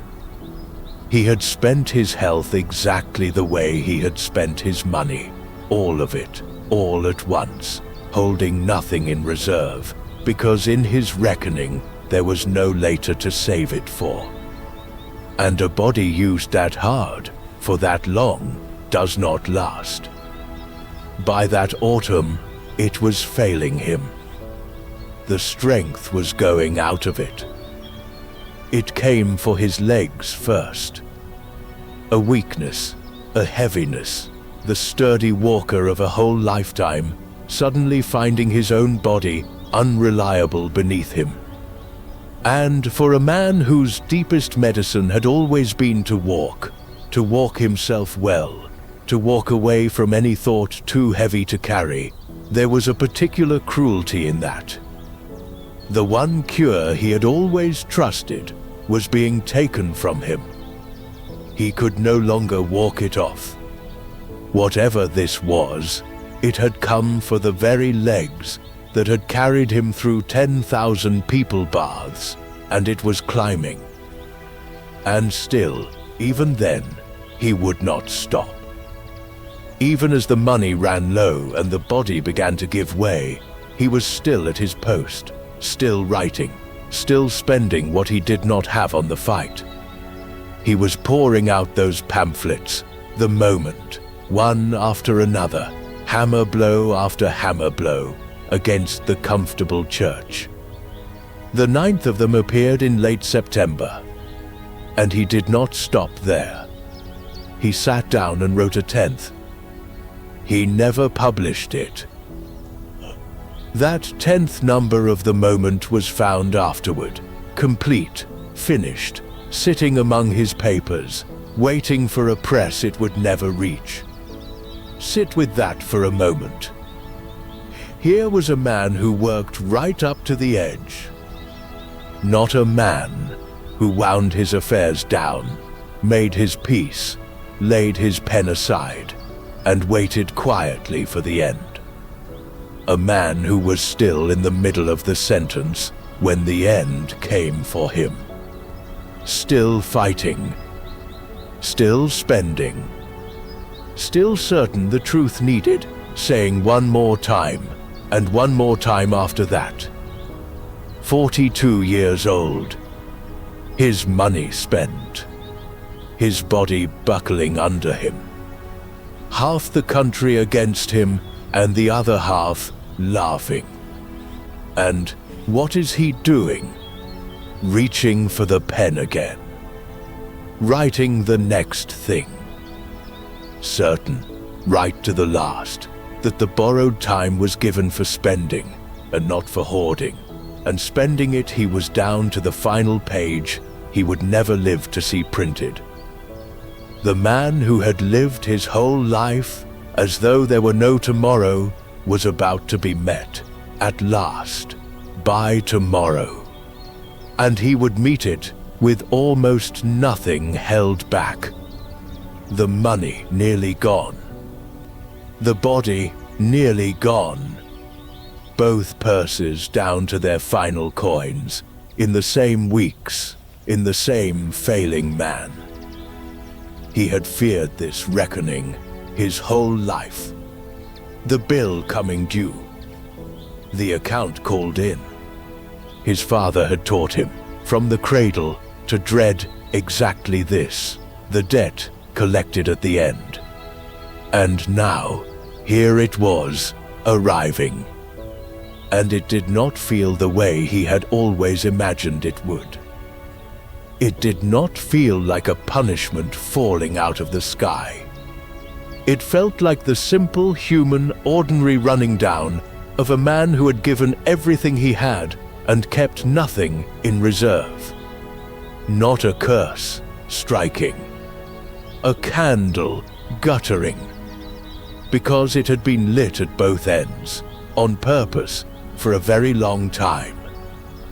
And on the 2nd of October, on a street in Copenhagen that he had walked 10,000 times, on the ordinary pavement of the city that had mocked him and made him and been his whole world, one of those two purses reached the bottom first. The 2nd of October, 1855. An ordinary day in Copenhagen, in an ordinary street, the kind he had walked all his life. And Søren Kierkegaard falls. Not in his rooms, quietly, with time to prepare. Not in a bed, propped on pillows, surrounded by the murmur of family. He falls in the street, in public, in the open. The legs that had carried him through the whole city 10,000 times over simply give way beneath him, and he goes down onto the pavement of the town that had jeered at him and shaped him and been his entire world. a sudden collapse, a loss of strength that would not come back. Some accounts say the first warning had come a week or two before, a frightening spell of weakness at a friend's house, the body faltering, a hint of what was gathering in him. But the street was where it truly took him.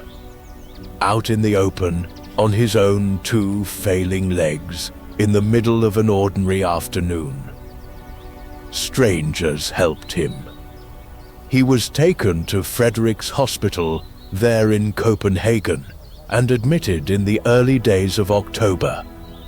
And in the hospital's records, this man, this singular, restless, extraordinary soul, the man who had spent his whole life insisting that truth and meaning live only in the single individual, standing alone, irreplaceable, was written down as a number.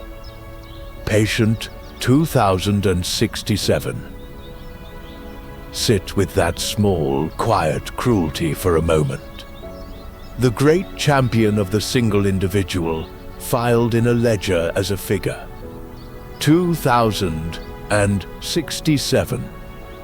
It is the sort of irony he would have noticed himself and turned over and probably written about if he had had the strength left to lift a pen. He would lie in that hospital for roughly 6 weeks. And I have to tell you honestly that we do not know for certain what was killing him. That is not a gap in my telling. It is a genuine mystery, argued over by serious people to this day, and I would rather leave it open and true than close it for you with a tidy answer that no one can actually stand behind. Here is what we have. There was no autopsy, by most accounts, because Sorin himself did not want one. So the body was never opened, and the certainty an autopsy might have given was never gathered. What survives instead is the hospital's own case record, and on it, someone wrote a tentative diagnosis. They wrote the word for tuberculosis.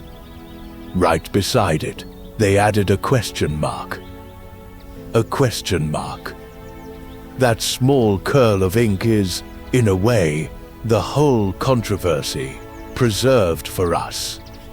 Even the men standing at his bedside, watching him fail, were not sure. Some have said, for a very long time, that it was a tuberculosis of the spine, a wasting disease of the bones and the spinal marrow, which would fit the slow paralysis climbing up through him. It is the old answer, and it is the one that tentative word on the chart was reaching for. Others, looking again with more modern eyes, have argued it was something else entirely. A disorder of the nerves that often follows some ordinary infection and then turns the body's own defenses against itself, a rising paralysis that begins in the legs and climbs upward through the trunk toward the chest, and which, they say, fits what was actually seen in him even better than the old diagnosis did. And still others simply decline to choose at all, and say only that he died of a paralysis whose true cause we can no longer recover. I will not crown a winner among them, because the honest people who have studied this cannot, and I will not pretend to a certainty they do not have. The man who drew the most precise map anyone has ever drawn of the inside of the human soul left behind a body that science is still, to this day, arguing over. There is something almost fitting in that. He was never a man who let himself be easily explained. And to Sorin, lying in that bed, the name of the thing did not much matter. He did not lie there fretting over which affliction had the truer claim on him, He understood it as an arrival, not a diagnosis. Something he had been expecting, in one shape or another, his whole life long, had finally come through the door. The doctors could argue over what to write on the chart. He knew what it was. It was the end. He had always known the end was near. His whole life he had known it. And now, at long last, it simply, quietly, was. All his life, Soren had imagined his ending. He had lived inside the certainty of it. And I think, if you had asked him as a young man how he would go, he might have pictured something quiet and inward and meaningful, a philosopher's death, in a still room, with his thoughts in order. What he got instead was the pavement. A sudden, undignified fall in a public street, in front of strangers, in the city that had turned his own name into a joke. The great interior life, the map-maker of dread and freedom and despair, folding quietly down onto the cobblestones of Copenhagen and being carried off to become a number in a ward. But turn it around and look at it the other way. The deadline had come for him.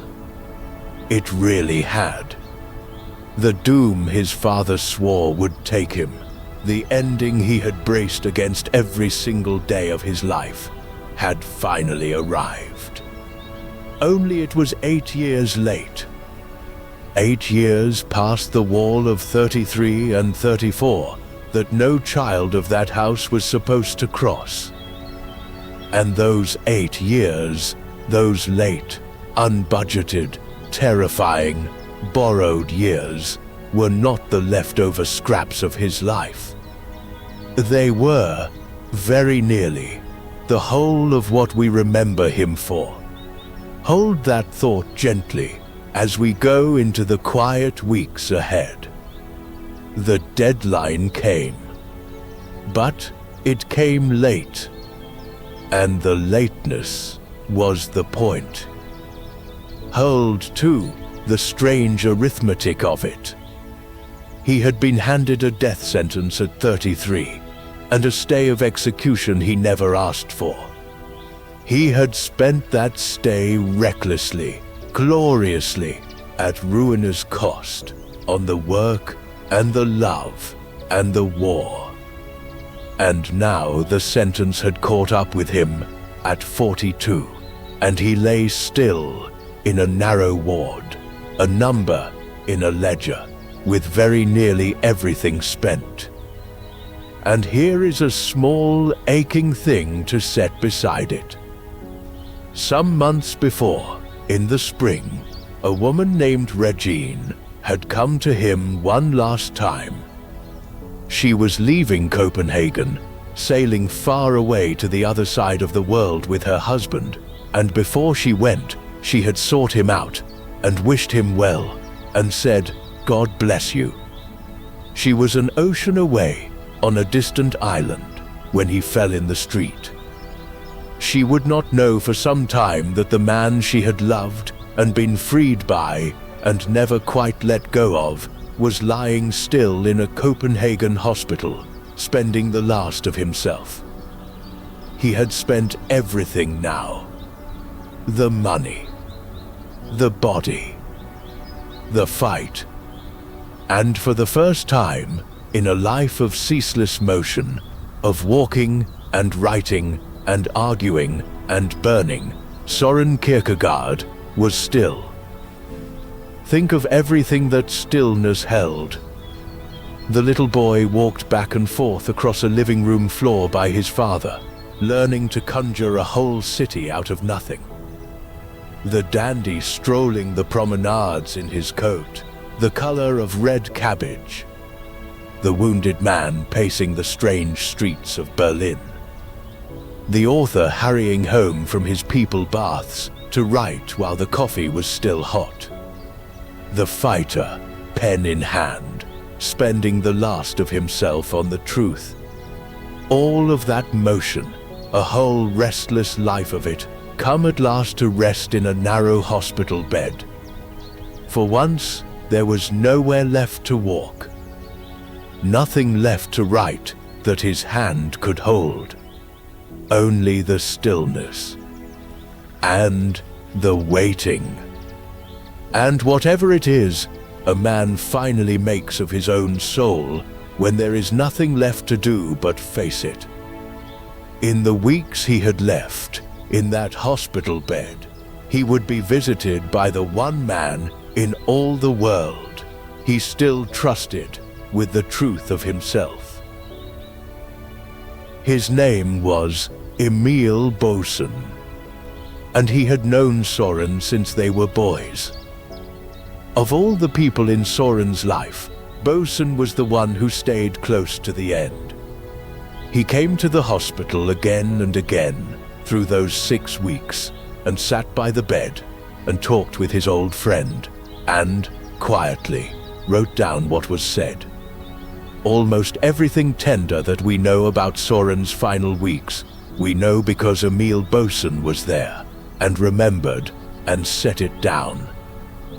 And there is a gentle irony in it, one Soren surely felt. Because Boesen was himself a pastor, an ordained clergyman of the very state church that Soren had spent his last strength attacking. So, the one man he let all the way in, at the end, the one he trusted with the truth of himself, was a servant of the institution he had gone to war against. It tells you something about Soren. His fight was never with the people. It was with the thing. He could love a pastor and war against the church in the very same breath, and he did. What Boesen found in that bed was not a man raging against the dark. It was a man at peace. That is the thing to hold on to, and it is a quiet thing. Soren was calm, serene, even. He did not seem to regard his collapse as a tragedy that had interrupted him or a cruelty done to him. He seemed to regard it as an arrival, as the thing he had always been waiting for, come at last, more or less on time, by the only clock that had ever really mattered to him. He was not afraid, so far as Boesen could see. He was ready. He told Boesen, plainly, that this illness was unto death, that he had come to the hospital to die, and knew it, and did not resist the knowing. Years before, he had written a whole strange and difficult book under that very phrase. The Sickness Unto Death. A book about despair and the self and the God who made it. And now, at the end, the phrase had come home to his own body, and he spoke it not as a philosopher building an argument, but as a man telling his oldest friend simply where he was. This illness is unto death. I am here to die. There was no fear in it, Boesen thought. Only a kind of quiet recognition, as of something long expected finally arriving. He said a thing to Boesen that I find very moving and very sad. He said that his whole life had been a great suffering, one that no one else had ever really understood. That from the outside it had all looked like pride, and like vanity, the sharp tongue, the strange solitude, the endless quarrels. But that it had not been pride or vanity at all. It had been something else, something hidden, that other people never saw. A man on his deathbed telling his oldest friend, gently, that he had been lonely in a way no one had ever quite grasped, and that the cleverness had never been the truth of him. There is a whole life folded into that small confession. All those years, the city had watched the sharp-tongued dandy, the difficult wit, the man who seemed so very pleased with his own cleverness and had never once seen the frightened, grieving, tender soul underneath. The boy from the house of ghosts, carrying a father's dread and a lost love and a long private quarrel with God. He had been misunderstood his whole life. And he had, in his stranger way, half chosen to be hiding the real thing behind the armor of the wit. And now, at the very end, to one old friend, in a quiet room, he set the armor down and said, simply, "It was never what you thought it was."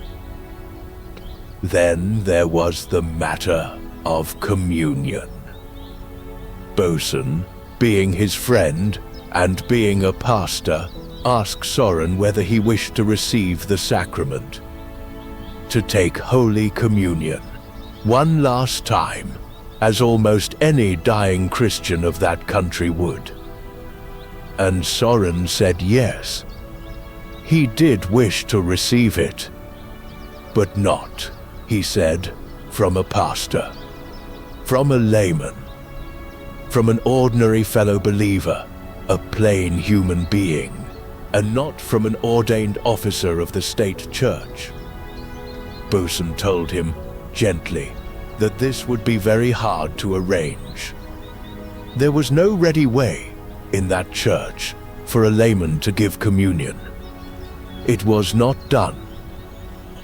And Soren, quietly, without drama, said that then he would die without it. Sit with how far that goes. Here was a dying man, a devout man, a man who had staked his entire life and soul on the reality of Christ, being offered the central comfort of his own faith in his final weeks.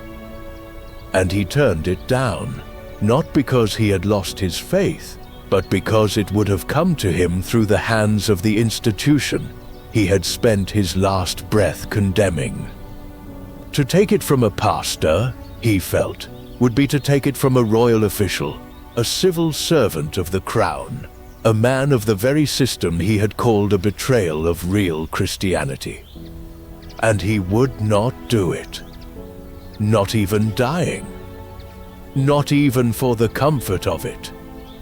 It was the last consistency of his whole long fight, held onto with his final strength. He would receive Christ from a brother. He would not receive him from the office. And there was one more visitor, and this one he turned away.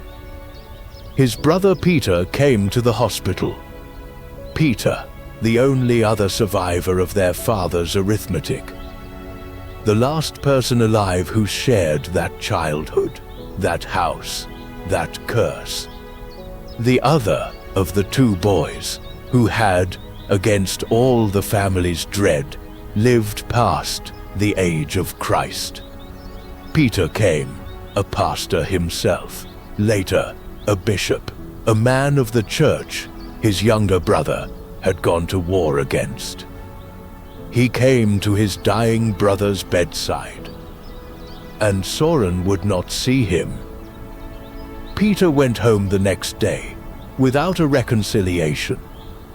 The rupture held, right to the end, at the very moment when almost anyone else would have softened and let it close. I will not tell you what was in Soren's heart when he refused his own brother, because I do not know, and neither does anyone. Perhaps it was the war, too large now to set aside even for blood. Perhaps it was something older and more personal, between two brothers, that we will never see. The two who survived the curse were unable to meet, at the end, across the one bed that held the last of their family. Whatever walls stood between them, It was a wall their father had, in his way, helped to raise, all those years before, in the House of Ghosts. The dread the old man handed down had shaped both his surviving sons and set them, at the last, on opposite banks of everything that mattered. And it held. Even here. Even now. And yet, through all of it, the refusals and the peace and the loneliness, Soren did not let go of the one thing. To Bosun, quietly, he affirmed it still. He remained a believer. He had renounced the church of his country, its bishops, and its salaried pastors, and its comfortable Sunday Christianity. He had not renounced Christ. That he kept. And so the weeks went down quietly, one into the next. Bosun came and sat and went again. The light changed in the ward. Soren grew weaker. There was no great final speech, no deathbed scene of the kind the poets are so fond of. Only a man, slowly, gently, running out, at peace, in a narrow bed, with an old friend somewhere near, the candle burning lower. On Sunday, the 11th of November, in the year 1855, Soren R.B. Kierkegaard died. He was 42 years old. 8 years past the deadline he had been handed as a boy. 8 years past the wall his father swore no child of that house could ever cross. And what came next for him, whatever he met or did not meet, on the far side of that dark, I cannot tell you. I would not try. He had spent his whole life staking everything he had on an answer to that question, wagering his happiness and his love and his fortune on the reality of something none of us can see from here. Whether he was right, whether the faith he died holding meant anything at all on the other side, is not mine to say, and I will not pretend to a knowledge no living person has. I can only tell you that he died holding it. Quietly. At peace. A man who had, by every account of those last weeks, made his peace with the ending he had feared his whole life, and found, when it finally came, that he was not afraid. He was gone. The restless, brilliant, tormented, faithful man was gone. But the fighting, strangely, was not quite over, because even his funeral could not be allowed to be quiet. They buried him on a Sunday, the 18th of November, 1855, a week after he died. And they buried him, of all places, from the Church of Our Lady, Copenhagen's great cathedral, the most important church in the city, and a flagship of the very state church that Soren had spent the last year of his life, and the last of his money and his strength, trying to tear down. A crowded Sunday service in the grandest house of the institution he had called a betrayal of Christ, for the man who had called it that. It fell to that church, and to his own clergyman, Brother Peter, to lay him in the ground. The brother he had refused to see, helping to bury him, under the banner of the church, he had refused to the last. You can imagine that this did not sit easily with everyone in that cathedral. Because, as the service went on, a young man stood up. It was Soren's own nephew, Henrik Lund, the son of one of those sisters who had died so young. and he could not keep silent. He stood up there among the mourners, and he protested out loud that this was wrong. That the official church had no right to stand here and claim this man for its own, to wrap its ceremony around a coffin that held the one person in all of Denmark who had died, denouncing it. He spoke, he said, not merely as a relative, but as someone who actually believed what his uncle had believed. The argument Soren had waged in print, in pamphlets, in the newspapers, now broke out loud in the cathedral, spilling over the coffin itself, while the man at the center of it lay silent and could not join in. It caused a real disturbance. The young man was later formally fined for it, for disturbing a funeral. And you may smile a little, sadly, at the fitness of it. The most argued over man in Denmark could not even be lowered into the ground without an argument breaking out over his body. He had spent his whole life insisting that a comfortable church had quietly stolen real Christianity, and here, at the very end, his own family stood up in that church and accused it of stealing him too. The fight did not stop when his heart did. It simply carried on without him. There was a grim aptness even in the day they chose. They had set the funeral for a Sunday, when the largest possible crowd would be free to come, filling that great church to see the famous troublemaker put away. Whether that was simple clumsiness or something closer to a final official rebuke, a way of gathering all of Copenhagen to watch the church have the last word over him, no one can quite say.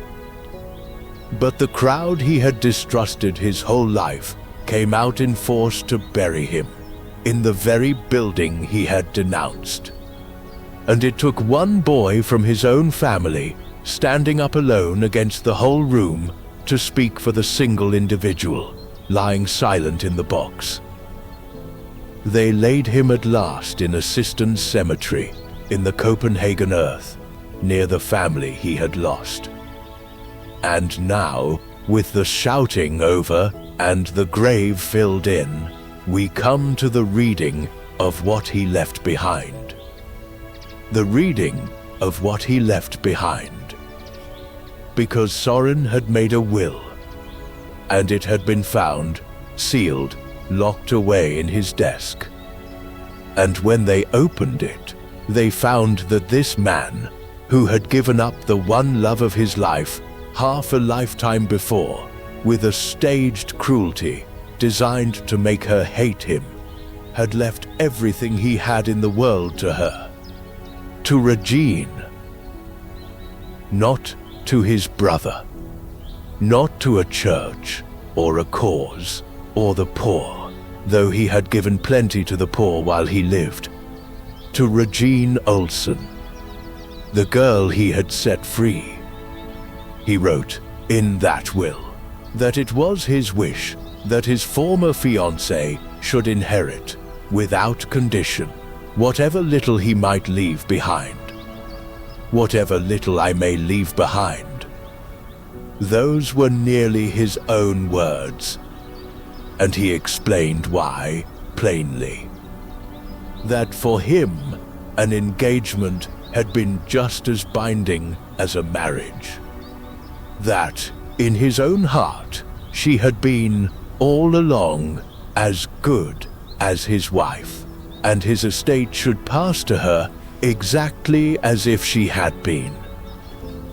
He had meant that with a seriousness it is hard for us to fathom now.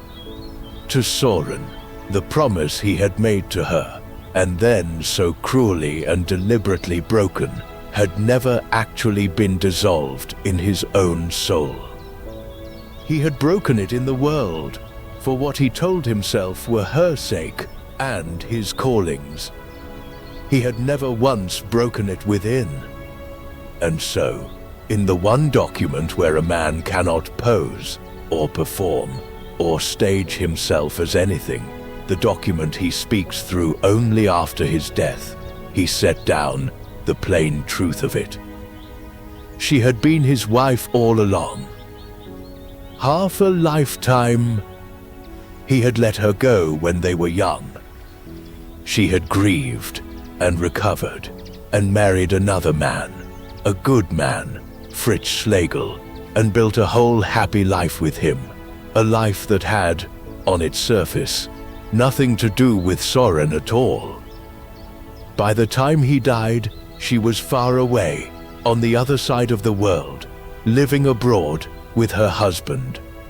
And across all those years, all that distance, all that silence, he had never taken her out of his will, and never taken her out of his heart. In the eyes of the law, he was a single man who died alone. In his own eyes, it seems, he had been quietly, faithfully married to her the entire time, to a woman who belonged to someone else, in a marriage that existed nowhere but in the country of his own soul. When word reached her, Regine declined it. She and her husband would not take the inheritance. She asked only for one thing back: her own letters and a few small keepsakes. The words that had passed between them when they were young, and a handful of small remembrances, and nothing more. She did not want his estate. She wanted the pieces of the two of them that were already, rightfully, hers. And there was one more document. A second will, a separate one, that he had written years before he died, and sealed away with the first. And this one was not about money. This one was about the work. All of it. The whole vast authorship, the pseudonyms and the discourses, the towers of books he had bought with his own draining fortune and poured out under a dozen invented names. In that sealed paper, Soren wrote down, at last, the thing he had hidden his entire writing life. That the one person to whom the whole of his work, every word of it, was secretly dedicated, the unnamed reader whose name would one day be known, was her. Was Regine. Think of what that means, set against everything. He had given her up to spare her from a doom that was never real. He had convinced himself, and half the city, that he was a scoundrel who had thrown her over. And all the while, in secret, in ink, across a lifetime, he had been writing every single book to her, and had quietly signed the whole of his life's work over to her name, and told no one, and waited for the truth of it to be found only after they were both beyond being embarrassed by it. The love he had refused to keep, in the daylight, in the ordinary way, he had kept another way entirely. He had written her into the work that would outlive them both. And she carried him, in her turn, for the rest of her long life. Regine outlived Soren by nearly half a century. She went on with Fritz, and loved him, and when Fritz too finally died, an old woman, she is said to have felt herself widowed twice over. A widow to her husband, and, in some quiet chamber of herself, a widow to Soren as well, the man she had never married and never quite stopped belonging to. She never spoke bitterly of him. In her old age, when the scholars began to come, and they did come, for by then the world had started to understand what Denmark had thrown away, she became the keeper of his memory. She told them what she remembered. She gave them the story. She had decided, in the end, that he had not thrown her over out of cruelty at all, but had given her up, as she put it, to a higher call, a task he believed he could not serve, and also be a husband. Whether that is the truth of it, or only the kindest thing a wounded woman could find to hold, I cannot tell you. But it is what she chose to carry. And there is a line from one of those who spoke with her near the end that closes her story as gently as anything could. She knew, he said, that Soren had taken her with him into history, and that thought made up for what she had suffered. She had been the girl he let go, the scandal of a single season, the jilted fiancé the whole city had gossiped about over its coffee. And she turned out to be the one name written, in secret, beneath the whole of a body of work the world would still be reading long after everyone who ever laughed at either of them had turned to dust. He had not been able to keep her in life, but he had made quite certain she would never be forgotten. And when they laid her to rest, in her own good time, it was in that same Copenhagen cemetery where he lay, not far from him at all. Which leaves just one thing left to read. And to read it, we have to go back, one last time, to where this whole long night began. Back to the narrow house and the upper room and the single candle. Back to the window. Come back with me, one last time, to the window. Not to the man in the chair now. He is gone.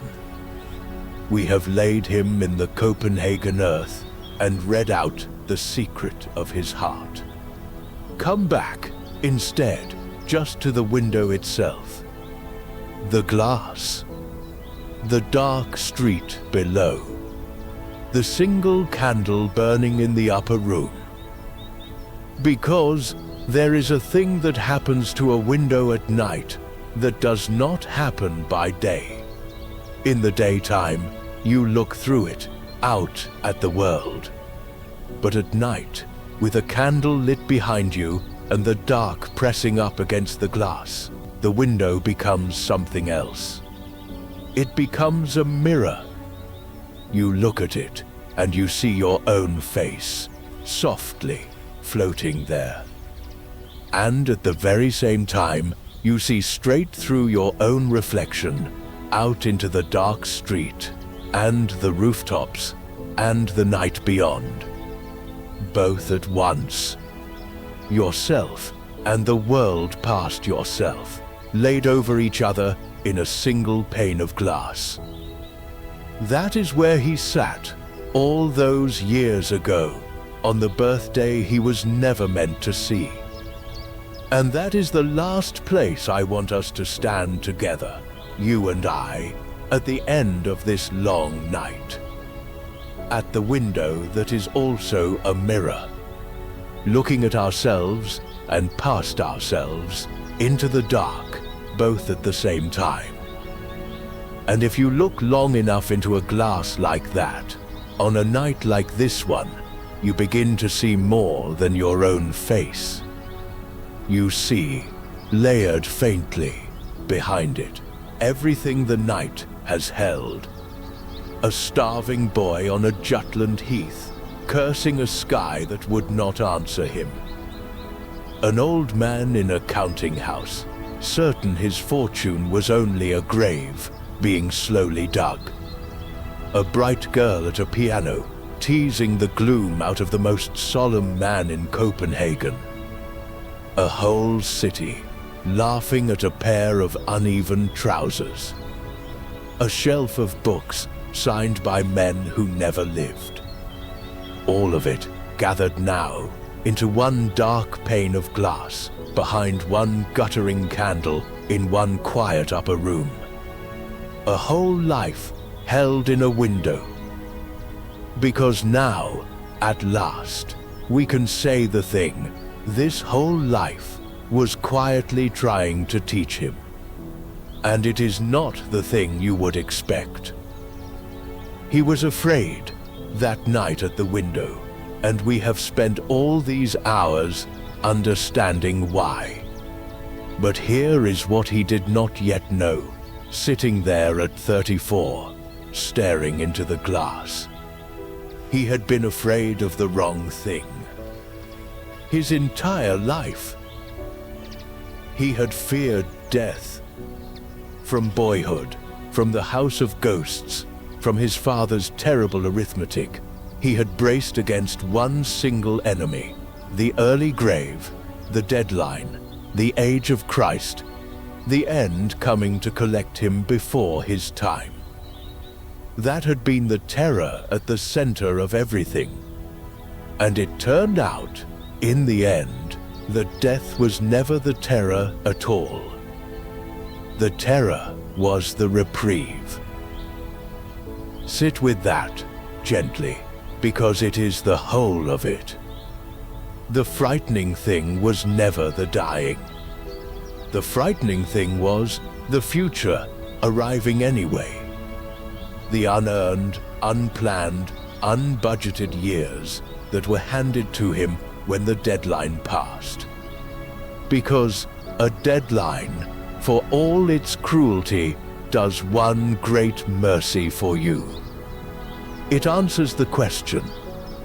It tells you your time is short, so you must spend it, now, on what matters, and you need not agonize over the whole shape of a long life, because there will be no long life to shape.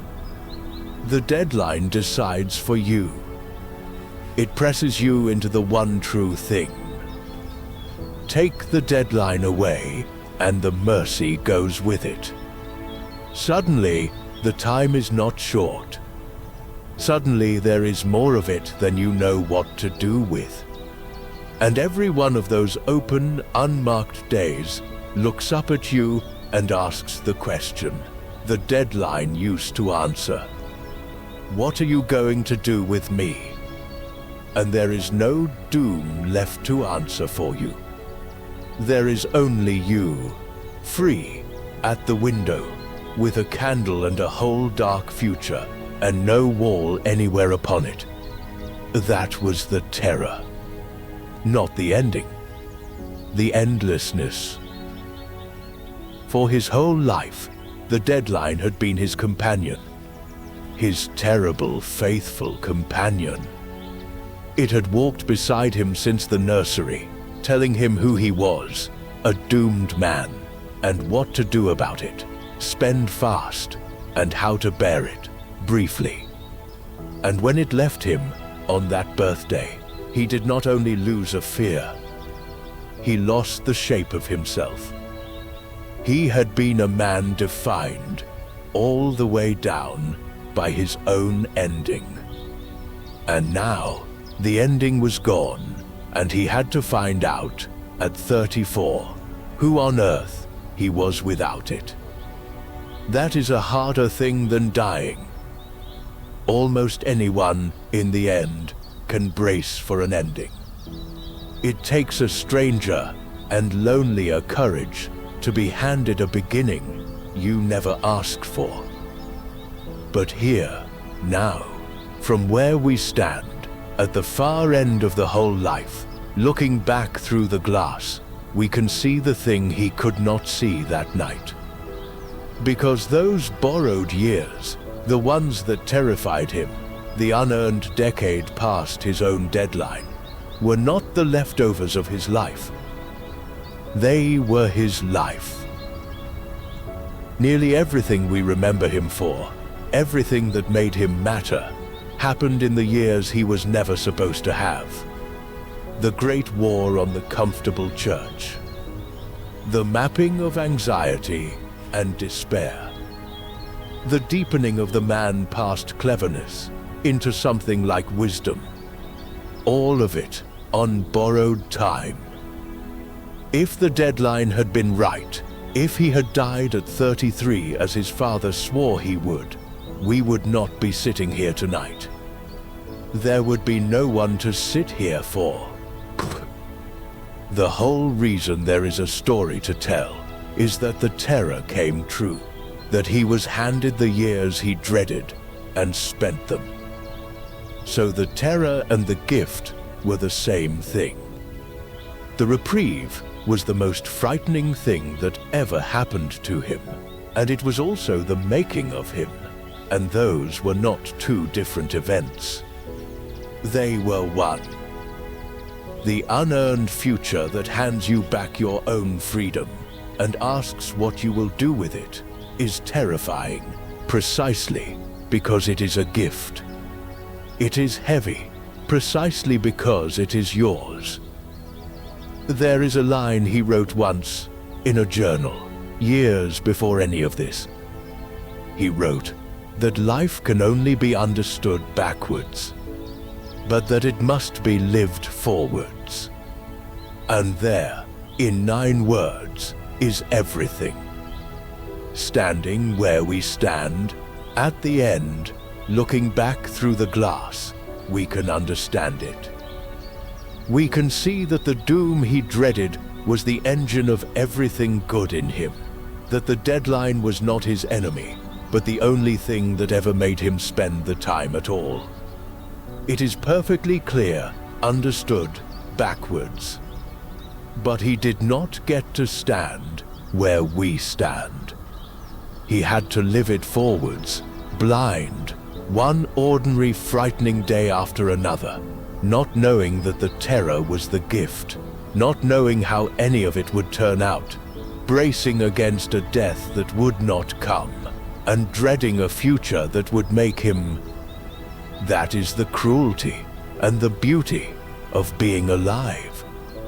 You only ever get to understand it backwards, and you are only ever allowed to live it forwards. And so are you. That is the quiet thing I want to leave in your hands tonight as the candle burns down. Because you have a deadline too. You do not know the number of it, the way he thought he knew his. But you feel it. It is the milestone birthday you are not looking forward to. The scan you are waiting on. The quiet arithmetic you do at 3 in the morning about how much time might be left and how little of the real life has been lived. You have been treating that deadline as the enemy, as the thing to dread and push away and not think about. He would tell you, I think, if he could lean in close at this window, that you have it backwards. The deadline is not the threat. The deadline is the permission. It is the only thing that will ever press you into the one true thing before the light goes. The years feel worth spending only because they run out. Take that away. Imagine you truly had forever, and watch how fast forever becomes a way of never doing anything at all. The wall at the end of the road is not what ruins the journey. It is the only reason you ever get up and walk it. You already know this, somewhere. You have felt it on the good days, the ones with an edge on them. The trip that had to end. The season that would not last. The person you knew, even then, you would one day lose. Things are precious because they are passing. The passing is not the enemy of the preciousness. The passing is where the preciousness comes from. He simply learned it the hard way, at a window, with a candle, having wagered his whole life against it, and lost the wager, and won the truth. So, what were the borrowed years for? That was the question he could not answer, that night at the window. Here is the answer his whole life gave, in the end. They were for the one true thing. Not for 10 things, halfway. For the one thing willed wholeheartedly, spent all the way down, held nothing back. The deadline was never the enemy. It was the only thing that ever made the time worth spending. And there is one last thing to read. The secret from the sealed will, the dedication he hid under a lifetime of invented names, and finally, quietly, let be found. He addressed the whole of his work, all of it, to a single reader. And the words he chose, as near as they come across to us, were these. To that single individual, whom I, with joy and gratitude, call my reader. That single individual. The one reader. Not the crowd. Not the public. Not everyone. One. Sitting alone, in the dark, at the end of a long night, met by the words, as one soul is met by another. He never said who it was.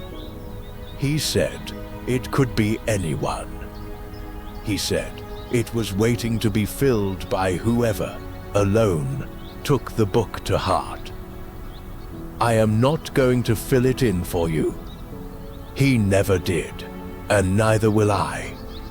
I will only read it one more time, softly, and then let it be, and let you feel where it lands. To that single individual, the one reader, whom I, with joy and gratitude, call my reader. He spent 42 years learning that the time was the gift and not the threat. He learned it, in the end, too late to enjoy it, and just in time to understand it. We have tonight, and we do not know the number of our own days, any more than he truly knew his. So the only question he leaves us with, at the window that is also a mirror, is the one he finally answered with his whole life. What will you do with the time you did not expect to have? The candle is low now. The street is quiet. And beyond the glass, past your own reflection, the dark goes on, and none of us can say what waits in it. He staked everything he had on an answer. Whether he found one, on the far side of that dark, is not for me to tell you, and I will not pretend to know. But the window holds your face softly, and the world beyond it, both at once.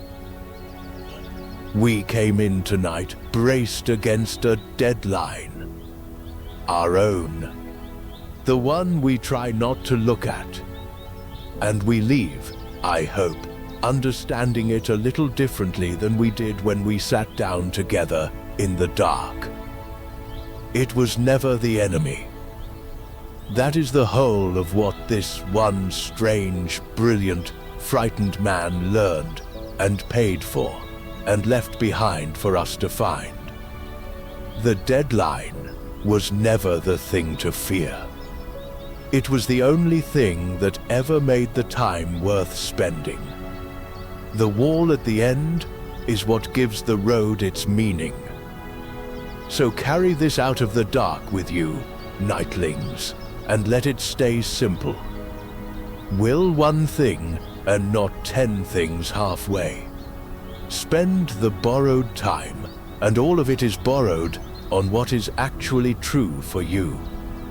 And stop waiting for some far-off future to begin your real life, because that future may never send the bill you keep bracing for, and the time you are saving up to spend is the very time you are living right now. He learned it too late to enjoy it, and just in time to understand it. You have heard it tonight, with your eyes closed, in the warm dark. Perhaps, for you, that is a little sooner. Since you made it this far, I'm glad you enjoyed the episode. If you would like to continue listening to episodes with similar themes, I linked them in the description below.